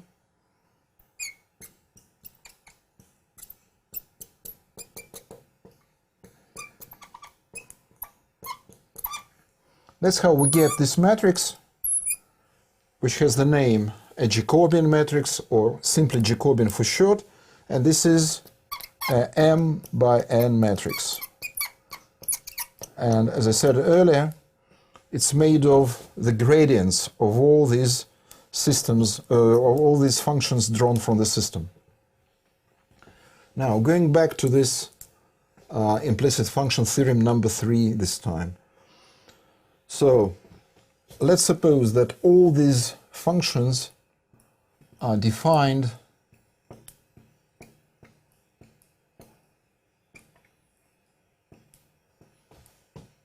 in some ball, so they're continuously differentiable. There's a ball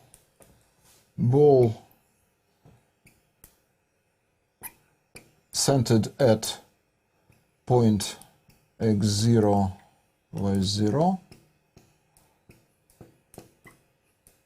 It belongs to the n plus m dimensional vector space R, n plus 1, n plus m, and we are considering a system. Okay, let me unite all these m equations with a brace, and I'll write a number for this system of equations. And we assume that this particular point satisfies all m equations being after substitution. Now, we need to formulate a condition under which the system of implicit functions exists. this condition is formulated in terms of the non-singularity of the Jacobian matrix. This Jacobian matrix is based on these m functions, but we differentiate only with respect to y variables. That's how we get a square m by m matrix. So the condition which we need to check in order to be sure that m implicit function will exist takes the form: the determinant of the Jacobian matrix J is not zero at a given point.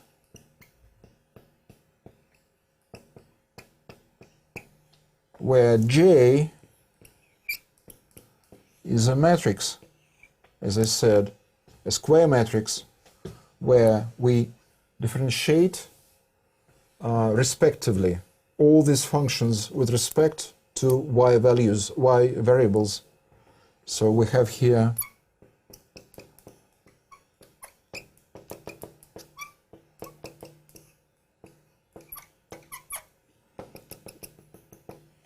okay, I'll fill in the final row.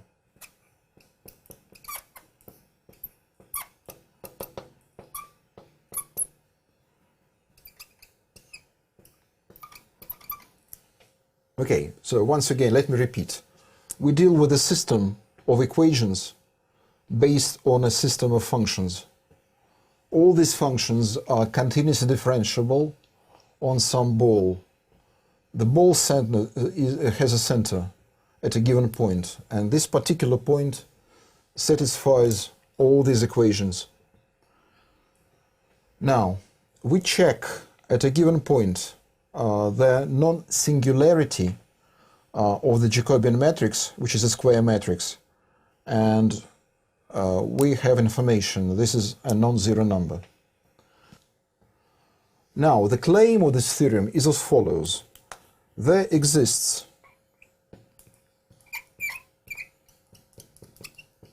a ball B tilde in n-dimensional space, centered at x0. And there exists a system of implicit functions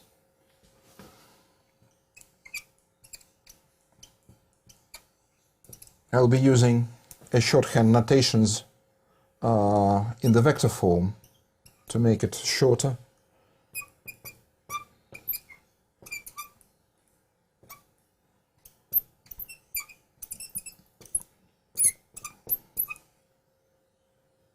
This theorem claims that there exists a ball B tilde in n-dimensional space centered at exactly x0 point, and there exists a system of implicit functions from y1 through ynth, and the following conditions hold.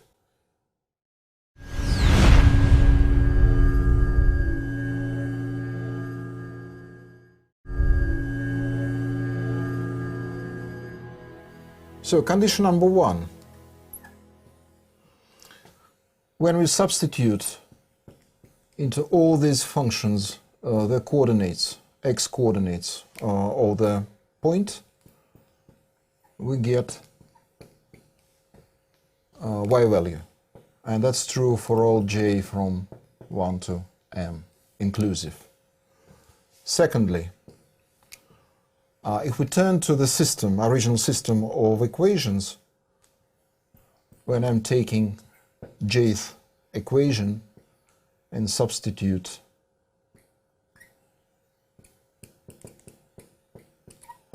for y values the implicit functions,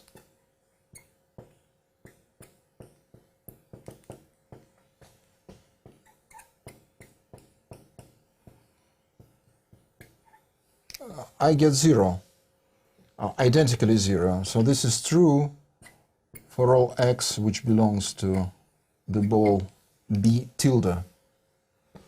And thirdly, all such derivatives can be found.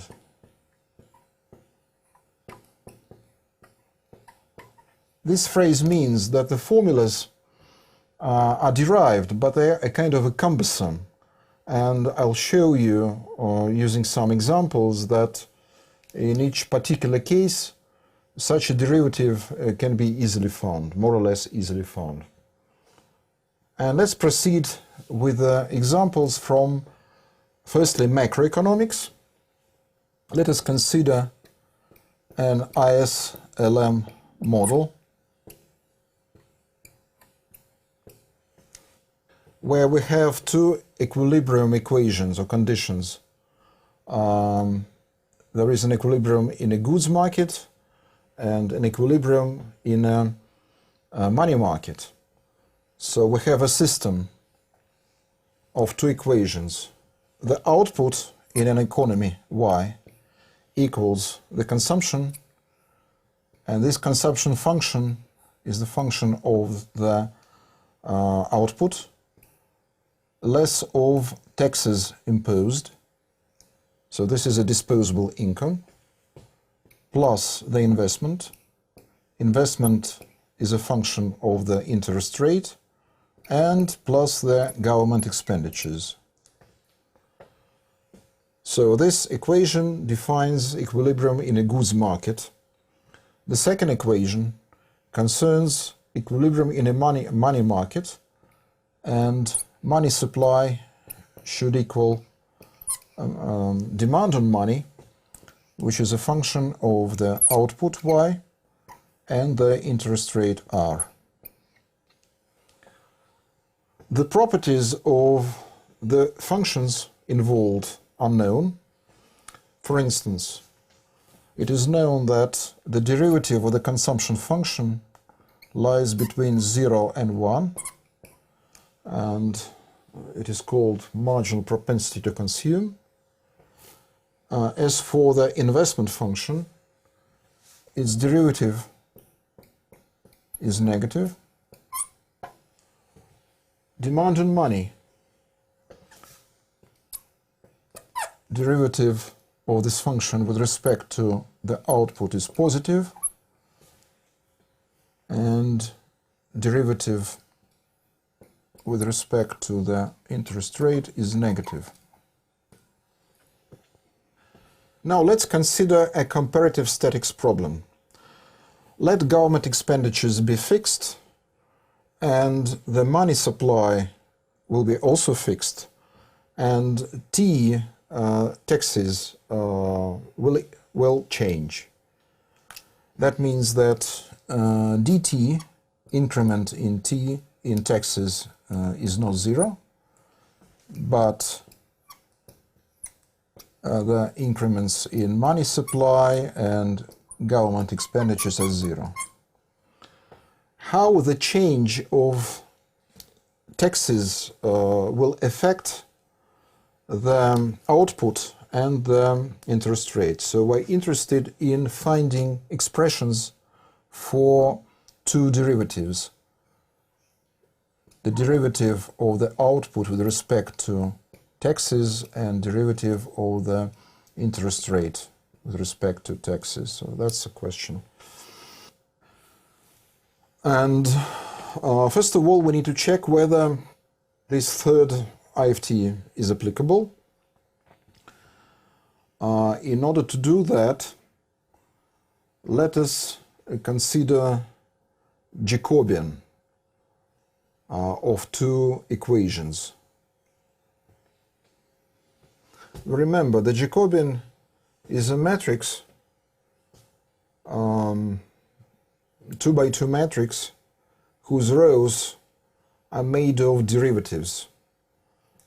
So we need to differentiate the first equation with respect to y and r, which are endogenous variables, and we fill in the first row of this Jacobian matrix.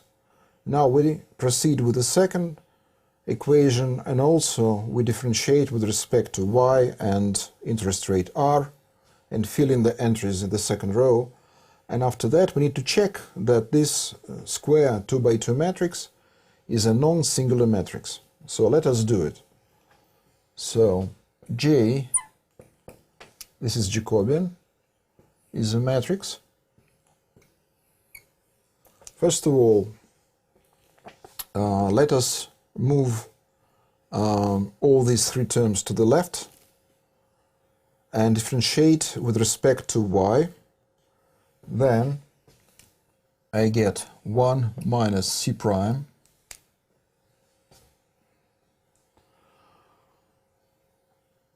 and after that, in order to fill in this missing entry in the first row, so I would like to remind you that this term was already moved to the left.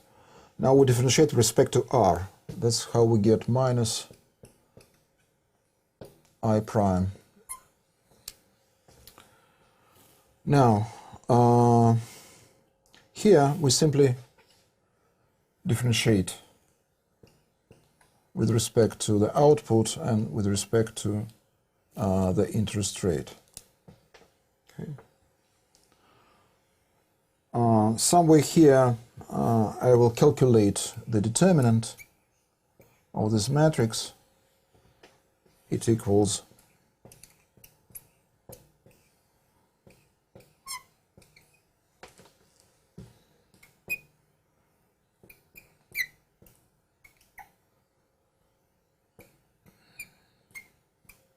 okay, let's check the sign. This difference within the brackets is positive. This derivative is negative. This derivative is also negative, and this derivative is positive. So all in all, we have negative result, which tells us that IFT is applicable, and the only thing is we need to find out the expressions for these derivatives.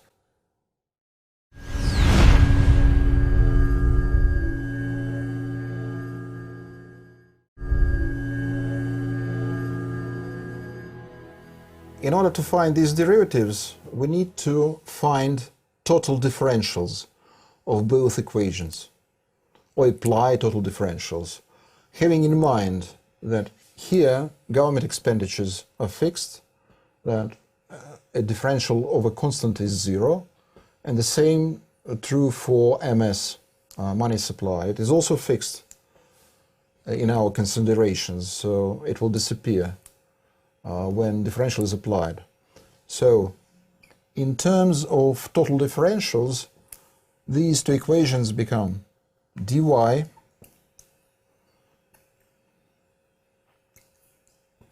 c prime multiplied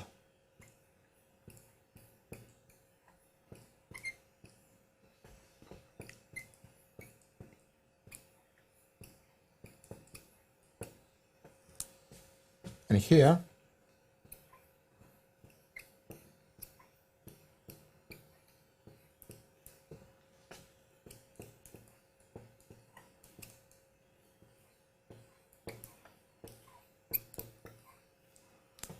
after we have found total differentials of both equations, let us divide both equations by dt, knowing that dt is a non-zero number. Then, after dividing, we can change the expressions for derivatives, because we're interested in derivative dy over dt and dr over dt, both being partial derivatives, because the original system includes other exogenous variables. But here we fix all but one variable, taxes. Taxes are changed. So although we're using straight d to indicate differentials, by dividing by dt, they're converted, these derivatives, into partial derivatives. Having this in mind, we have a new system of equations in terms of these partial derivatives. So we have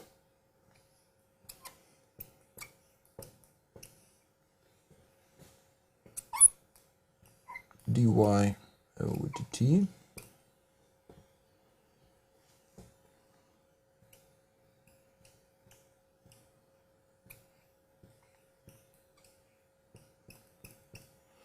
Now, after dividing by dt, we have -1 here.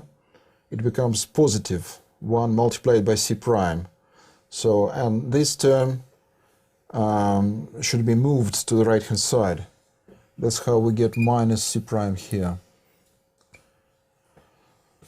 The second equation looks easier.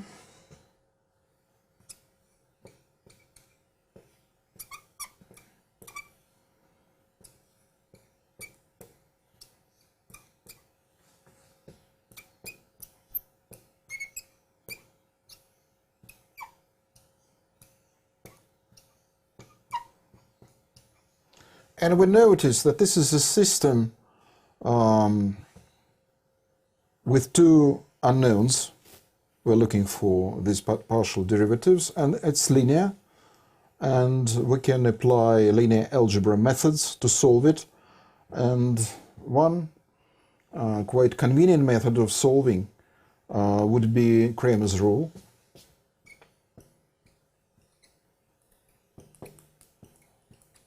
Well, check with the linear algebra courses. So, how to find dy over dt?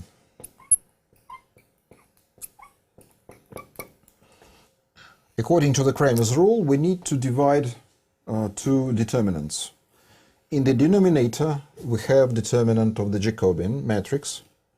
I'll simply write down determinant of J. Here, we take the matrix of coefficients of the original system, whose entries are 1 minus c prime, negative y prime, and these two derivatives, and we replace the first column in this matrix by the column of the right-hand side. That becomes minus c prime, 0. And we keep the same, the second column as earlier from the original matrix.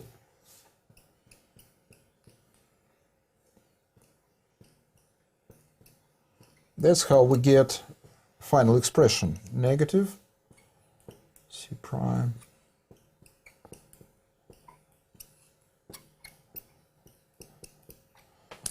would be interesting to check the sign of this expression.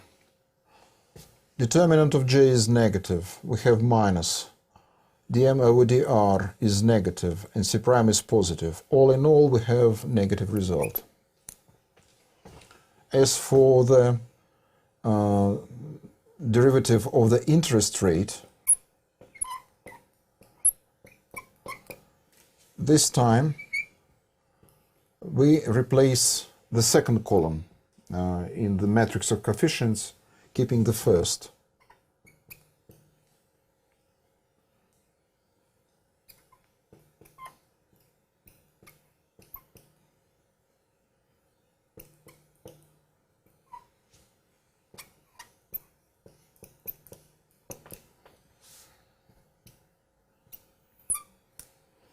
And we have c prime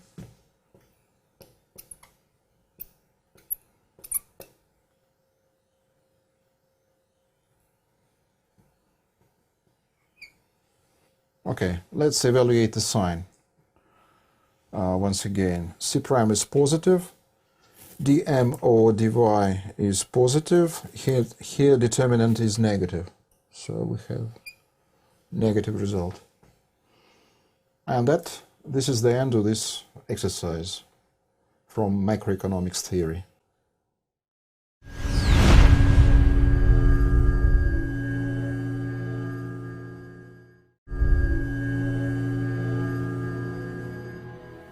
This is a problem from microeconomics. Let us consider two interrelated markets. And we consider markets being in equilibrium condition. For example, in the first market, we're using a market clearance condition. The demand on good number 1 is considered as a function of both prices, the price of the first good, the price of the second good, and it equals supply. And the supply is exogenously provided.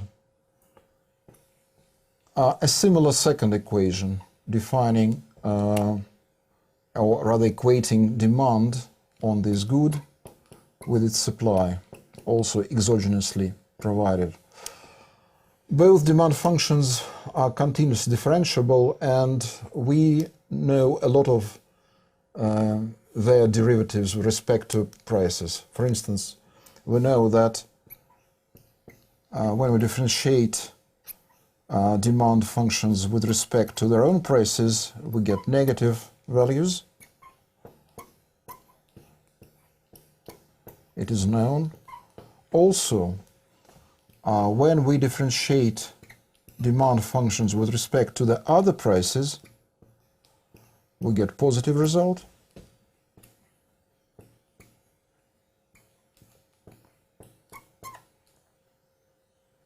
And additionally, there is information regarding the value of the determinant based on the derivatives. So actually this is a determinant of a Jacobian matrix made of derivatives of the demand functions. So we choose the first demand function, differentiate with respect to price 1, price 2, and do the same with the second function. So we get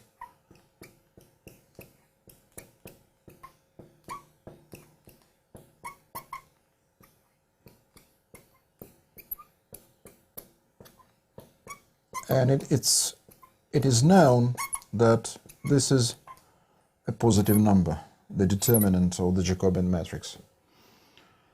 Now the question is how to find two derivatives if they exist.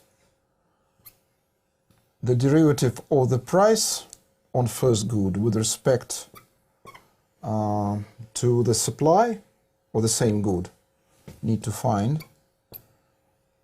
and also how the price of the second good will change under the change of the supply of the first good. Need to find out. But first of all, let us recall the conditions of the implicit function theorem number 3. All we need to do, we need to check the non-singularity of the Jacobian matrix, but is already provided by this condition, because this is exactly the Jacobian matrix based on these two equations. So it's done, and in order to find these derivatives, as in the previous example, we need to find total differentials of the both equations. Having in mind that we're looking for derivatives with respect to the change in the first supply, having the second supply fixed, then we get two equations in total differentials.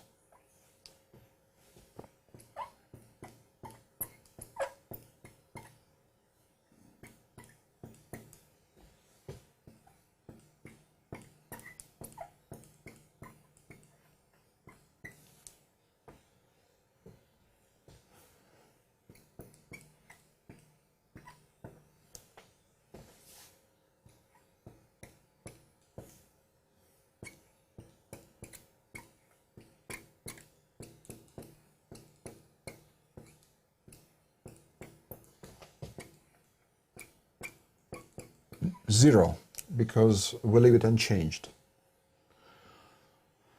Now, as in the previous example, let us divide both equations by ds1, which is a non-zero number, and after that we change our notation So we replace straight d's with round d's, indicating the fact that we're looking for partial derivatives. And they, in fact, are partial derivatives. So then we get a resulting linear system of equations in terms of unknown derivatives.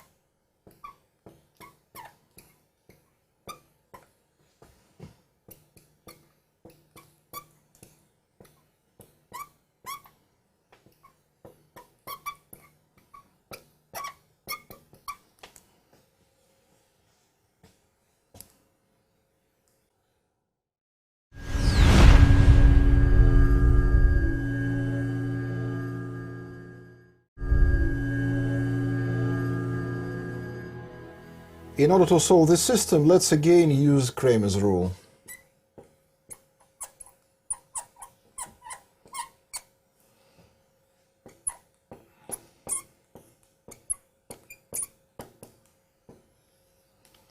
In the denominator, we have the determinant of the matrix of coefficients.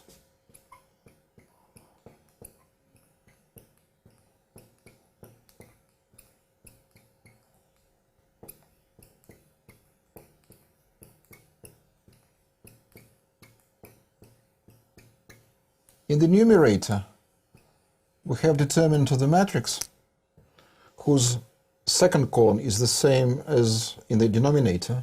So I'll start with it.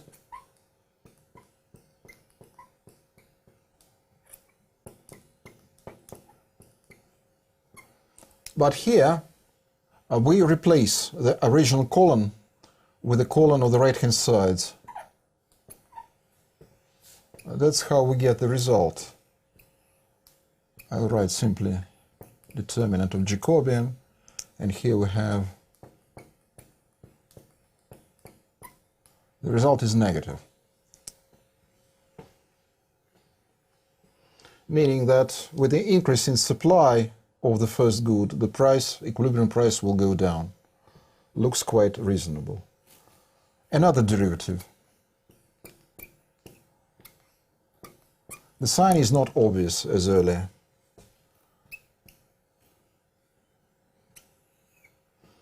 This time we replace the second column with 1, 0. Here we have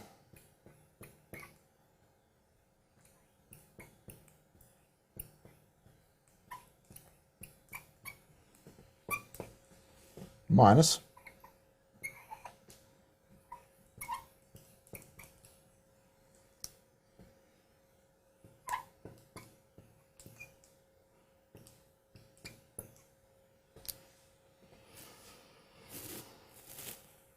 so the result will be positive. The interpretation in terms of microeconomics I will leave to you, to the audience.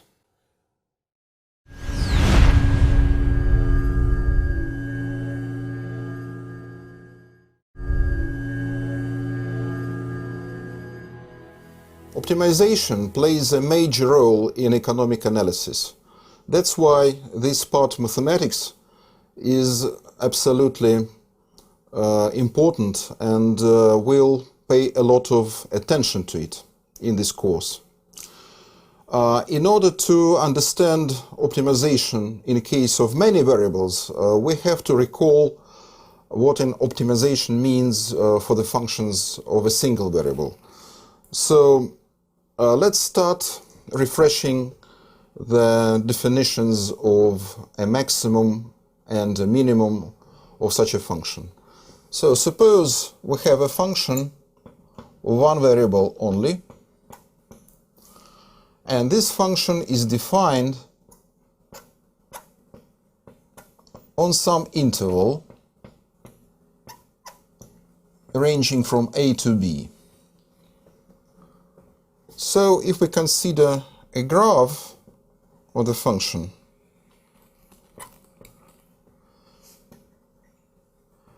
in order to refresh the concepts of maximum and minimum values, so let's consider a graph like this. These are the endpoints, but they are not included, a and b, because this is an open interval. At this point, which is x0, a function takes the value which is the greatest within the local neighborhood of this point. But at point x1, it takes the global maximum. So let us formalize the concepts.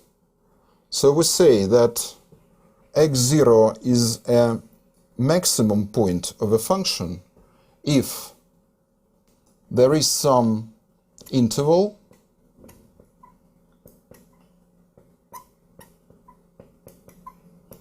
such that for all x from this interval, the values of the function are no greater than the value of the function taken at x0 point. So this is a definition, in the case of one variable, of a local maximum. At x1, the function takes the greatest value if we compare the values from I interval. So then, in this definition, we say that x1 is the global maximum because the value of the function taken at any point from the domain is no greater than the value taken at x1. So this inequality holds for all values of x from the domain. Now, what tools do we use in order to find these points? By the way, talking about minimum, all we have to do, we need to reverse the signs of these inequalities. That's how we get the definitions of a local minimum and respectively a global minimum. So the tools for finding maximum and minimum points is in calculus. So if we additionally know that the function f of x is continuously differentiable on I, then the necessary condition for a function to have maximum or minimum value at some points will look as follows. And it can be stated as a theorem.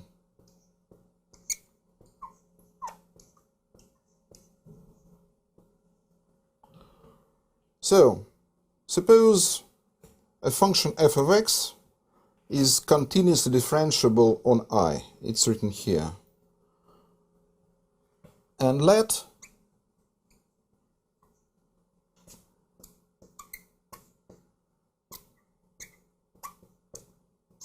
the point x star from I is either a maximum or a minimum of this function on I. Then derivative at this point turns 0. This theorem provides only necessary condition for a function to have a maximum or a minimum value at a given point.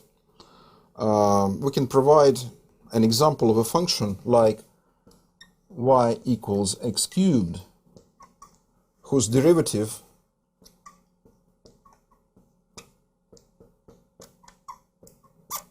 turns 0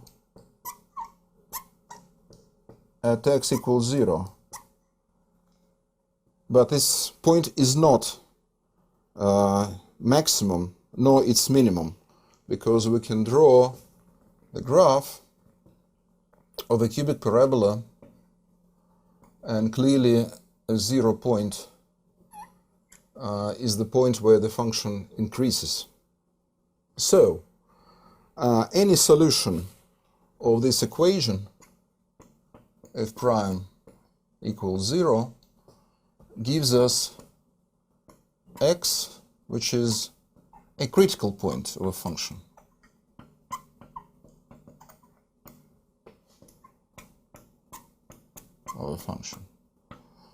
In order to check whether a critical point is really a point of extremum, we need to perform a test, which is another theorem, which provides a sufficiency condition for a maximum or a minimum, and it is based on the analysis of the second order derivative of this function. So from now on, let's suppose that the function f of x is twice continuously differentiable on interval I. If we have a critical point, and after the second differentiation we substitute this critical point into the second derivative, unless the value is 0, we can analyze the nature of this critical point based on the sign of the second order derivative. So let's state it as a theorem. So this is a theorem which provides sufficiency. So once again, the statement starts with the information regarding the differentiability of the function f of x. Let x star from this interval be a critical point.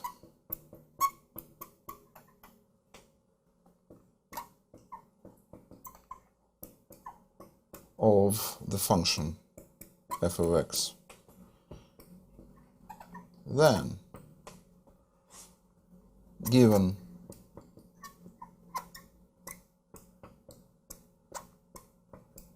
a negative value of the second order derivative at this point, then x star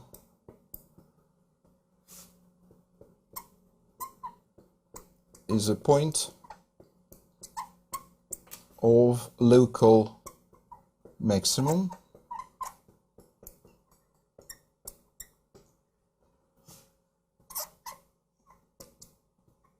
given second order derivative which takes a positive value, then x star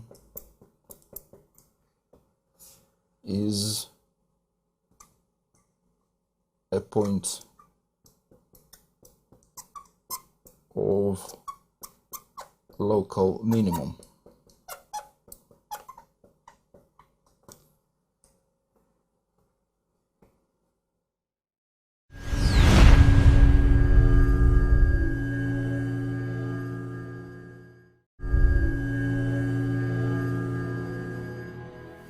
I would like to add some remark. Given a critical point, that means that the first derivative turns 0 at this point, and for example, the second order derivative is negative, we can say more. Then x star is a strict local max. That means that in some neighborhood or interval,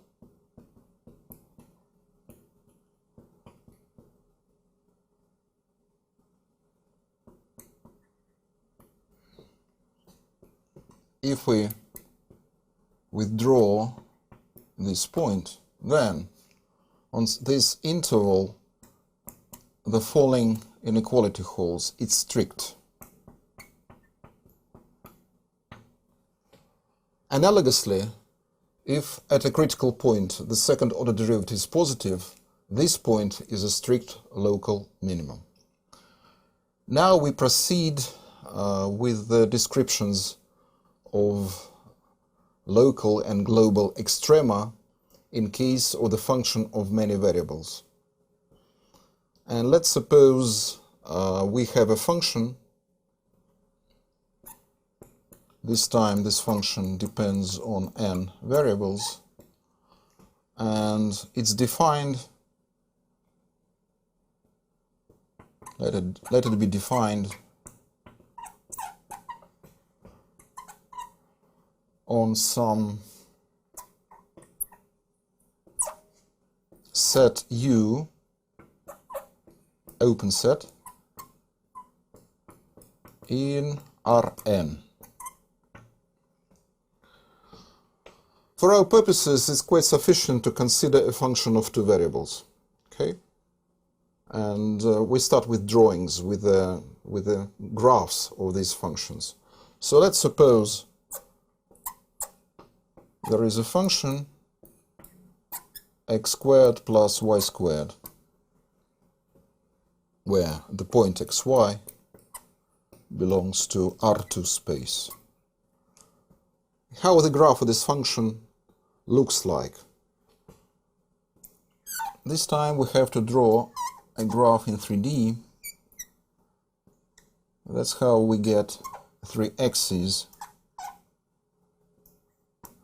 So it's easy to draw the graph. It looks like a bowl. We can say this is a bowl-shaped graph.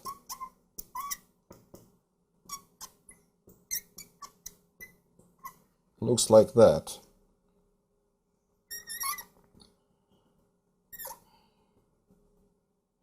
Well, clearly the origin is the minimum point of this function, and actually it's a global minimum, because if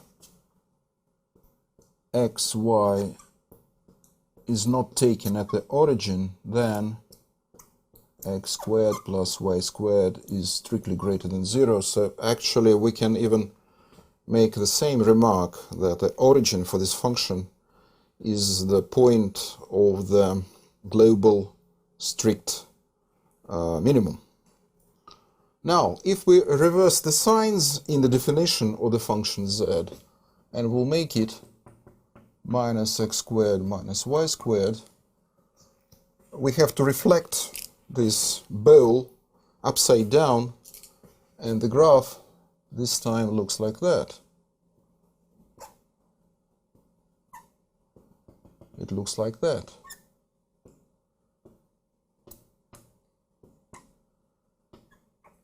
And the origin this time becomes the point of the strict global maximum.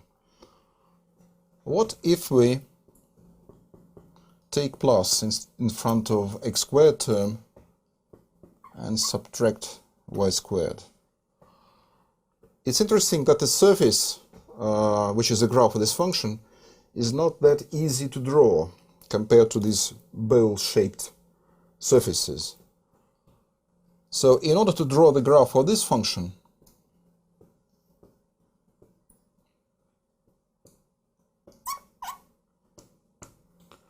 let's cut this surface by the coordinate plane. Let's consider that y equals 0. Then this term turns 0, and all we have to do, we have to draw the parabola which faces upward.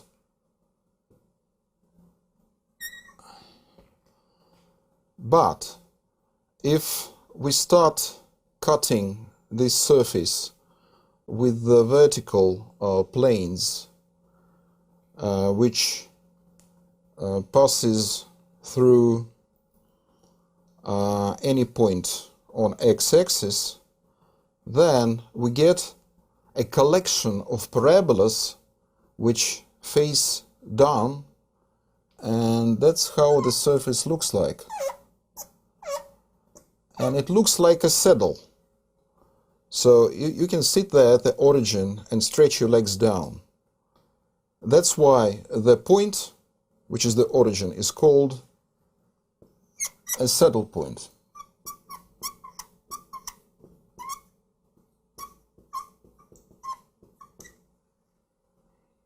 Now it's time to proceed with the formal definitions of maximum and minimum.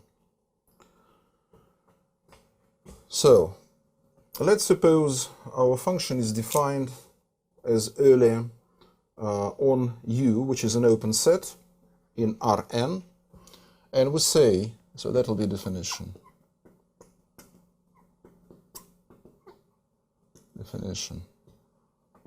Now we're defining global maximum.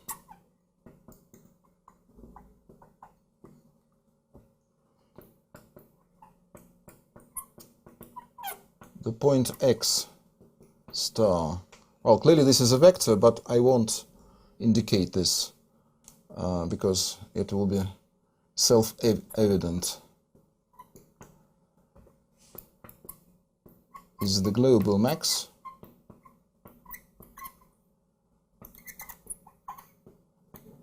if for all x from U the following inequality holds.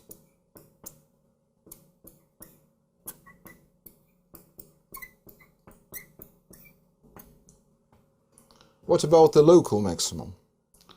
A point can be considered as a local maximum of such a function if there exists, so we have finished with that, and now we proceed with the local maximum.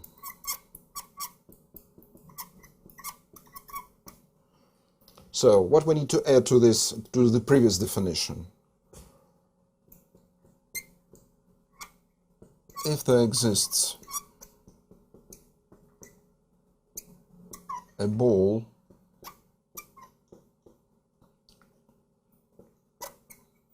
about the point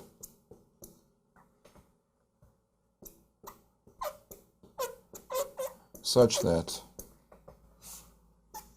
f of x is no greater than f of x star for all x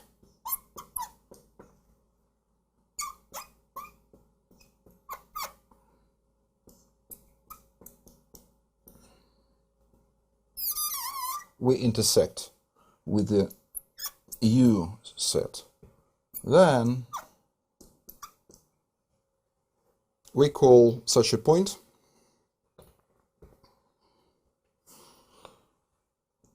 star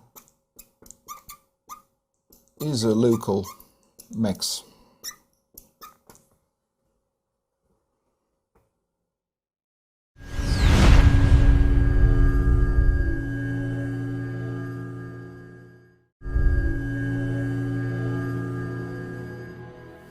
We can define the concepts of a global minimum of a function f of x of many variables and also local minimum in the same fashion. So we can take these definitions stated just recently and we simply reverse the order of the inequalities. Now, if we consider a particular problem of optimization, we have to separate two kinds of optimization problems. So we can consider an unconstrained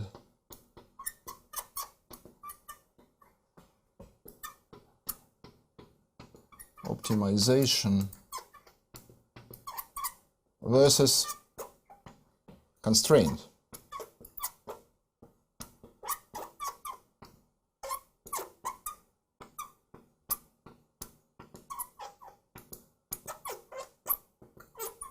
So what's the difference? In unconstrained optimization problems, we deal with a function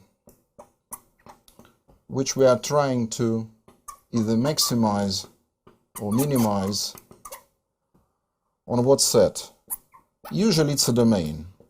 So for x belonging to U, where U is a set either open or sometimes closed from Rn.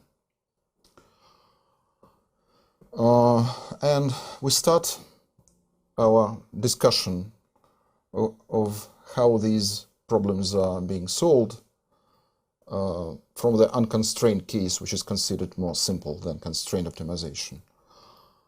In constrained optimization problems, once again we have a function which we'll call an objective function of the problem, which should be maximized or minimized subject to some constraint or constraints. These constraints take form of either equalities or inequalities or a mixed constraints combining both types, equality constraints and inequality constraints. So for instance, we start considering a case, then there are some constraints in the form of equations or equalities.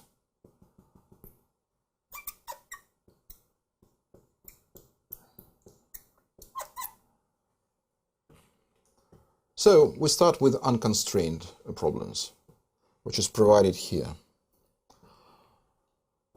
We need to state and formalize both necessary and sufficiency conditions for a point to be a point of a maximum or a minimum. And we'll be considering a search for local extrema. Extremum is either a maximum or a minimum of a function. What about the global extrema? We'll be considering, but it will be done later. So from now on, we'll be considering just a case of a search for a local extrema. And we'll be using calculus like in a single variable case. So let's suppose that our function f of x, which is defined on some set U, and we'll consider an open set as earlier, but this time it is continuously differentiable, so it belongs to the class C1 of functions. And I'm ready to state a necessary condition for a point to be a local maximum or a local minimum in the form of the theorem.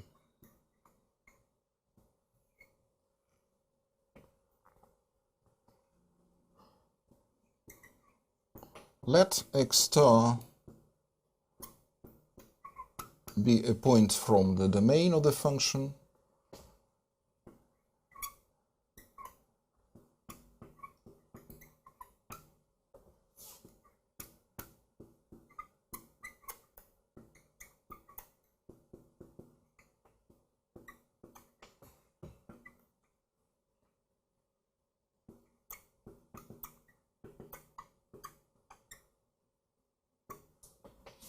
then first order derivatives of this function taken at this point equals 0 for all I starting from 1 up to n. This is a theorem which can be easily proven, so let's prove it. I'll provide the proof in case n equals 2. We'll be considering two-dimensional case. Let me draw a graph.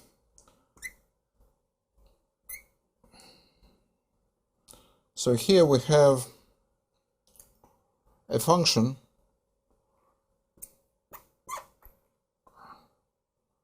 whose domain is a set in Cartesian plane. And here we have a point where this function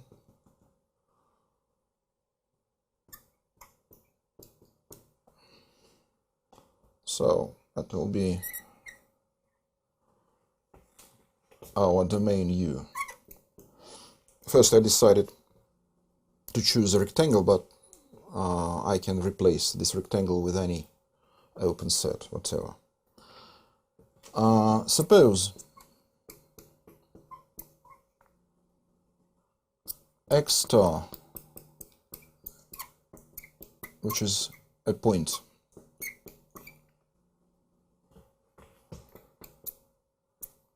is a point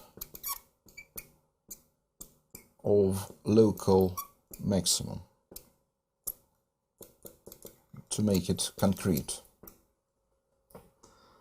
Then, if we fix x2 at the value of x2 star, and we'll be changing x1 within some neighborhood at this point, then we have a function of a single variable only.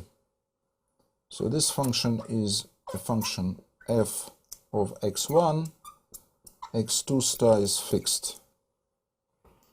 Then, according to the theorem from a single variable calculus, its first order derivative taken with respect to x1.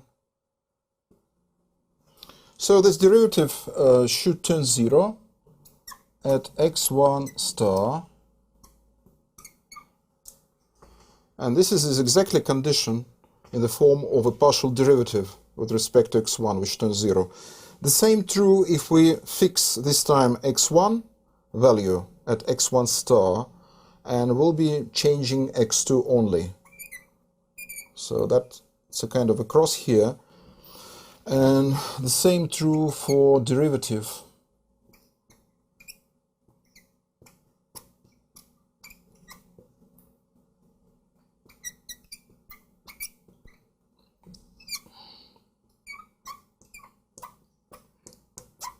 And that completes the proof of this theorem.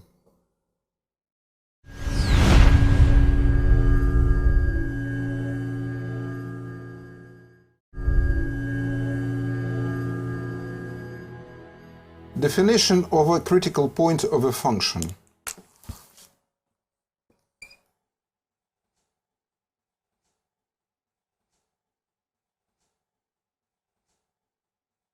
Let f of x be a C1 function defined on U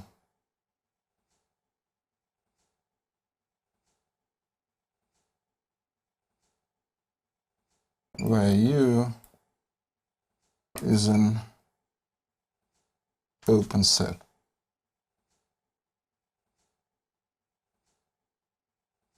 We say that x star is a critical point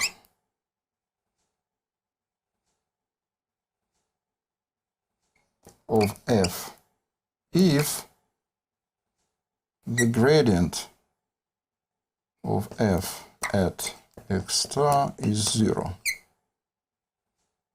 Well, clearly x star belongs to U here. We have considered three cases of three functions.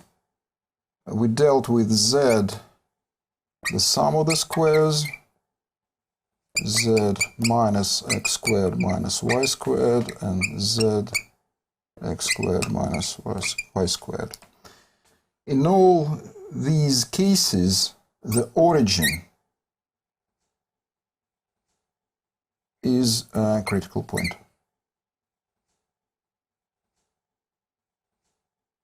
Because when we find derivatives of all these functions with respect to x and y, these derivatives turned 0 at the origin. But we know that these 3 points are different, because in the first case, when we deal with z, which is the sum of the squares, the origin was the point of strict local minimum. For this function, 0 point was the point of the strict local maximum. And in the third case, this point, the origin, wasn't an extremum at all. So when we look at the surface represented by this function as the graph of this function, we saw that it looked like a saddle, and that means that we can find a new name for such a critical point. So for this function, z equals x squared minus y squared is a saddle point.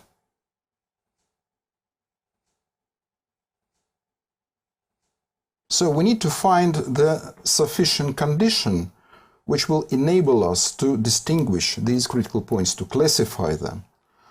And let's recall how it is done in the case of a single variable function.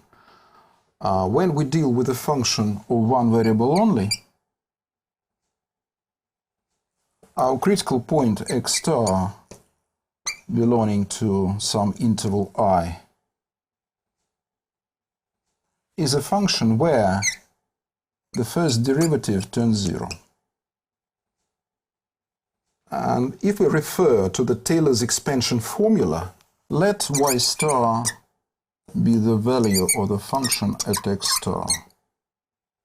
Then, according to the Taylor's formula, y minus y star is roughly f prime taken at x star times x minus x star plus 1/2 f double prime times x minus x star squared.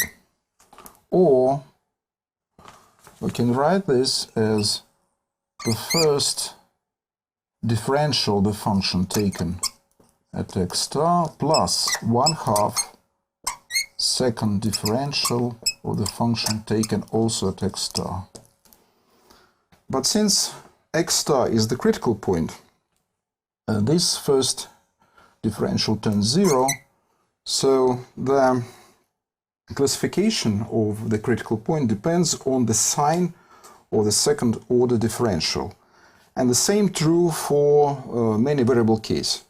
The only thing is that we need to use Taylor's formula for the function of many variables.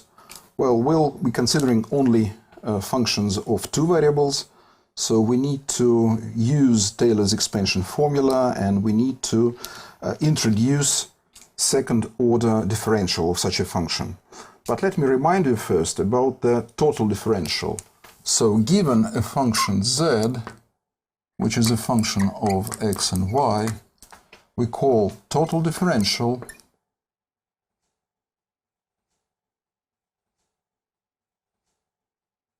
expression df when we evaluate this expression at a given point, such that we have df over dx taken at this point times dx plus df over dy at the same point multiplied by dy. We'll introduce this time second order differential by the formula.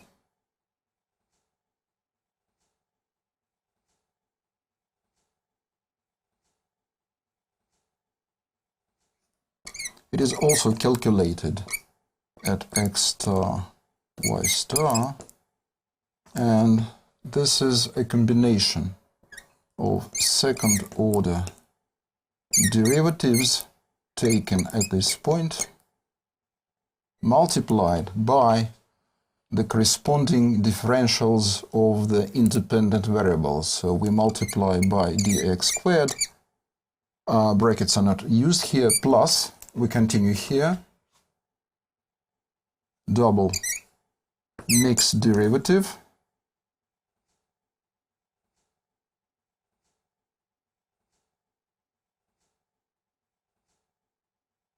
by the product of differentials of x and y plus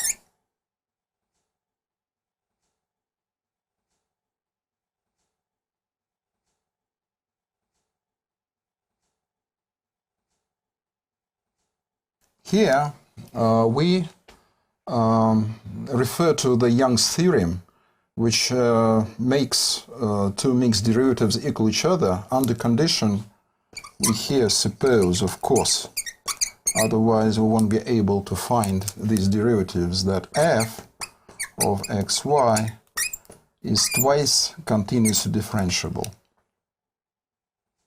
Now, Taylor's formula.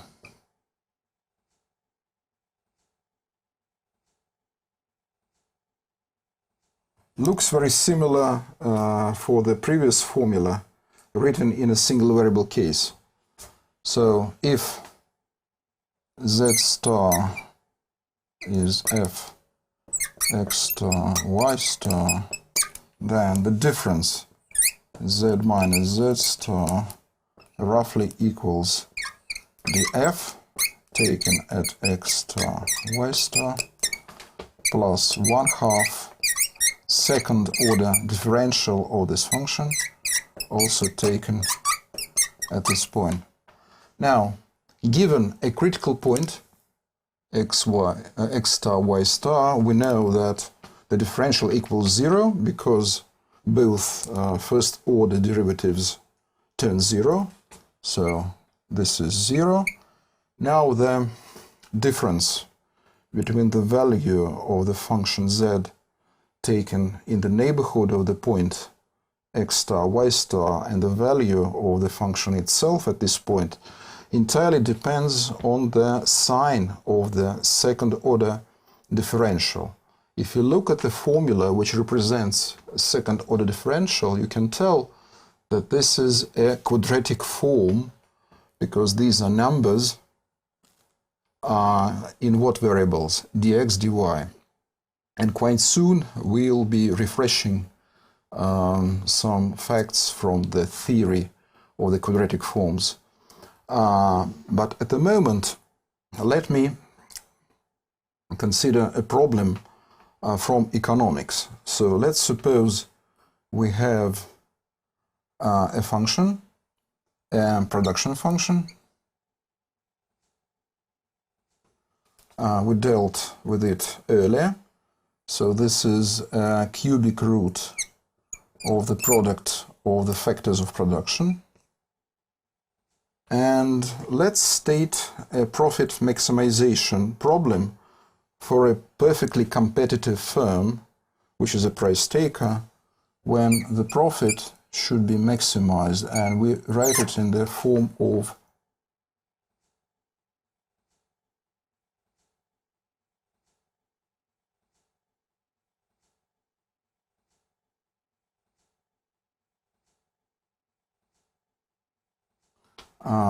talking about the first order conditions, we can find easily by differentiation of the profit with respect to labor and capital, then we get so-called first order conditions in the form of two equations.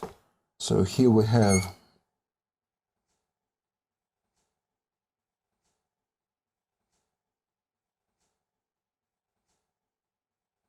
should equal W, and here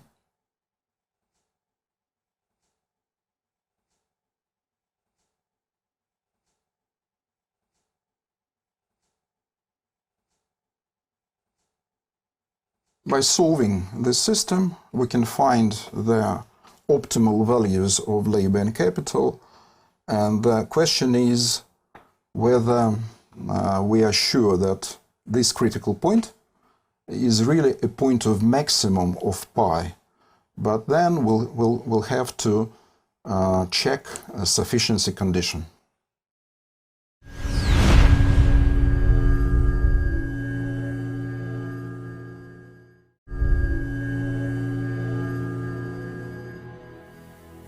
Second order differential of a function is a particular case a quadratic form. That's why we have to refresh the notion of a quadratic form. So let's suppose we have a function q of xy, which is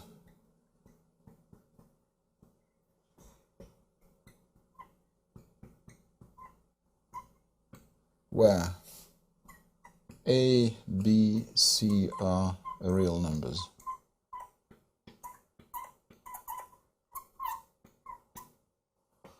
Why did I choose number 2 in front of b?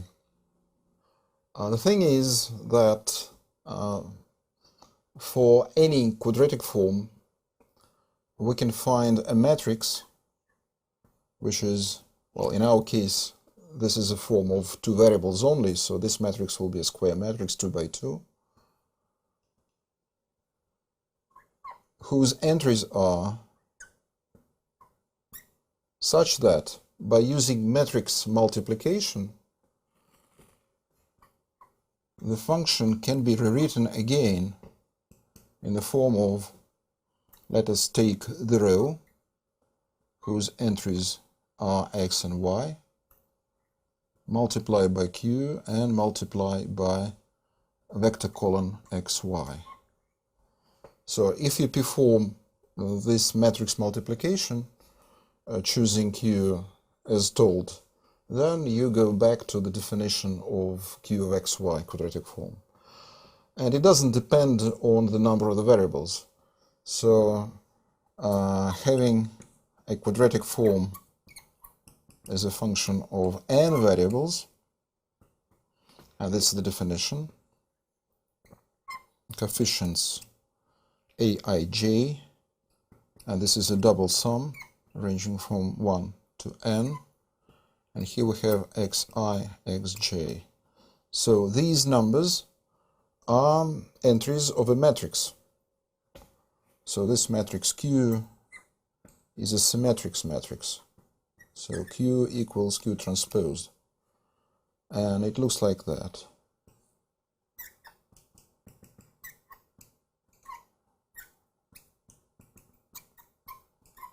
And the final row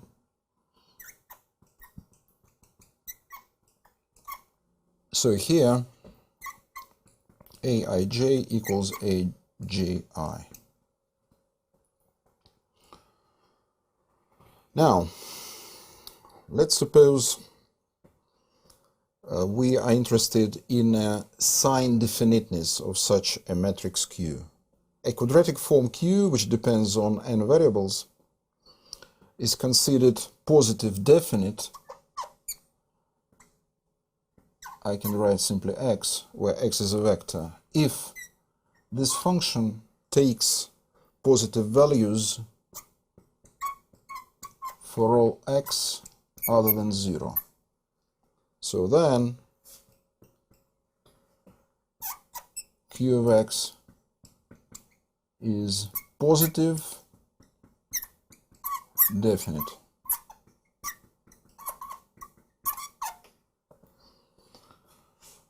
If such a function takes only negative values for all x other than 0, then we call it, we just replace the word positive by the word negative.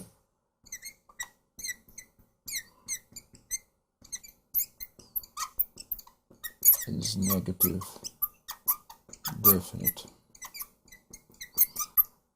And the final case, if there exist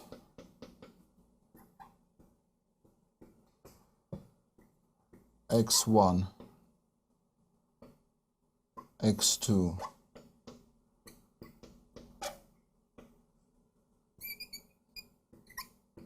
such that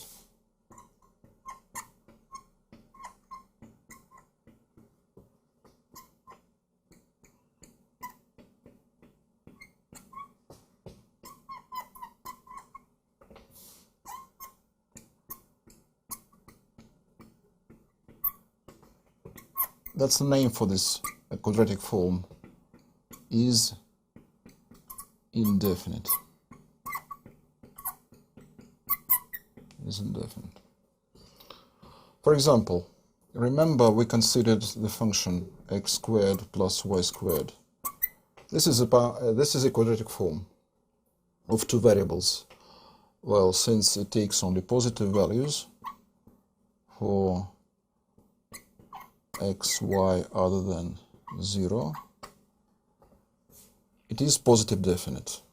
If we attach two minuses, it becomes negative definite. And finally, when we consider the difference of two squares, it is indefinite. It is indefinite. Now, all this definition can be extended to the symmetric quadratic matrices. So whenever Q is a matrix, if Q is a symmetric matrix whose quadratic form based on this matrix Q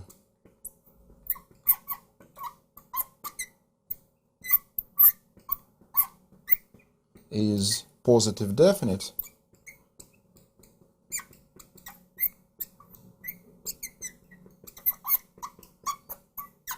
then the matrix itself is positive definite.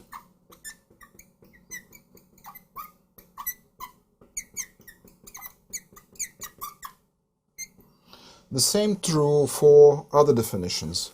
So whenever matrix Q, which should be symmetric, whose quadratic form based on this matrix is negative definite, the matrix itself is called negative definite. And the final case, when we take the symmetric matrix, we form the quadratic form, and this form happens to be indefinite, the matrix is called indefinite.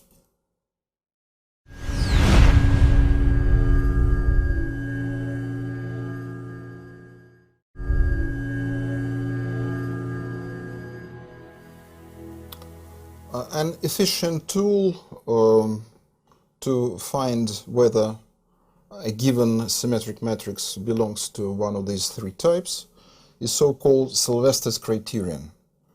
In order to formulate this theorem, we have to recall some definitions. Let A be a n times n matrix.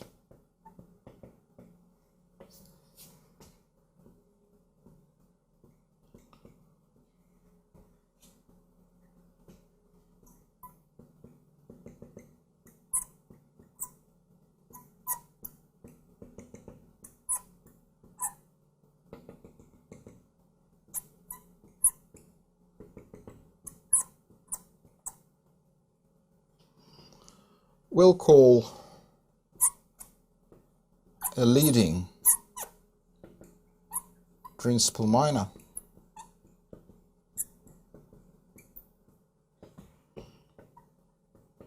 minor is a word which means determinant or a matrix or submatrix. We call a leading principal minor a determinant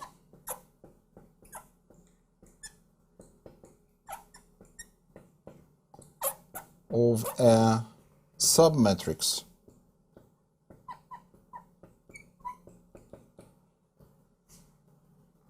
that we get after deleting k rows and k columns starting from the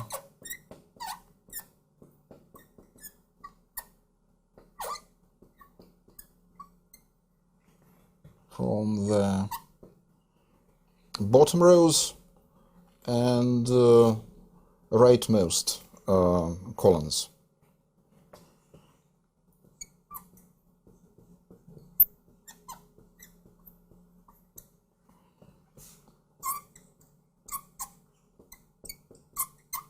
And the rightmost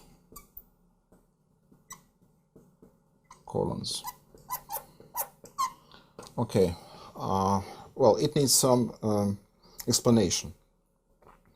So if I start deleting rows from the bottom, and I'll do the same, or rather at the same time deleting columns starting from the right, then I get a submatrix of a smaller size. For instance, if I choose just to delete the very bottom row and the rightmost column, then the submatrix will include n-1 rows and n-1 columns. Now, I may continue to delete in a similar fashion. Then my submatrix shrinks, and in the very end, what's left? Only this entry, A11. Also, among leading principal minors is the biggest possible minor, which is the determinant of the matrix A itself. Let me show you using a small matrix. So let's suppose we have a matrix of the second order.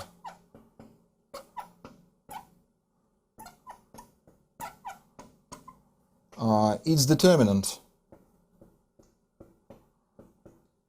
I'll be using capital delta letter.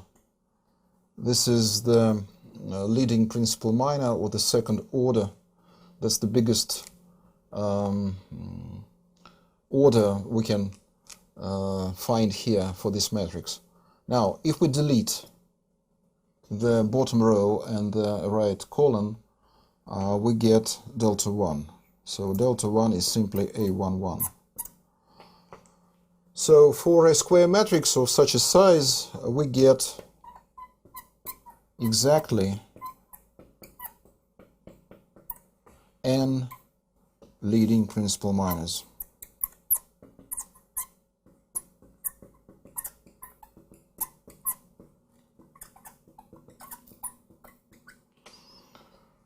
Now, let's formulate Sylvester's criterion, which provides necessary and sufficient conditions for a matrix, a symmetric matrix, to be either positive definite or negative definite or indefinite. So the statement consists of three parts, as I said. Okay, and let us start with part A.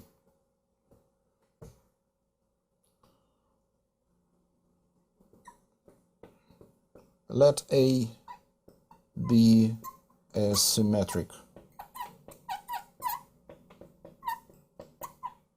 matrix.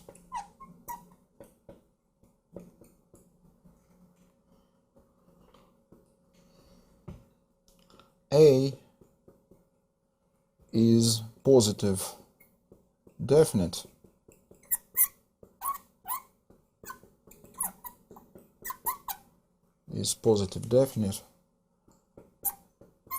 if and only if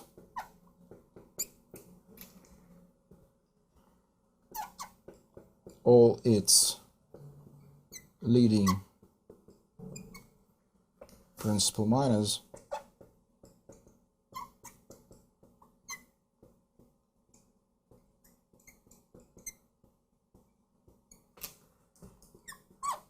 delta 1, delta 2, delta n are positive.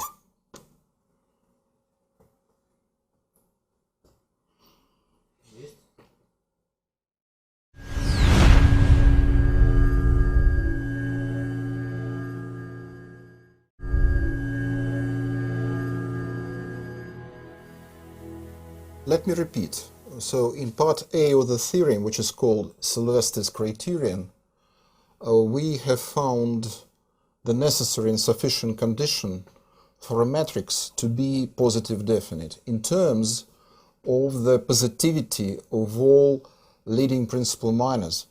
So the subscript is the order of the minor, which is a determinant of a submatrix. Now, we proceed with the condition for a matrix to be negative definite. This time, this theorem claims that matrix A is negative definite if and only if all such principal minors, starting from the smallest, alternate in sign, starting with the minus sign. So it becomes delta 1 is negative, delta 2 is positive, delta 3 is negative again, until we reach delta n. Now the sign of delta n depends on whether n is an odd or even number. So we can write like this.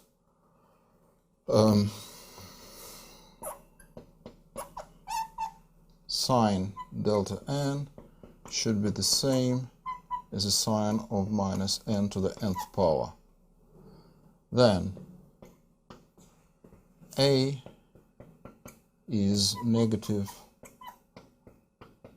definite.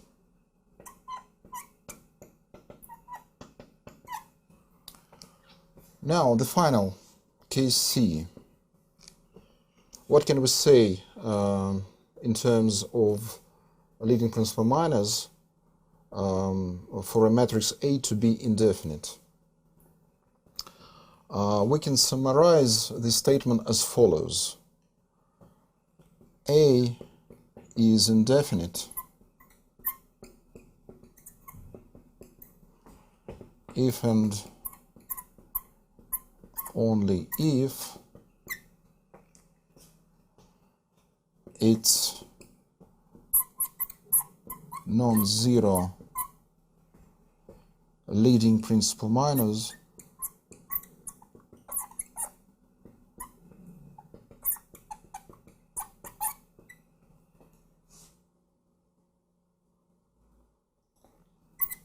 do not obey the patterns of signs stated above.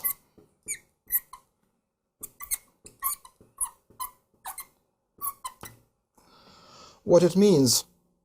Well, it depends on a particular matrix, but quite often you can find for an indefinite matrix an even ordered leading principal minor which is negative, or probably you can find two non-zero leading principal minors whose orders are odd numbers and they have different signs. In that case, we say that according to part C of the Sylvester's criterion, A is indefinite matrix. Now we'll apply Sylvester's criterion to a matrix made of all second-order derivatives of a function which we investigate in terms of its maximum minimum properties. So let us recall what is a Hessian matrix, or simply Hessian. Let function f of n variables be twice continuously differentiable. Consider a matrix.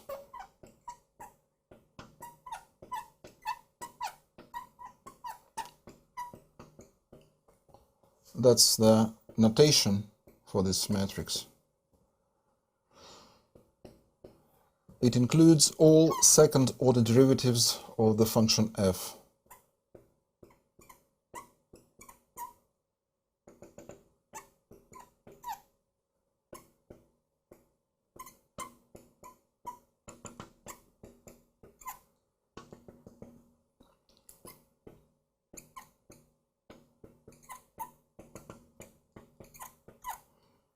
Where this notation is a shorthand for the second-order derivative. So such a matrix is called Hessian matrix.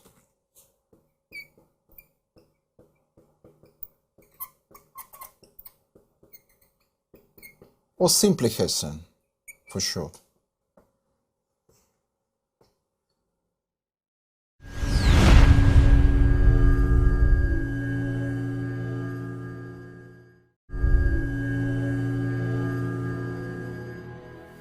I'll provide two examples of Hessian matrices. Firstly, I'm choosing a production function, which is a function of labor and capital, and let us find firstly find the Hessian matrix of such a function, and later we'll check its sign. So in order to fill in the entries of the Hessian matrix, we need to find all second-order derivatives. So firstly, I'll start with the first order.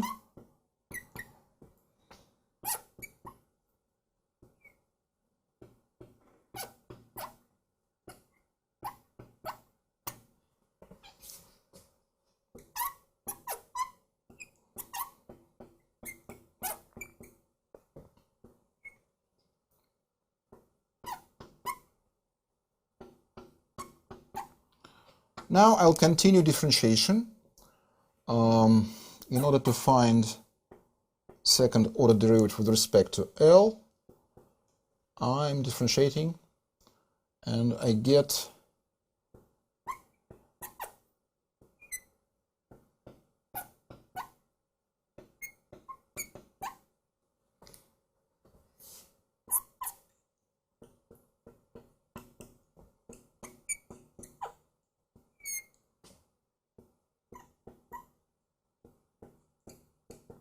and finally, mixed derivative.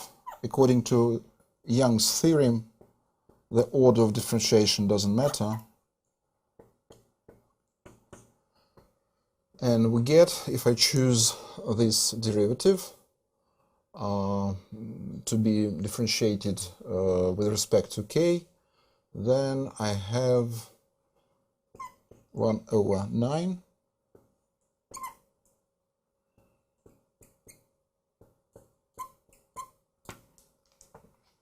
Now, Hessian of this function is a matrix, 2 by 2 matrix. And this is the very first entry.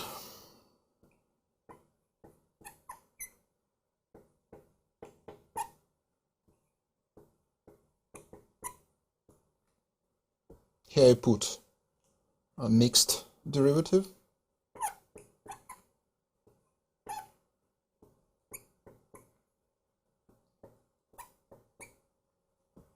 The same in the entry, which is symmetric with respect to the diagonal.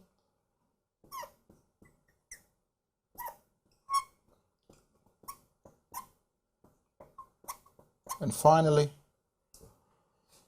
I put this derivative, QKK.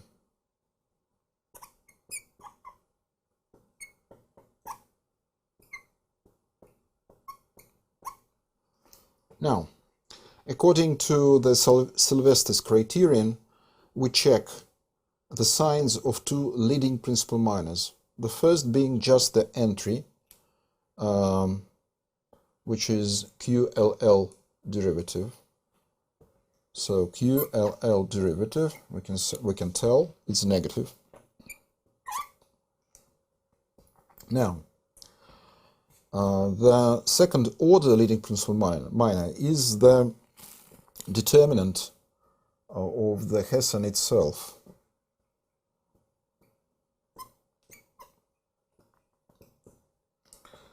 So when we multiply diagonal entries and subtract the product of the rest of the entries, we get a positive number, which is easy to check.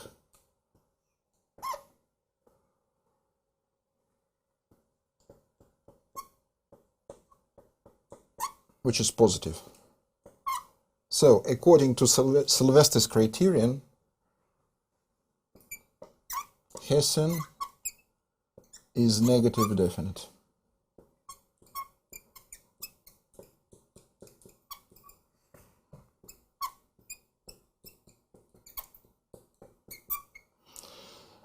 Second example will be purely mathematical. We're considering this time a function of three variables, x, y, z.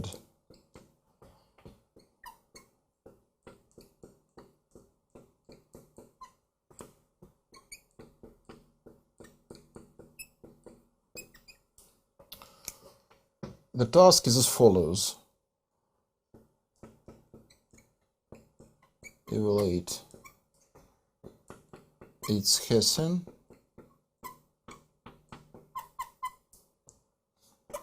check its sign. Once again, we start with the first order derivatives. I'll be using a shorthand notation.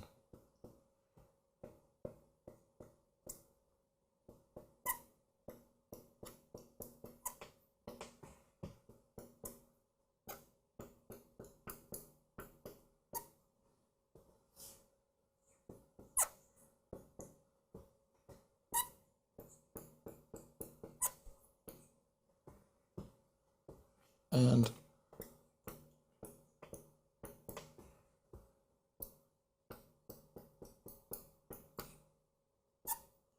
then it's time for the second order derivatives.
So we're ready to fill in the Hessian matrix with all these derivatives.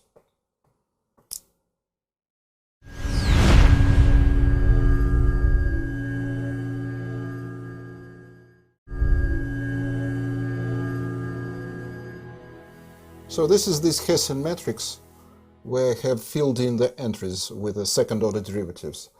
Now let us slightly change the task, and we need to answer the question. Find all such values of x, y, z for which this Hessian is positive definite. Okay. So once again, applying Sylvester's criterion, we need to set the system of inequalities. Inequality number one, that's the smallest leading principal minor, or the first order.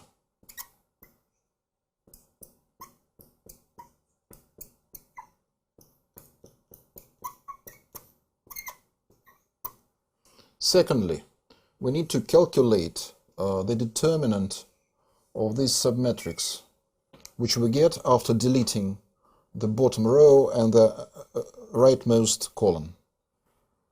So this is delta 2, and it equals, let me calculate, it becomes 24x squared plus 12x plus z. So I'll put it here.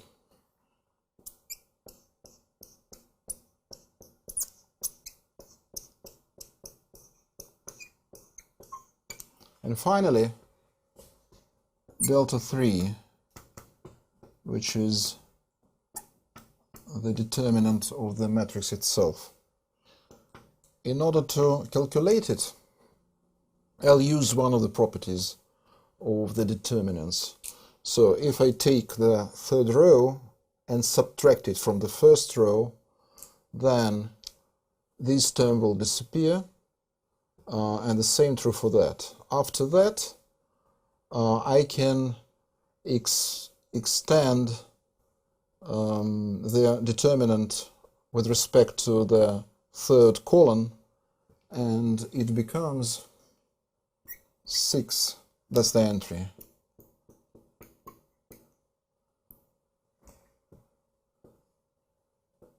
By the determinant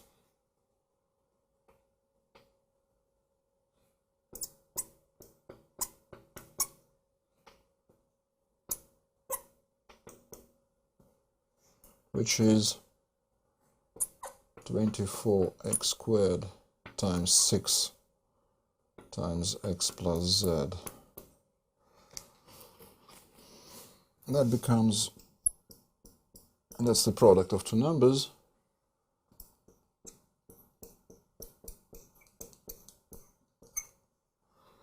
all in all, we can tell that a conclusion will be drawn. All these inequalities hold if and only if x plus z is greater than 0 and x is not 0. So that's the end of the problem.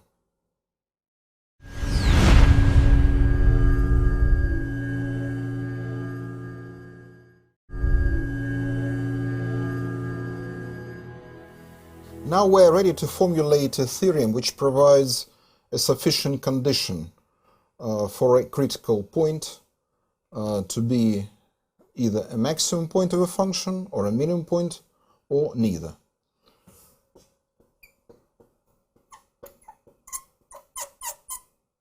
Theorem. Given a function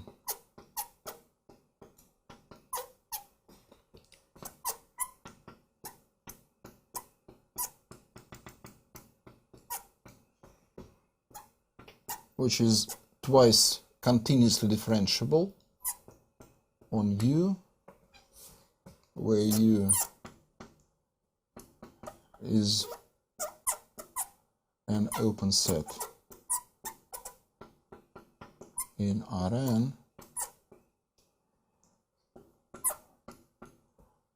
let x star be a critical point.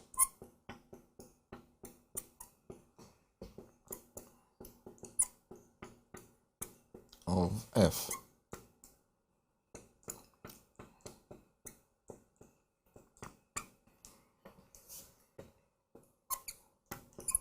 Then, if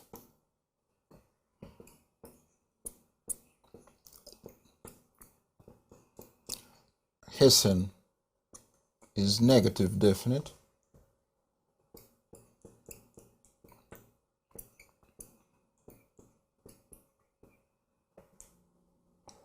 x star is a local maximum,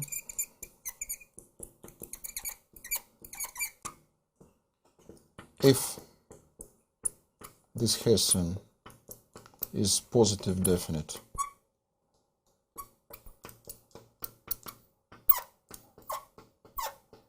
is a local minimum,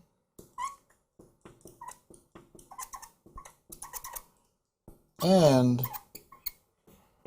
if Hessian at x star is indefinite,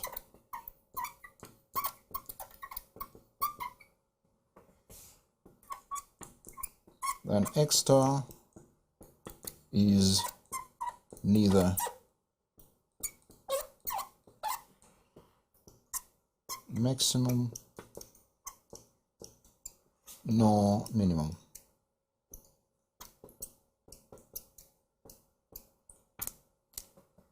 A remark.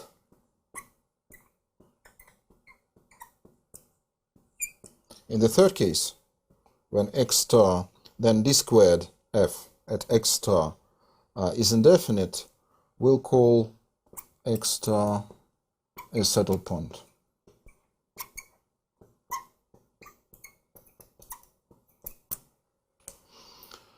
Now let us consider an example.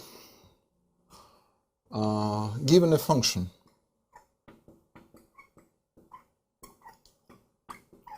of two variables,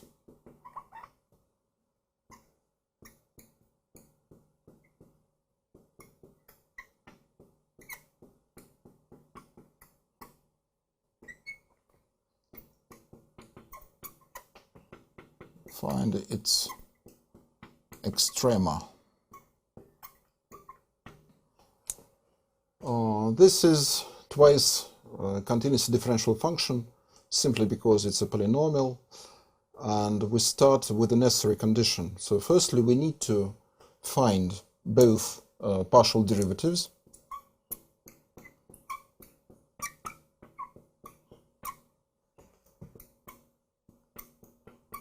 and we equate them zero, this and that. So we get a system of equations.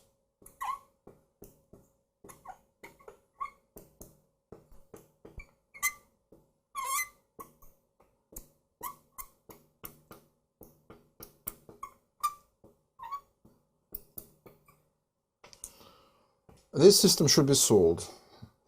Well, firstly we divide both equations by 2. Then let us subtract from the first equation the second. We get an implication of the form x cubed minus y cubed is 0, and we keep one of the original equations. We can choose either of them, for example the first. So we have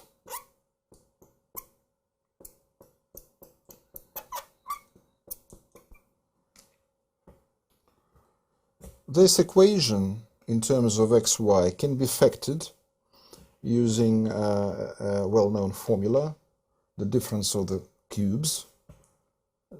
Then it becomes a product.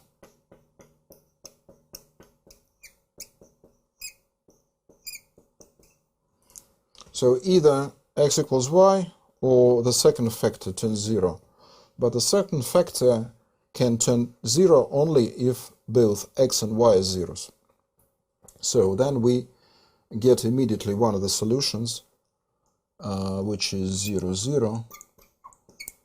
Okay, and well, after that we skip that factor, and we get the resulting system, which is x equals y, and we can eliminate one of the unknowns, so we can reduce the second equation to equation in terms of x alone.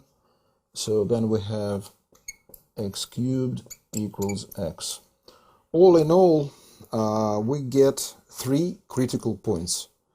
So let me label them with the capital letters. So the very first, the origin, is A.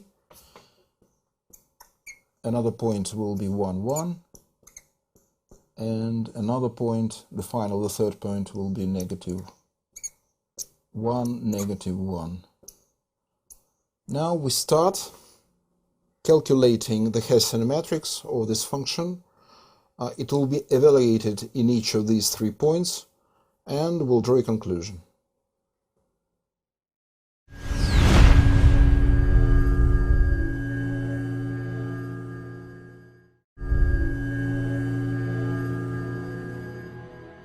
These are two derivatives of our function, and we need to calculate second order derivatives.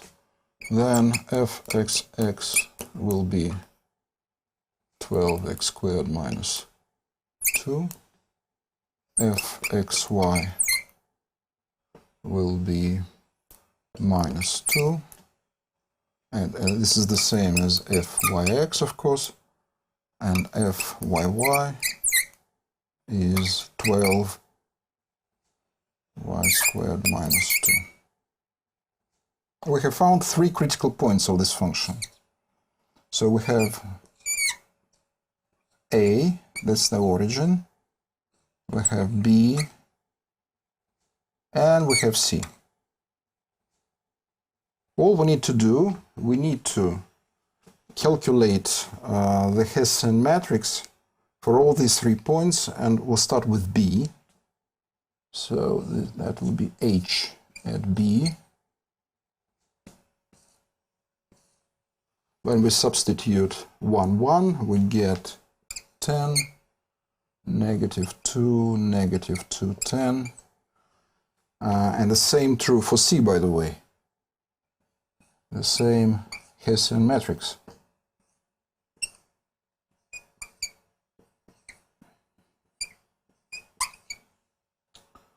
As always, we have to check leading principal minors.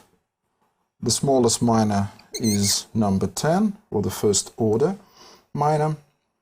And as for determinant, second order minor, we get 100 minus 4 makes 96, a positive number for both matrices. And we apply Sylvester's criterion, which tells us that B and C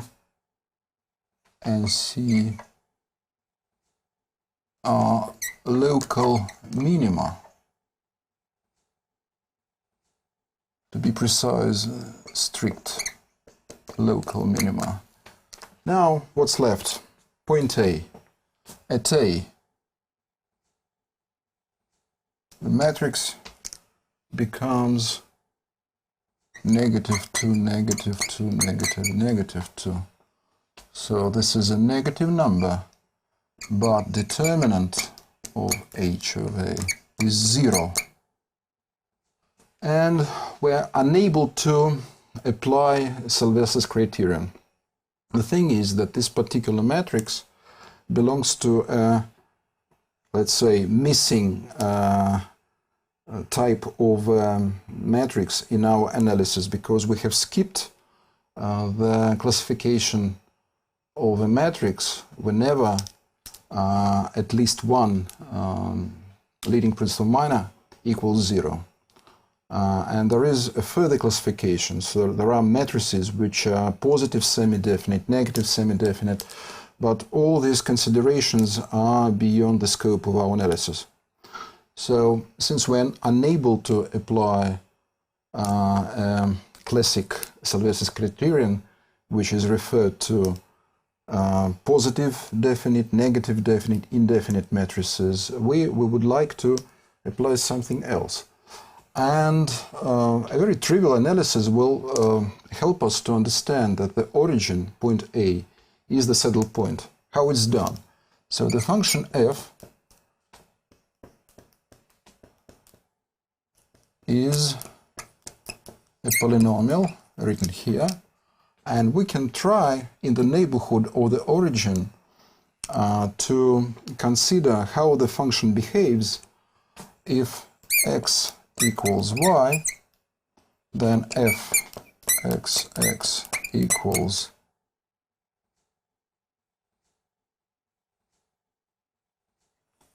and it's clear that when x is about 0, this fxx becomes negative. But if we choose x equals minus y, then x minus x this time becomes 2x to the 4th, and it's positive. That means that A is the saddle point.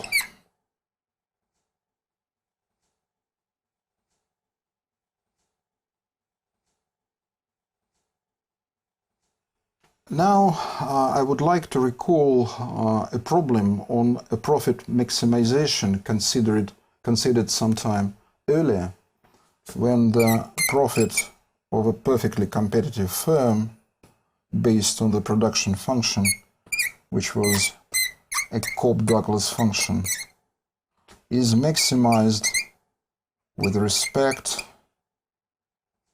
to capital labor. And we have found first-order conditions in the form of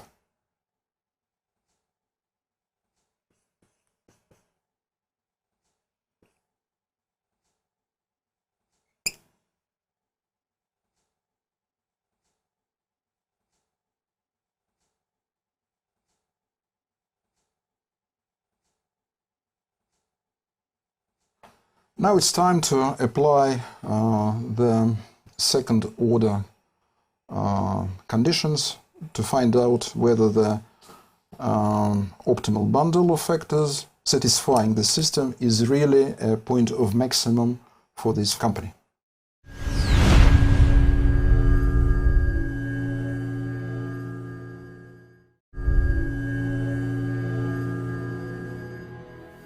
In order to solve this system of equations, we take the factor prices and move them to the right-hand side. After that, we divide these equations left-hand side by the left-hand side. Accordingly, we divide W over R. So we get then P 1/3, they are cancelled out. And we have a resulting equation, quite simple, K over L as W over R. Then we have also production function. So firstly, let me find the relationship between capital and labor employed. Okay, secondly, this is a production function, and we substitute capital for labor, and we get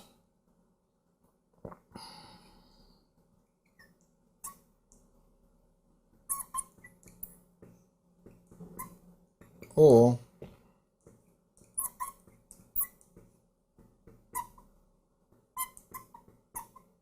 then we need to solve for L, having Q as a parameter.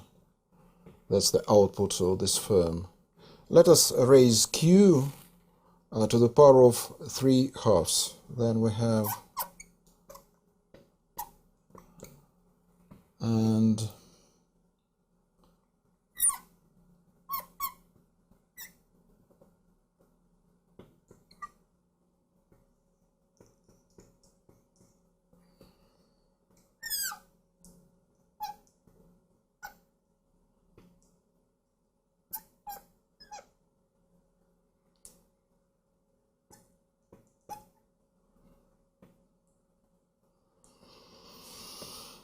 and also the optimal value of capital employed here.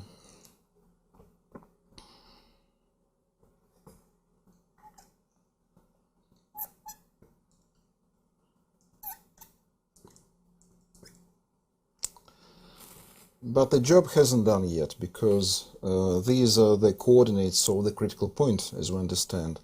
So we need to apply sufficiency condition.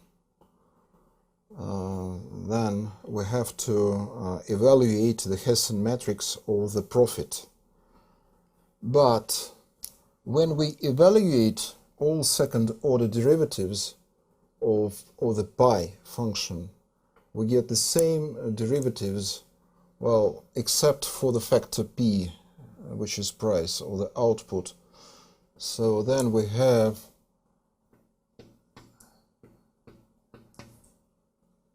which is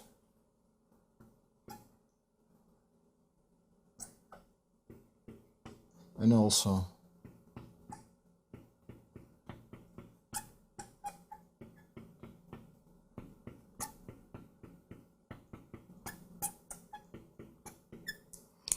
but the Hessian or the production function was found earlier. Remember, we found that was negative definite. So then is also negative definite, because in the Hessian matrix for pi function, all entries are multiplied by the same factor p. So, application of this theorem tells us that L star K star is the maximum point or the best bundle of the factors of production for this particular firm.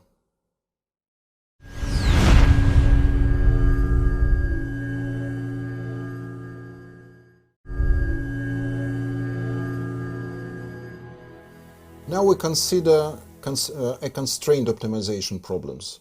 I would say that the applicability of this material concerning constrained optimization is much broader than in case of the unconstrained. So the majority, I would say 90% of all problems in economics where we need to apply calculus, they belong to this type of problems with constraints. And I'll provide examples from microeconomics, for instance. Let's suppose we have a utility maximization problem. Then we deal with the objective function, which is utility function of a consumer, and this function should be maximized subject to the budget constraint, which looks like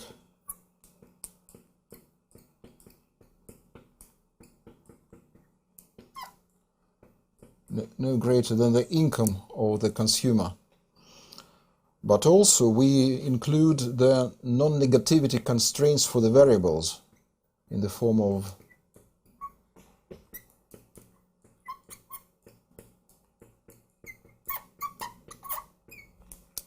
or we can choose a problem from production theory. For example, let us assume a case of a two-factor production function. This is a cost minimization problem, which looks like we take the wage rate, multiply by the labor employed, the rental rate of the capital times capital. This amount should be minimized subject to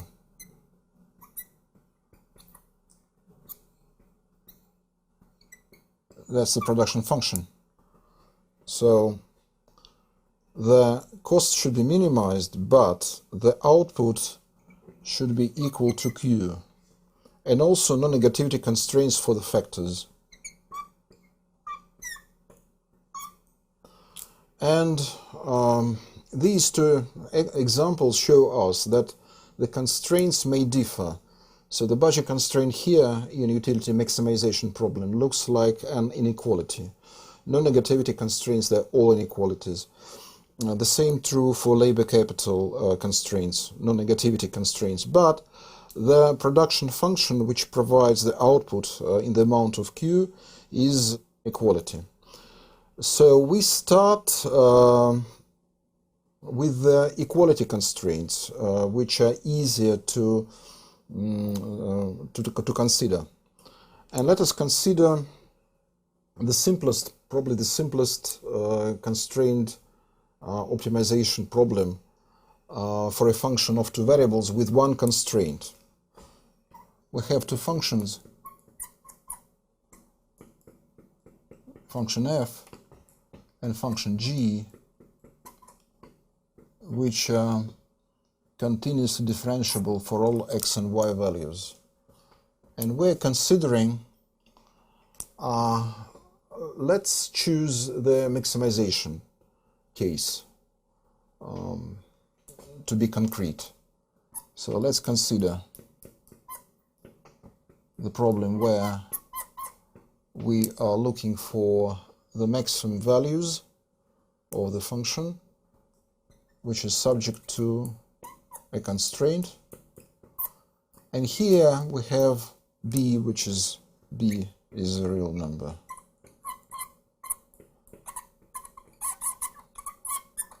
Well, introducing b in this equation gives us a more flexible approach, which will be used later, we'll see. And I'll draw the diagram on which, first of all, I'll draw the graph of this equation. So here, this graph as a curve consists of all xy coordinates satisfying this equation. To be more specific, let's suppose that below this curve, g is less than b. Above this curve, g is greater than b. How to represent graphically the objective function f? It can be done with the help of the level curves. For instance, this is a level curve at each point of which function takes some value c. And we have a variety of such curves. For example, this is also a curve, and this is also a curve. And let's suppose that the level curves with the greater values of the function, they are situated in the, how to say geographically, northeastern direction. That means that if we would like to draw the gradient vector of the function f at this particular point, this is a point where level curve of f and the curve representing the equation as a constraint, they touch each other. So there is a common tangent line which passes through this point and which is tangent both to the both curves. So in terms of the gradient of f, since, as I said, the value of the function grows in the northeastern direction, the gradient will look like that. And I'll be using a shorthand which is nabla f. Nabla f is the same as grad f, but more convenient because it's a shorthand. So this is nabla f. But at the same time, this curve representing this equation is a specific level curve for the function g. And we know it was a proposition proven earlier when we considered implicit function theorem that a gradient at a point which belongs to a level curve is perpendicular to this level curve at this point. That means that the gradient of g is also perpendicular to this common tangent line, so they're both parallel each other. Well, not necessarily they have the same length. So this longer arrow will be an indication of gradient of g. Once again, I'm using nabla as a notation for the gradient. So we can tell that unless gradient is 0, but since I have drawn this vector, it's not, there exists, as we see from this drawing, from this diagram, there exists lambda star. First of all, let me introduce the coordinates of this point, where two level curves touch each other by x star, y star. Then there exists lambda star, which is a multiplier connecting two gradients. And we can write that the gradient of f taken at this point x star, y star equals the product. This is a factor, lambda star, multiplied by the gradient of g at this point.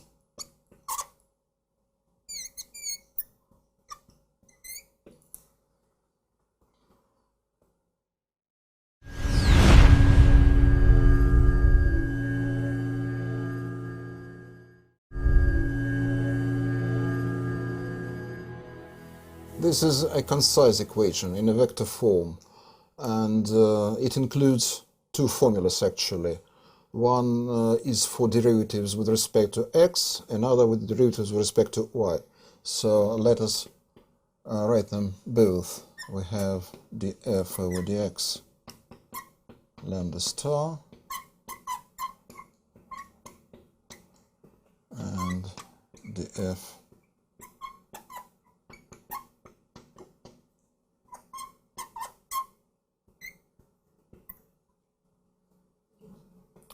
It looks as if that we can introduce an auxiliary function.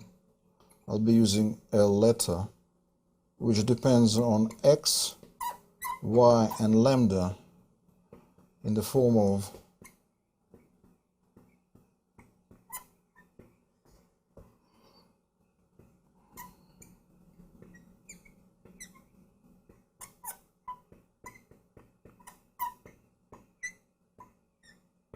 then we get both this and that equations, or alternatively the vector equation, if we find both derivatives of this function. So when we differentiate with respect to x, we get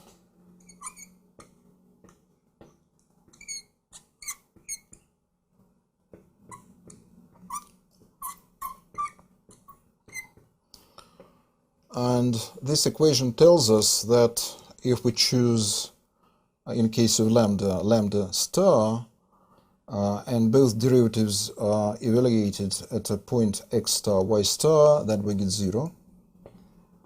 And derivative with respect to y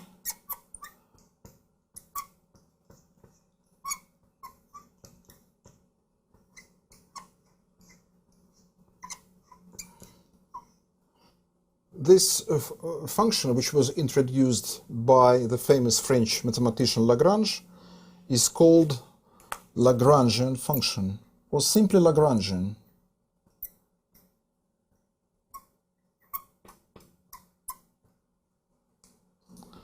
And by introducing this function, we can convert the problem of a constrained optimization into a problem of the unconstrained optimization in terms of the objective function, which is Lagrangian.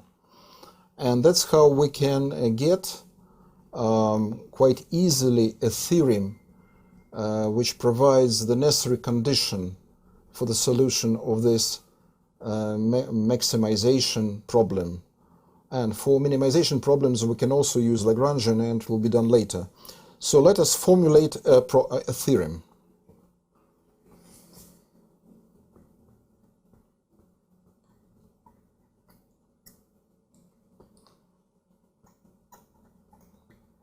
Consider a problem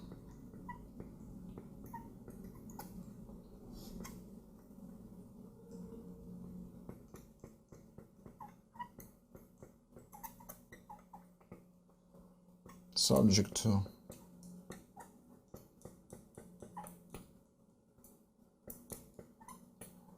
where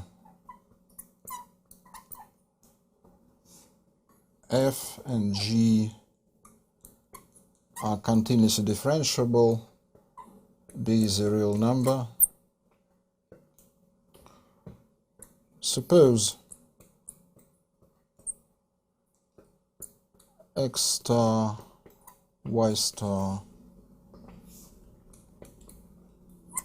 is the solution of this problem.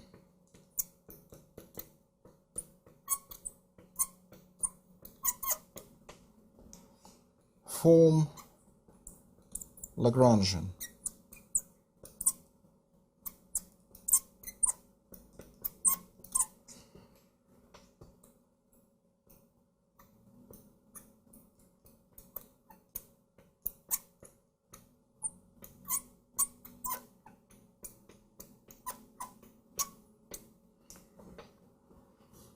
Furthermore,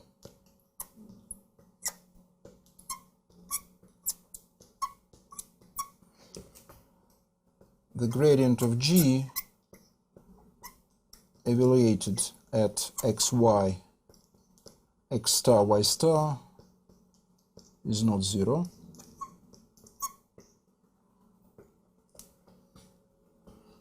Then there exists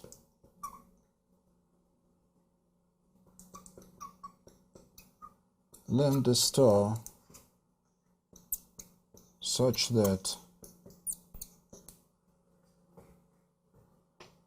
Lagrangian satisfies the first order conditions.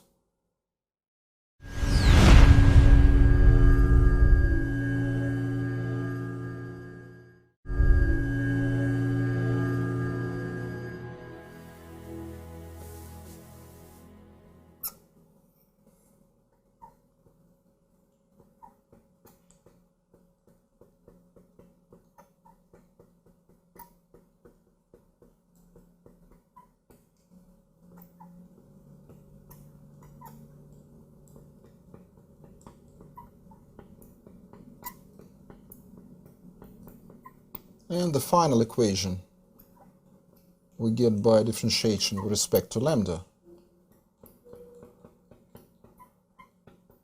By doing so, we restore the constraint. Let's apply this theorem to a utility maximization problem.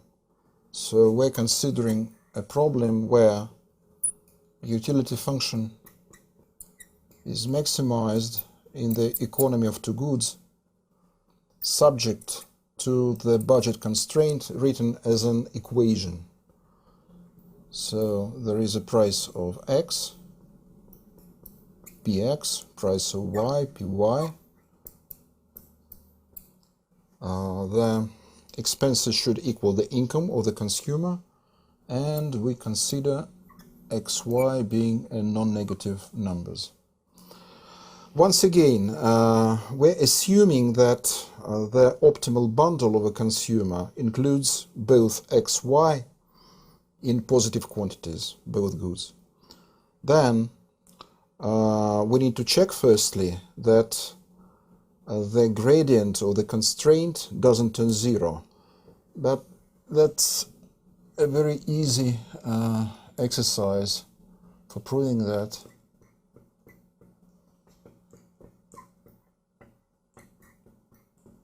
We get a vector of prices. Well, clearly it's not 0, so that was checked. It is called a constraint qualification, so it was checked and it holds in the form of the non-zero gradient of the constraint. Now we form the Lagrangian, which includes the objective function, a utility function in our case. We introduce the Lagrange multiplier, that's the name for it. And here we write the constraint.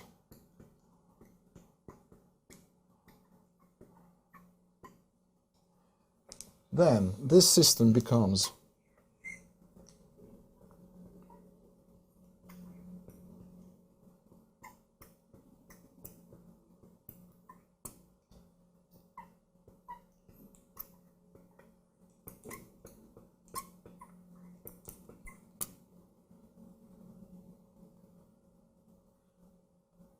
when we differentiate Lagrange with respect to lambda, we get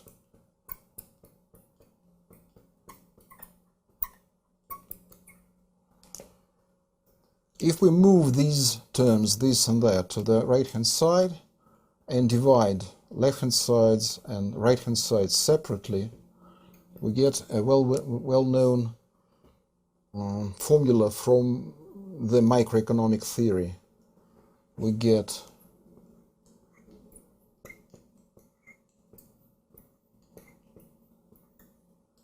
equals the ratio of the prices